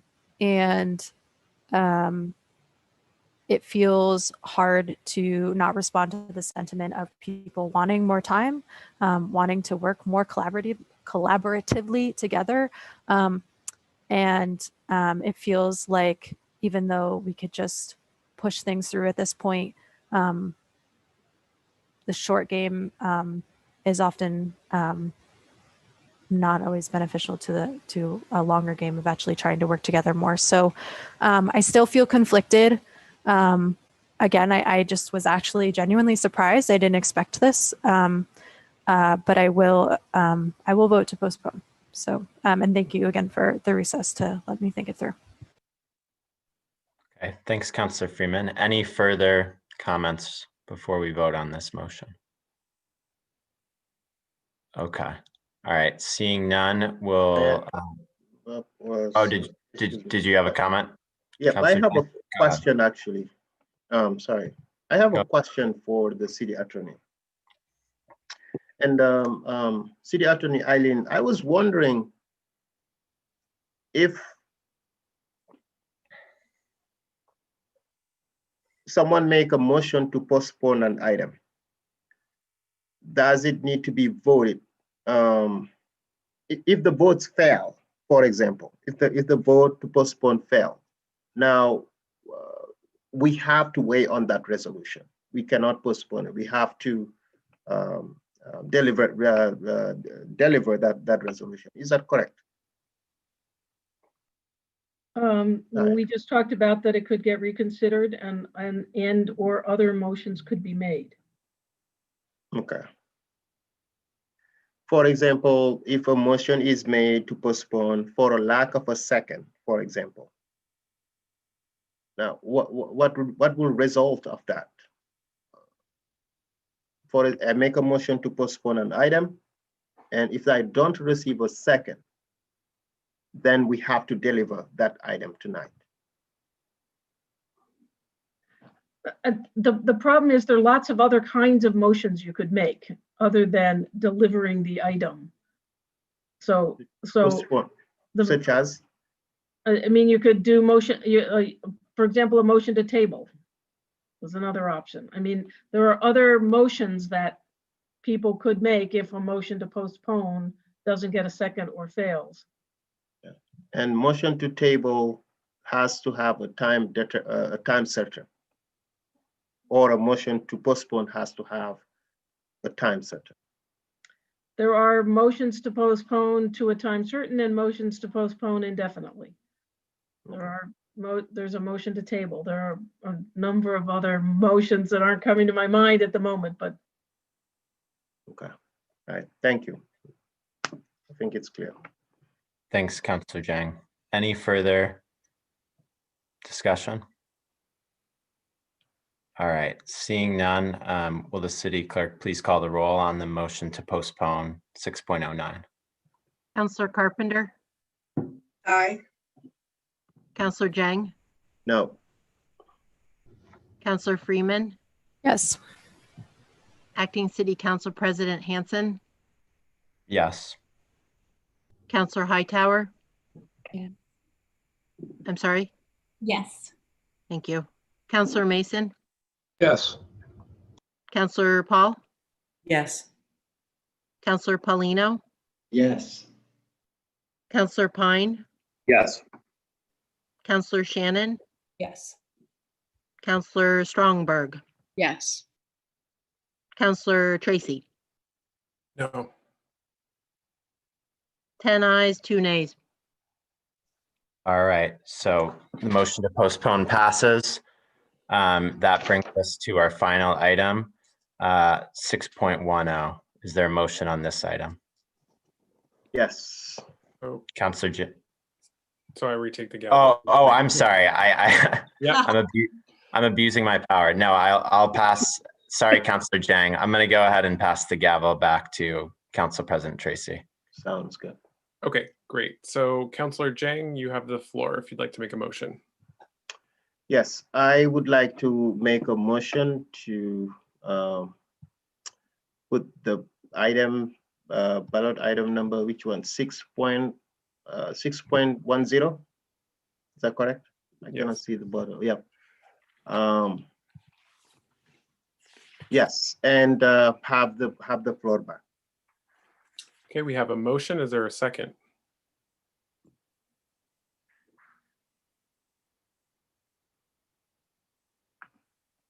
We have a motion. Is there a second? Okay, the item fails for lack of a second. Okay, thank you. Sorry, I can second it. I didn't. I don't. Please, councilors, if you're going to second, please second it sooner. Sorry. Sorry. Councillor Jang, you have a second from Councillor Freeman. You have the floor. Thank you very much.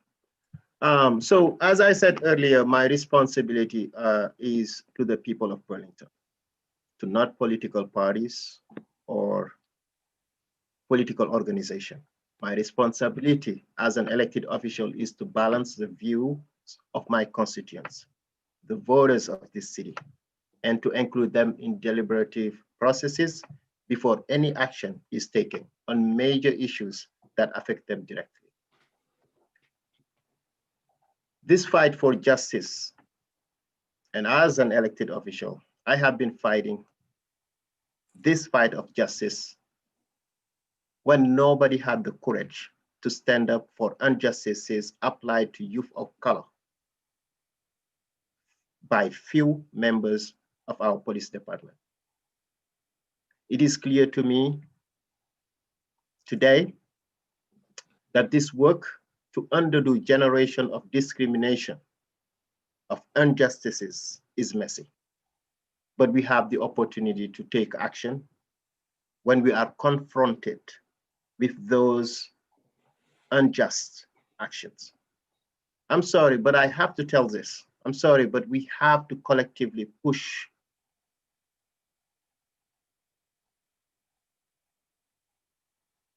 we have to stop pushing the can under the rug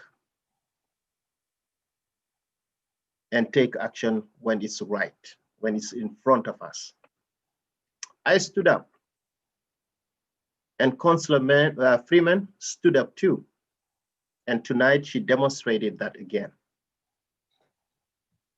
She stood up tall with me for justice. She has done it repeatedly. But nobody else from my colleagues have done it. And what I'm saying is from an act of I'm an insider who've been there, done that when nobody was there. But she did. One councillor, though, did express regret for not standing up tall. But the rest, we all looked away. We dodged critical actions exactly just like tonight, right here. And here we are. Here we are. The ballot in front of us is a ballot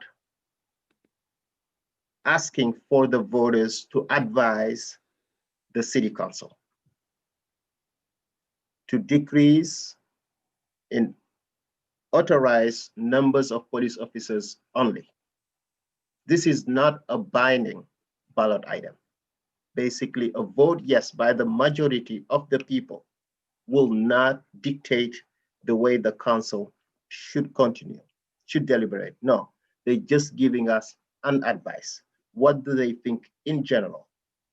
Because again, my responsibility is to the people. This resolution in front of us is asking the question, shall the city of Burlington maintain a minimum of 84 sworn officers, assuring adequate staffing level to sustain 24 hours police patrol? A vote yes is the voters are saying yes, we want you to have 84 as an advisory. A vote no, then we have an idea. Again, my responsibility, I'm gonna say it again and again, is to the people, is to the community members, not to the 20 former elected officials, not to the 100,000 people that support defunding the police without a plan. Despite my amendments that was thoughtful for the council to take the time to do the research, to not do what we call knee-jerk reaction. We haven't done any study, and here we are. Members of the administration want to increase it, which I do think is not the way we should do it. We should ask those who are being policed, what do they think? So the resolution is in front of all of us. I hope that you will allow your constituents, I hope you will allow all stakeholders, including businesses and all of those that are voting here in the city of Burlington, to have a say. That's all I wanted to say, and I hope that you vote for it to put this on the ballot. Thank you. Thank you, Councillor Jang. Councillor Shannon.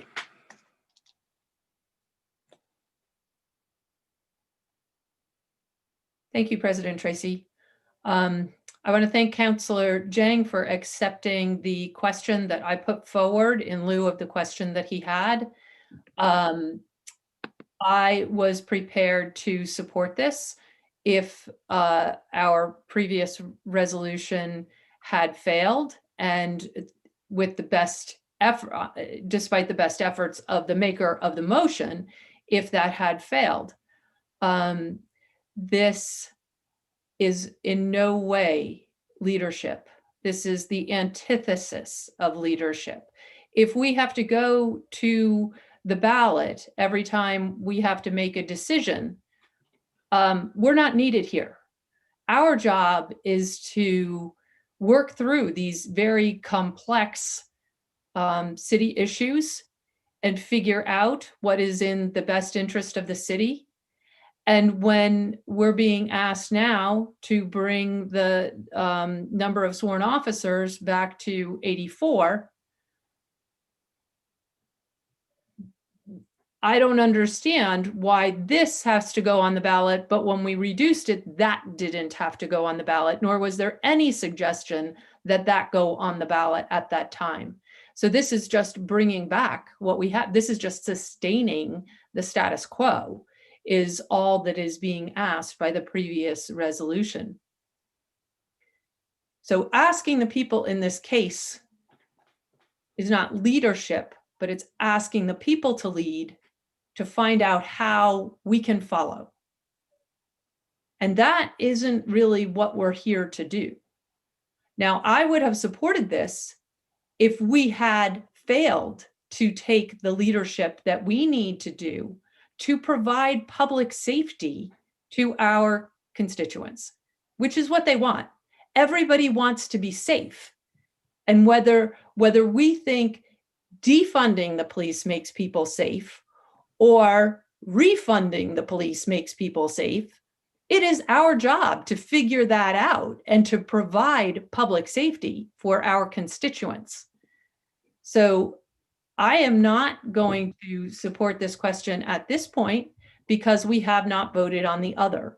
And I understand, I am not going to make an effort to postpone this because this is the last night that we can make this decision. But the proper way to make this decision is not to kick the can down the road and wait months to make this decision, which is an urgent decision for public safety. The right way to make this decision is for us to make our best efforts to collaborate to deliver public safety best as we can to the citizens of Burlington. This non-binding resolution is not going to accomplish that. And it's a false sense of security to think that it will. Thank you. Councillor Hanson. Great, thanks. So yeah, for my part, I don't have an issue with the idea of going to the voters regarding the issue of public safety and hearing from the voters on that. My issue with the resolution is the framing that's used and the equivalency between the particular number of 84 sworn officers and tying that in with the 24/7 responsive coverage from BPD. I still think, and I think many of us are still trying to explore and dig into the question of whether there are more creative ways to use our existing resources to provide coverage without necessarily needing that particular number. And I think we're still working through that as a community. So the ballot item pairing those two together so directly and taking that as fact, I think is problematic. So Councillor Hightower and myself had posted an amendment, and I'd like to move that amendment at this time. It's posted on board docs, and this would be to strike lines now 14 and 15 because we're looking at the revised resolution, and replace with the text that's listed in the amendment, which is, shall the voters of the city of Burlington advise and encourage the city council to increase investment in alternative public safety resources as well as empowerment initiatives for Black, Brown, and white residents alike by maintaining the ongoing reduction in the Burlington sworn officer count to align with the national median of officers per resident. So that I'll make that motion.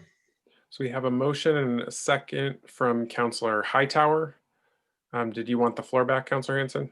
Sure, I'll have the floor back. So this, rather than again, sort of tying those two aspects together in the underlying, this amendment changes the framing about how we ask the voters about public safety, using this more holistic framing that really comes out of the racial justice resolution that we passed last June in terms of the trajectory that we set in that resolution of reallocating resources away from traditional policing and towards alternative public safety models and empowerment initiatives, especially for people of color in the community. So that kind of reframes the question and puts it to the voters so that we can still hear from the voters on public safety, but with a more holistic framing rather than just asking them about a number of officers.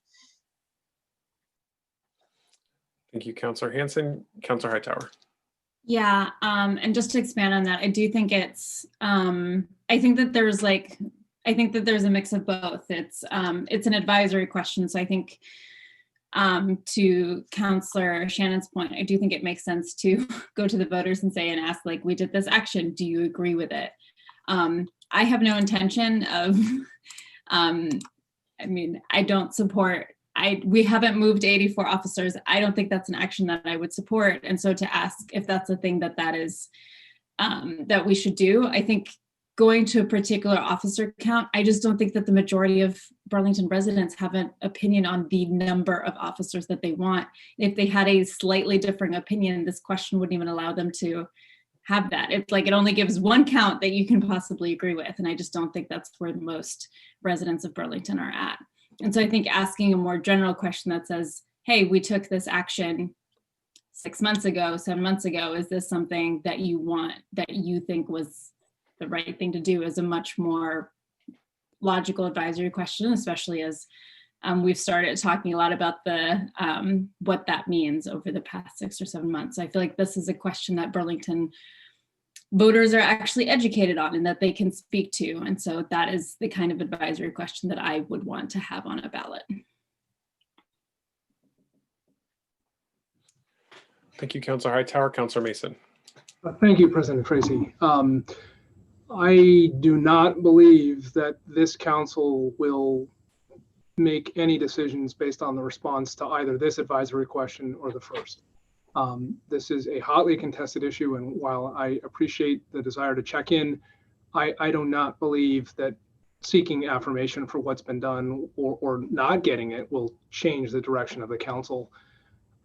I have to confess, I can only imagine how confused the public is, because as a counselor, I respect we all may have a different number that we think is the right number, but the reality is we committed in June to a process involving a consultant and assessment, community input.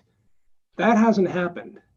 So 84, 82, 74, 65, I don't know what the right number is until that assessment is done and we are able to make a determination of what services we can move away from, our force to others. So going to the public, I think, empowers them and makes them feel, whether it's an 84 or this ongoing reduction number, I don't believe the council will abide by that until the assessment comes back and we dig in and have a debate.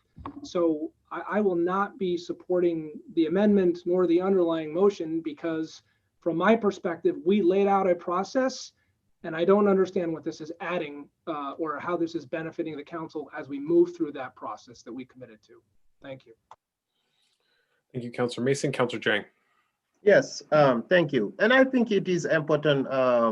Thank you, Jack, because I do believe that leadership is sometimes, allowing to be led. That's what a leader should do. And this number 84 did not come from anywhere. This is a number that was presented in front of us by those who have the expertise in the staffing at the police level. They made it very clear, from 74, we need 84. So this is not a number that I came up with. And this is also a language that was vetted by the city attorney. And Councillor Shannon, who spoke a little bit earlier about leadership, basically, she framed the question as it is. Because the language city attorney and I came up with was completely different, maybe a little bit complicated. And now in terms of leadership, she's not supporting it. I don't understand. And I completely respect it. But what I want to hear is from the people. That's my only intent, nothing else, right? And I do believe it would be imperative, whether if it's not this language or the language that this Zoraya has proposed, I am open to both of them, because voters should have a say. The first resolution, did they approve it? No. What the police want Is it what the voters need to weigh it on? I think it should be one of them. So please, thank you. I think yeah, let's, that's what I have to say for now. Thank you. Thank you, Councillor Jang. Councillor Carpenter. A couple of observations, and we need to own this issue. We were elected to determine these things. If our voters don't like how we determine them, they need to get rid of us. We cannot ask the voters for all of these specific things every single time we make a decision. This particular, and I am supportive of really dealing with this officer crisis now, but we need to come to some collaborative consensus. Whether it's 84 or the median for what size community, the median for what type of community, a community with an airport, not an airport.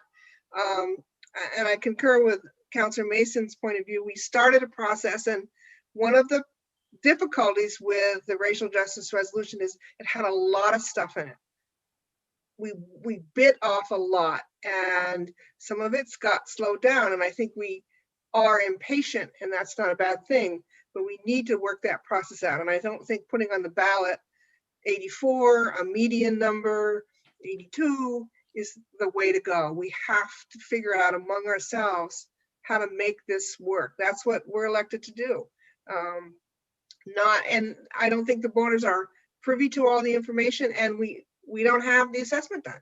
And even in lieu of the assessment, we need more detailed interim stuff, interim conversations. To me, it's just not an appropriate ballot item. Thank you, Councillor Carpenter. Any for Councillor Freeman? Thank you. I am supporting this amendment. I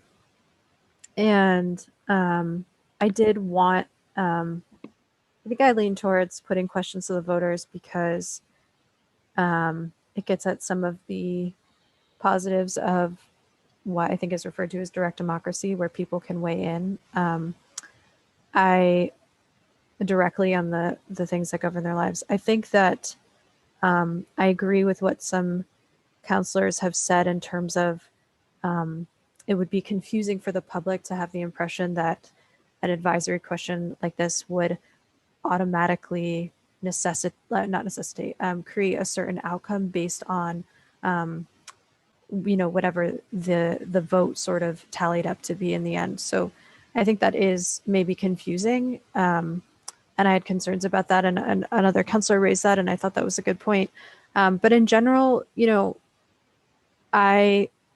I'm curious what the city thinks about this. We've been having so many debates about it as elected officials, as counselors. I think I'm just generally curious. I'm not sure exactly what the answer would be. I don't know what that would exactly mean one way or the other. I think it's, to me, it's about gathering information about, it's like a temperature check, I guess.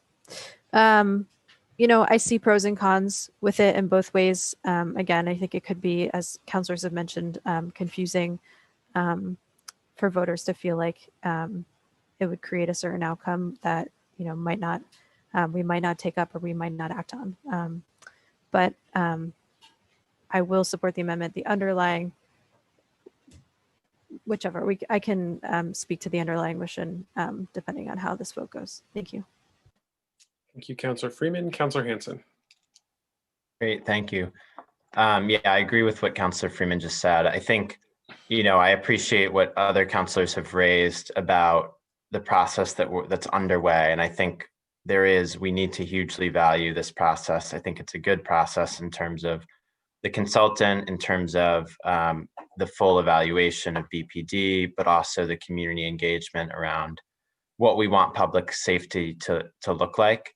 So I don't see this as sort of replacing or overriding that process, but I do see this as an opportunity to supplement that process with a ballot question that will really allow us to hear from the greatest number of people on this issue. So I think there is value in that, and that can supplement and help inform the public outreach process that will happen. So I think the language about, advising and encouraging the city council, and the fact that it's an advisory question, and our ability to communicate that should address some of the concerns around voters think that this is an automatic. I think the other thing that will mitigate that concern is what we're paying for in terms of a public process that I think will be robust. And I hope we're expecting and will hold the standard that the public outreach process with the consultant is very robust. And therefore, if it is robust,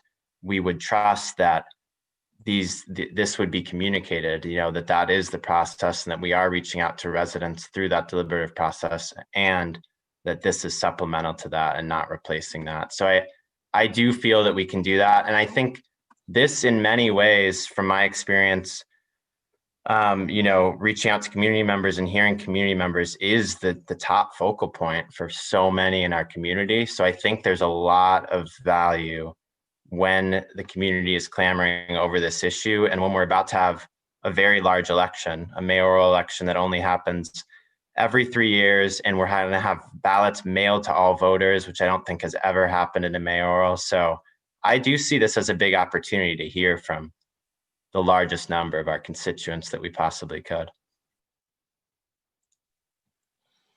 Thank you, Councillor Hanson. I have Councillor Pine to be followed by Councillor Hightower and Paul. Go ahead, Councillor Pine. Thank you, Mr. President.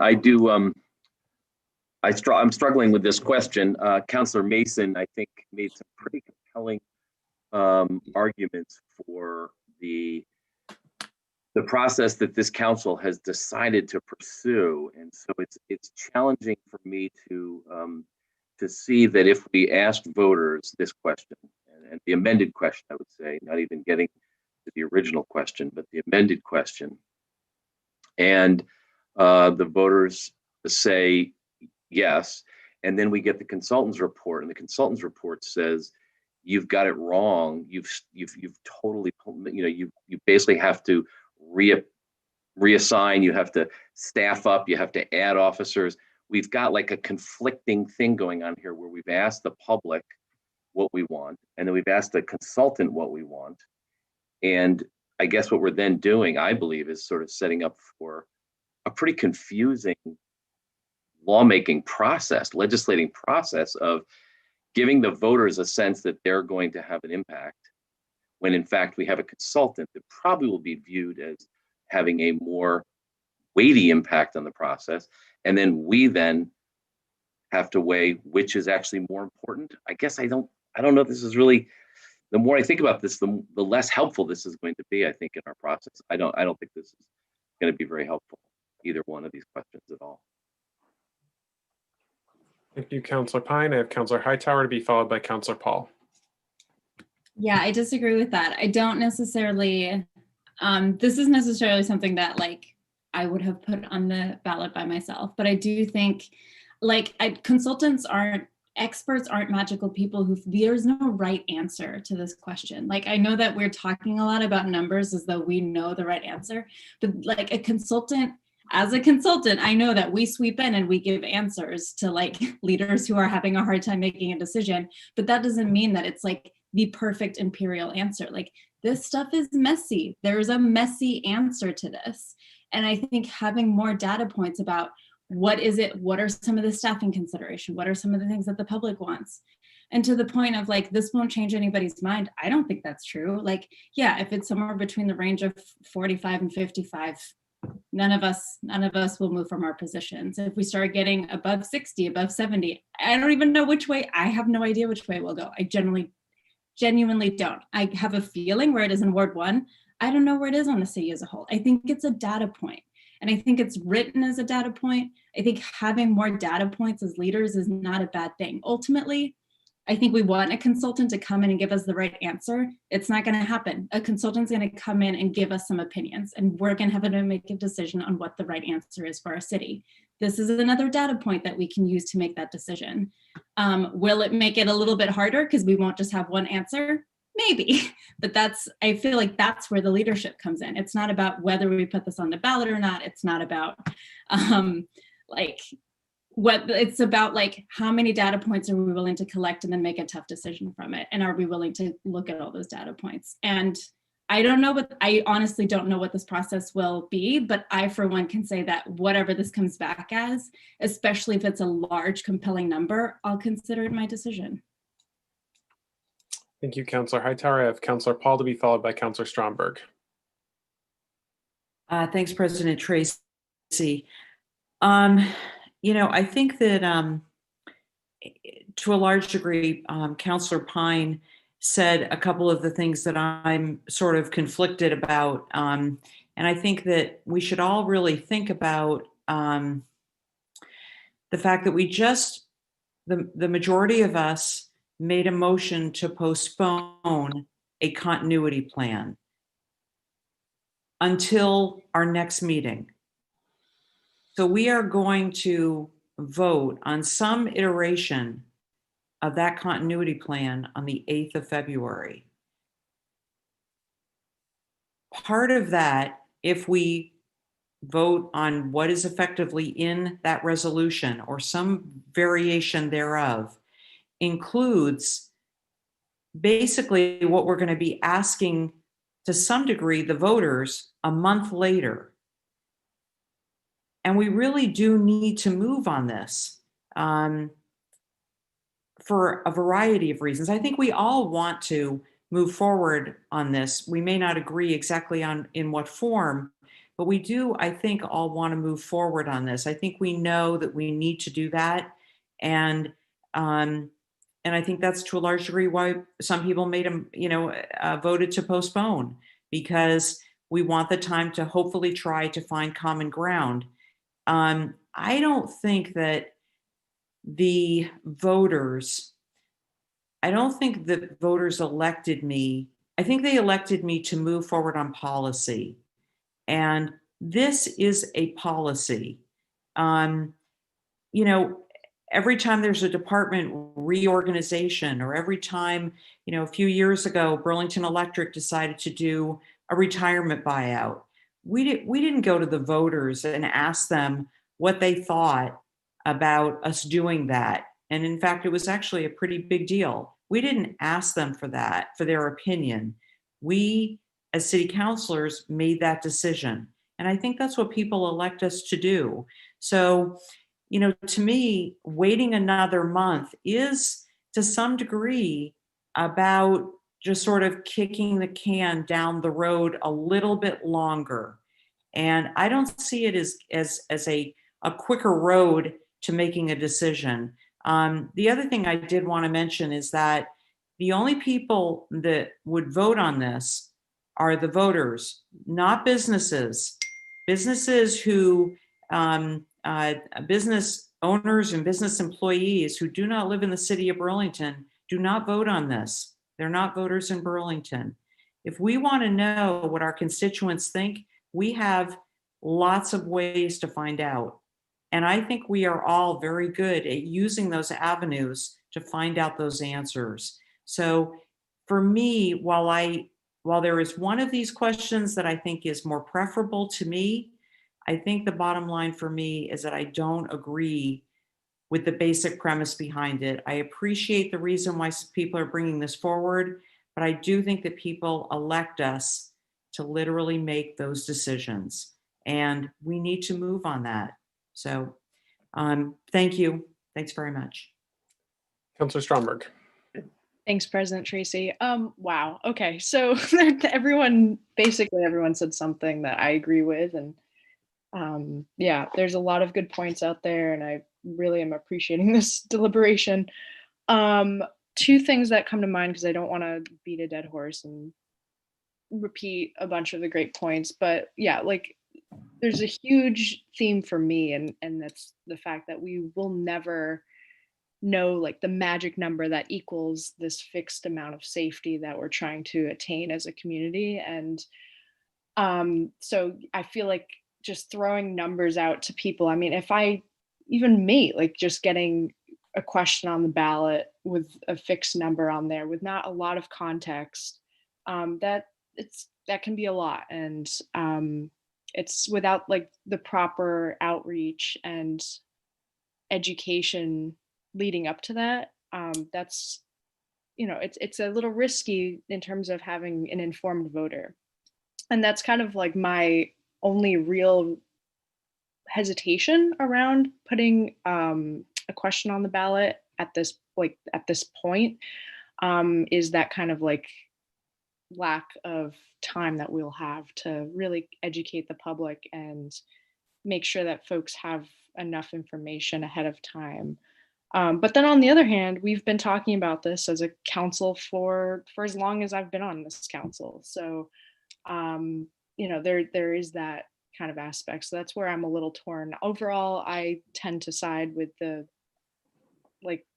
giving people the opportunity to weigh in. I think that's incredibly important. And, if I have to flip a coin, you always kind of know what your decision is before the coin falls. So I think I would definitely side with giving folks the opportunity to weigh in, because like Councillor Hightower noted so beautifully, it's another data point. It really is. And it's very helpful.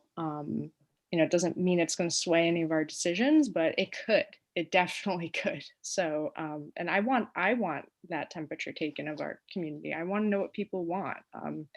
I hear predominantly from certain districts and certain wards and whatnot, and it would be good to know, more so what we need as a city. So I think I would personally benefit from that. I think we all would. So that's where I stand on that amendment. Thank you, Councillor Stromberg. Councillor Paulino. Just move to call question, President Tracy. Okay, we have a motion to call the question. Is there a second? Seconded by Councillor Stromberg. Motion to call the question is non-debatable. So we will go to a vote on the motion to call the question. Will the city clerk please call the roll? Councillor Carpenter? Yes. Councillor Jang? No. Councillor Freeman? Yes. Councillor Hanson? No. Councillor Hightower? Yes. Councillor Mason? Yes. Councillor Paul? Yes. Councillor Paulino? Yes. Councillor Pine? No. Councillor Shannon? Yes. Councillor Strongberg? Yes. City Council President Tracy? Yes. 9 ayes, 3 nays. Okay, so the motion to call the question on the amendment passes, and so now we will go to a vote on the amendment itself. Will the city clerk please call the roll on the amendment? Councillor Carpenter? No. Councillor Jang? Yes. Councillor Freeman? Yes. Councillor Hanson? Yes. Councillor Hightower? Yes. Councillor Mason? No. Councillor Paul? No. Councillor Paulino? No. Councillor Pine? No. Councillor Shannon? No. Councillor Strongberg? Yes. City Council President Tracy? Yes. 6 ayes, 6 nays. The amendment fails, and we are back to debate on the original motion.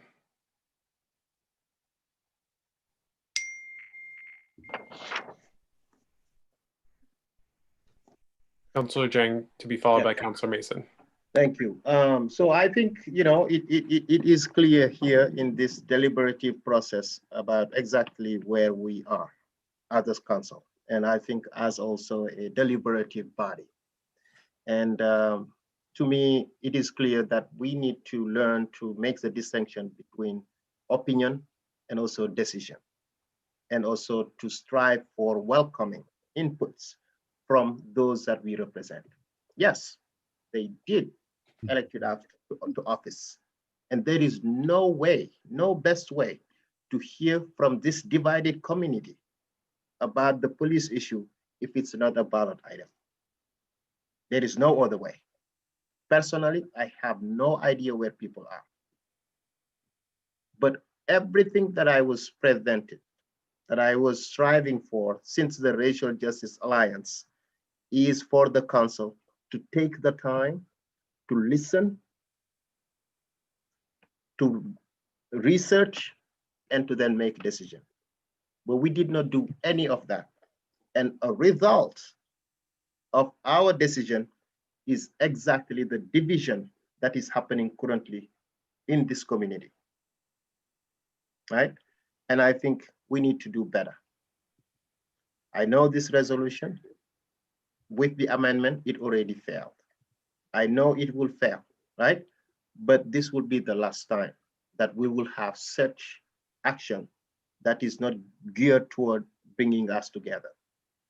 Now, the postponed resolution, I think it will be important to wait until we have that conversation to talk about it more. But thank you all for those that weighed in, especially the progressives that voted for your own amendment that you brought in here. Thank you so much. Yeah. Thank you, Councillor Jang. Councillor Mason. Thank you, President Tracy. I agree with Councillor Jang's diagnosis of how we got here, but I don't believe that this is the solution. We have put in place a process to solicit feedback after the assessment was done. I think we should wait. So I'd like to call the question, please, President Tracy. We got a motion to call the question. Is there a second? Seconded by Councillor Paul. Motion to call the question is non-debatable. Will the city clerk please call the roll?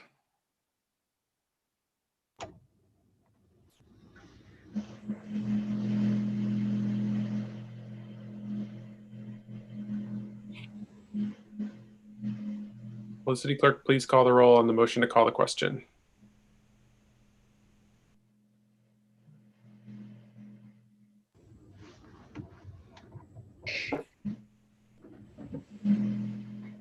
President Tracy? Yep. Do you think possibly we might be able to just in the interim take a hand vote? And if that is not unanimous, perhaps then we could move on? Okay, yeah, I'll try that. All those in favor of calling the question, please say aye. Aye. Aye. Any opposed? Okay, so the motion to call the question passes unanimously. I was opposed. You're opposed? Okay. Attorney Blackwood, are you able to call the roll, please? I'm on. Okay. Will you please call the roll then on the motion to call the question? Councillor Carpenter, Yes. Councillor Jang, Yes. Councillor Freeman, Yes. Councillor Hanson, No. Councillor Hightower,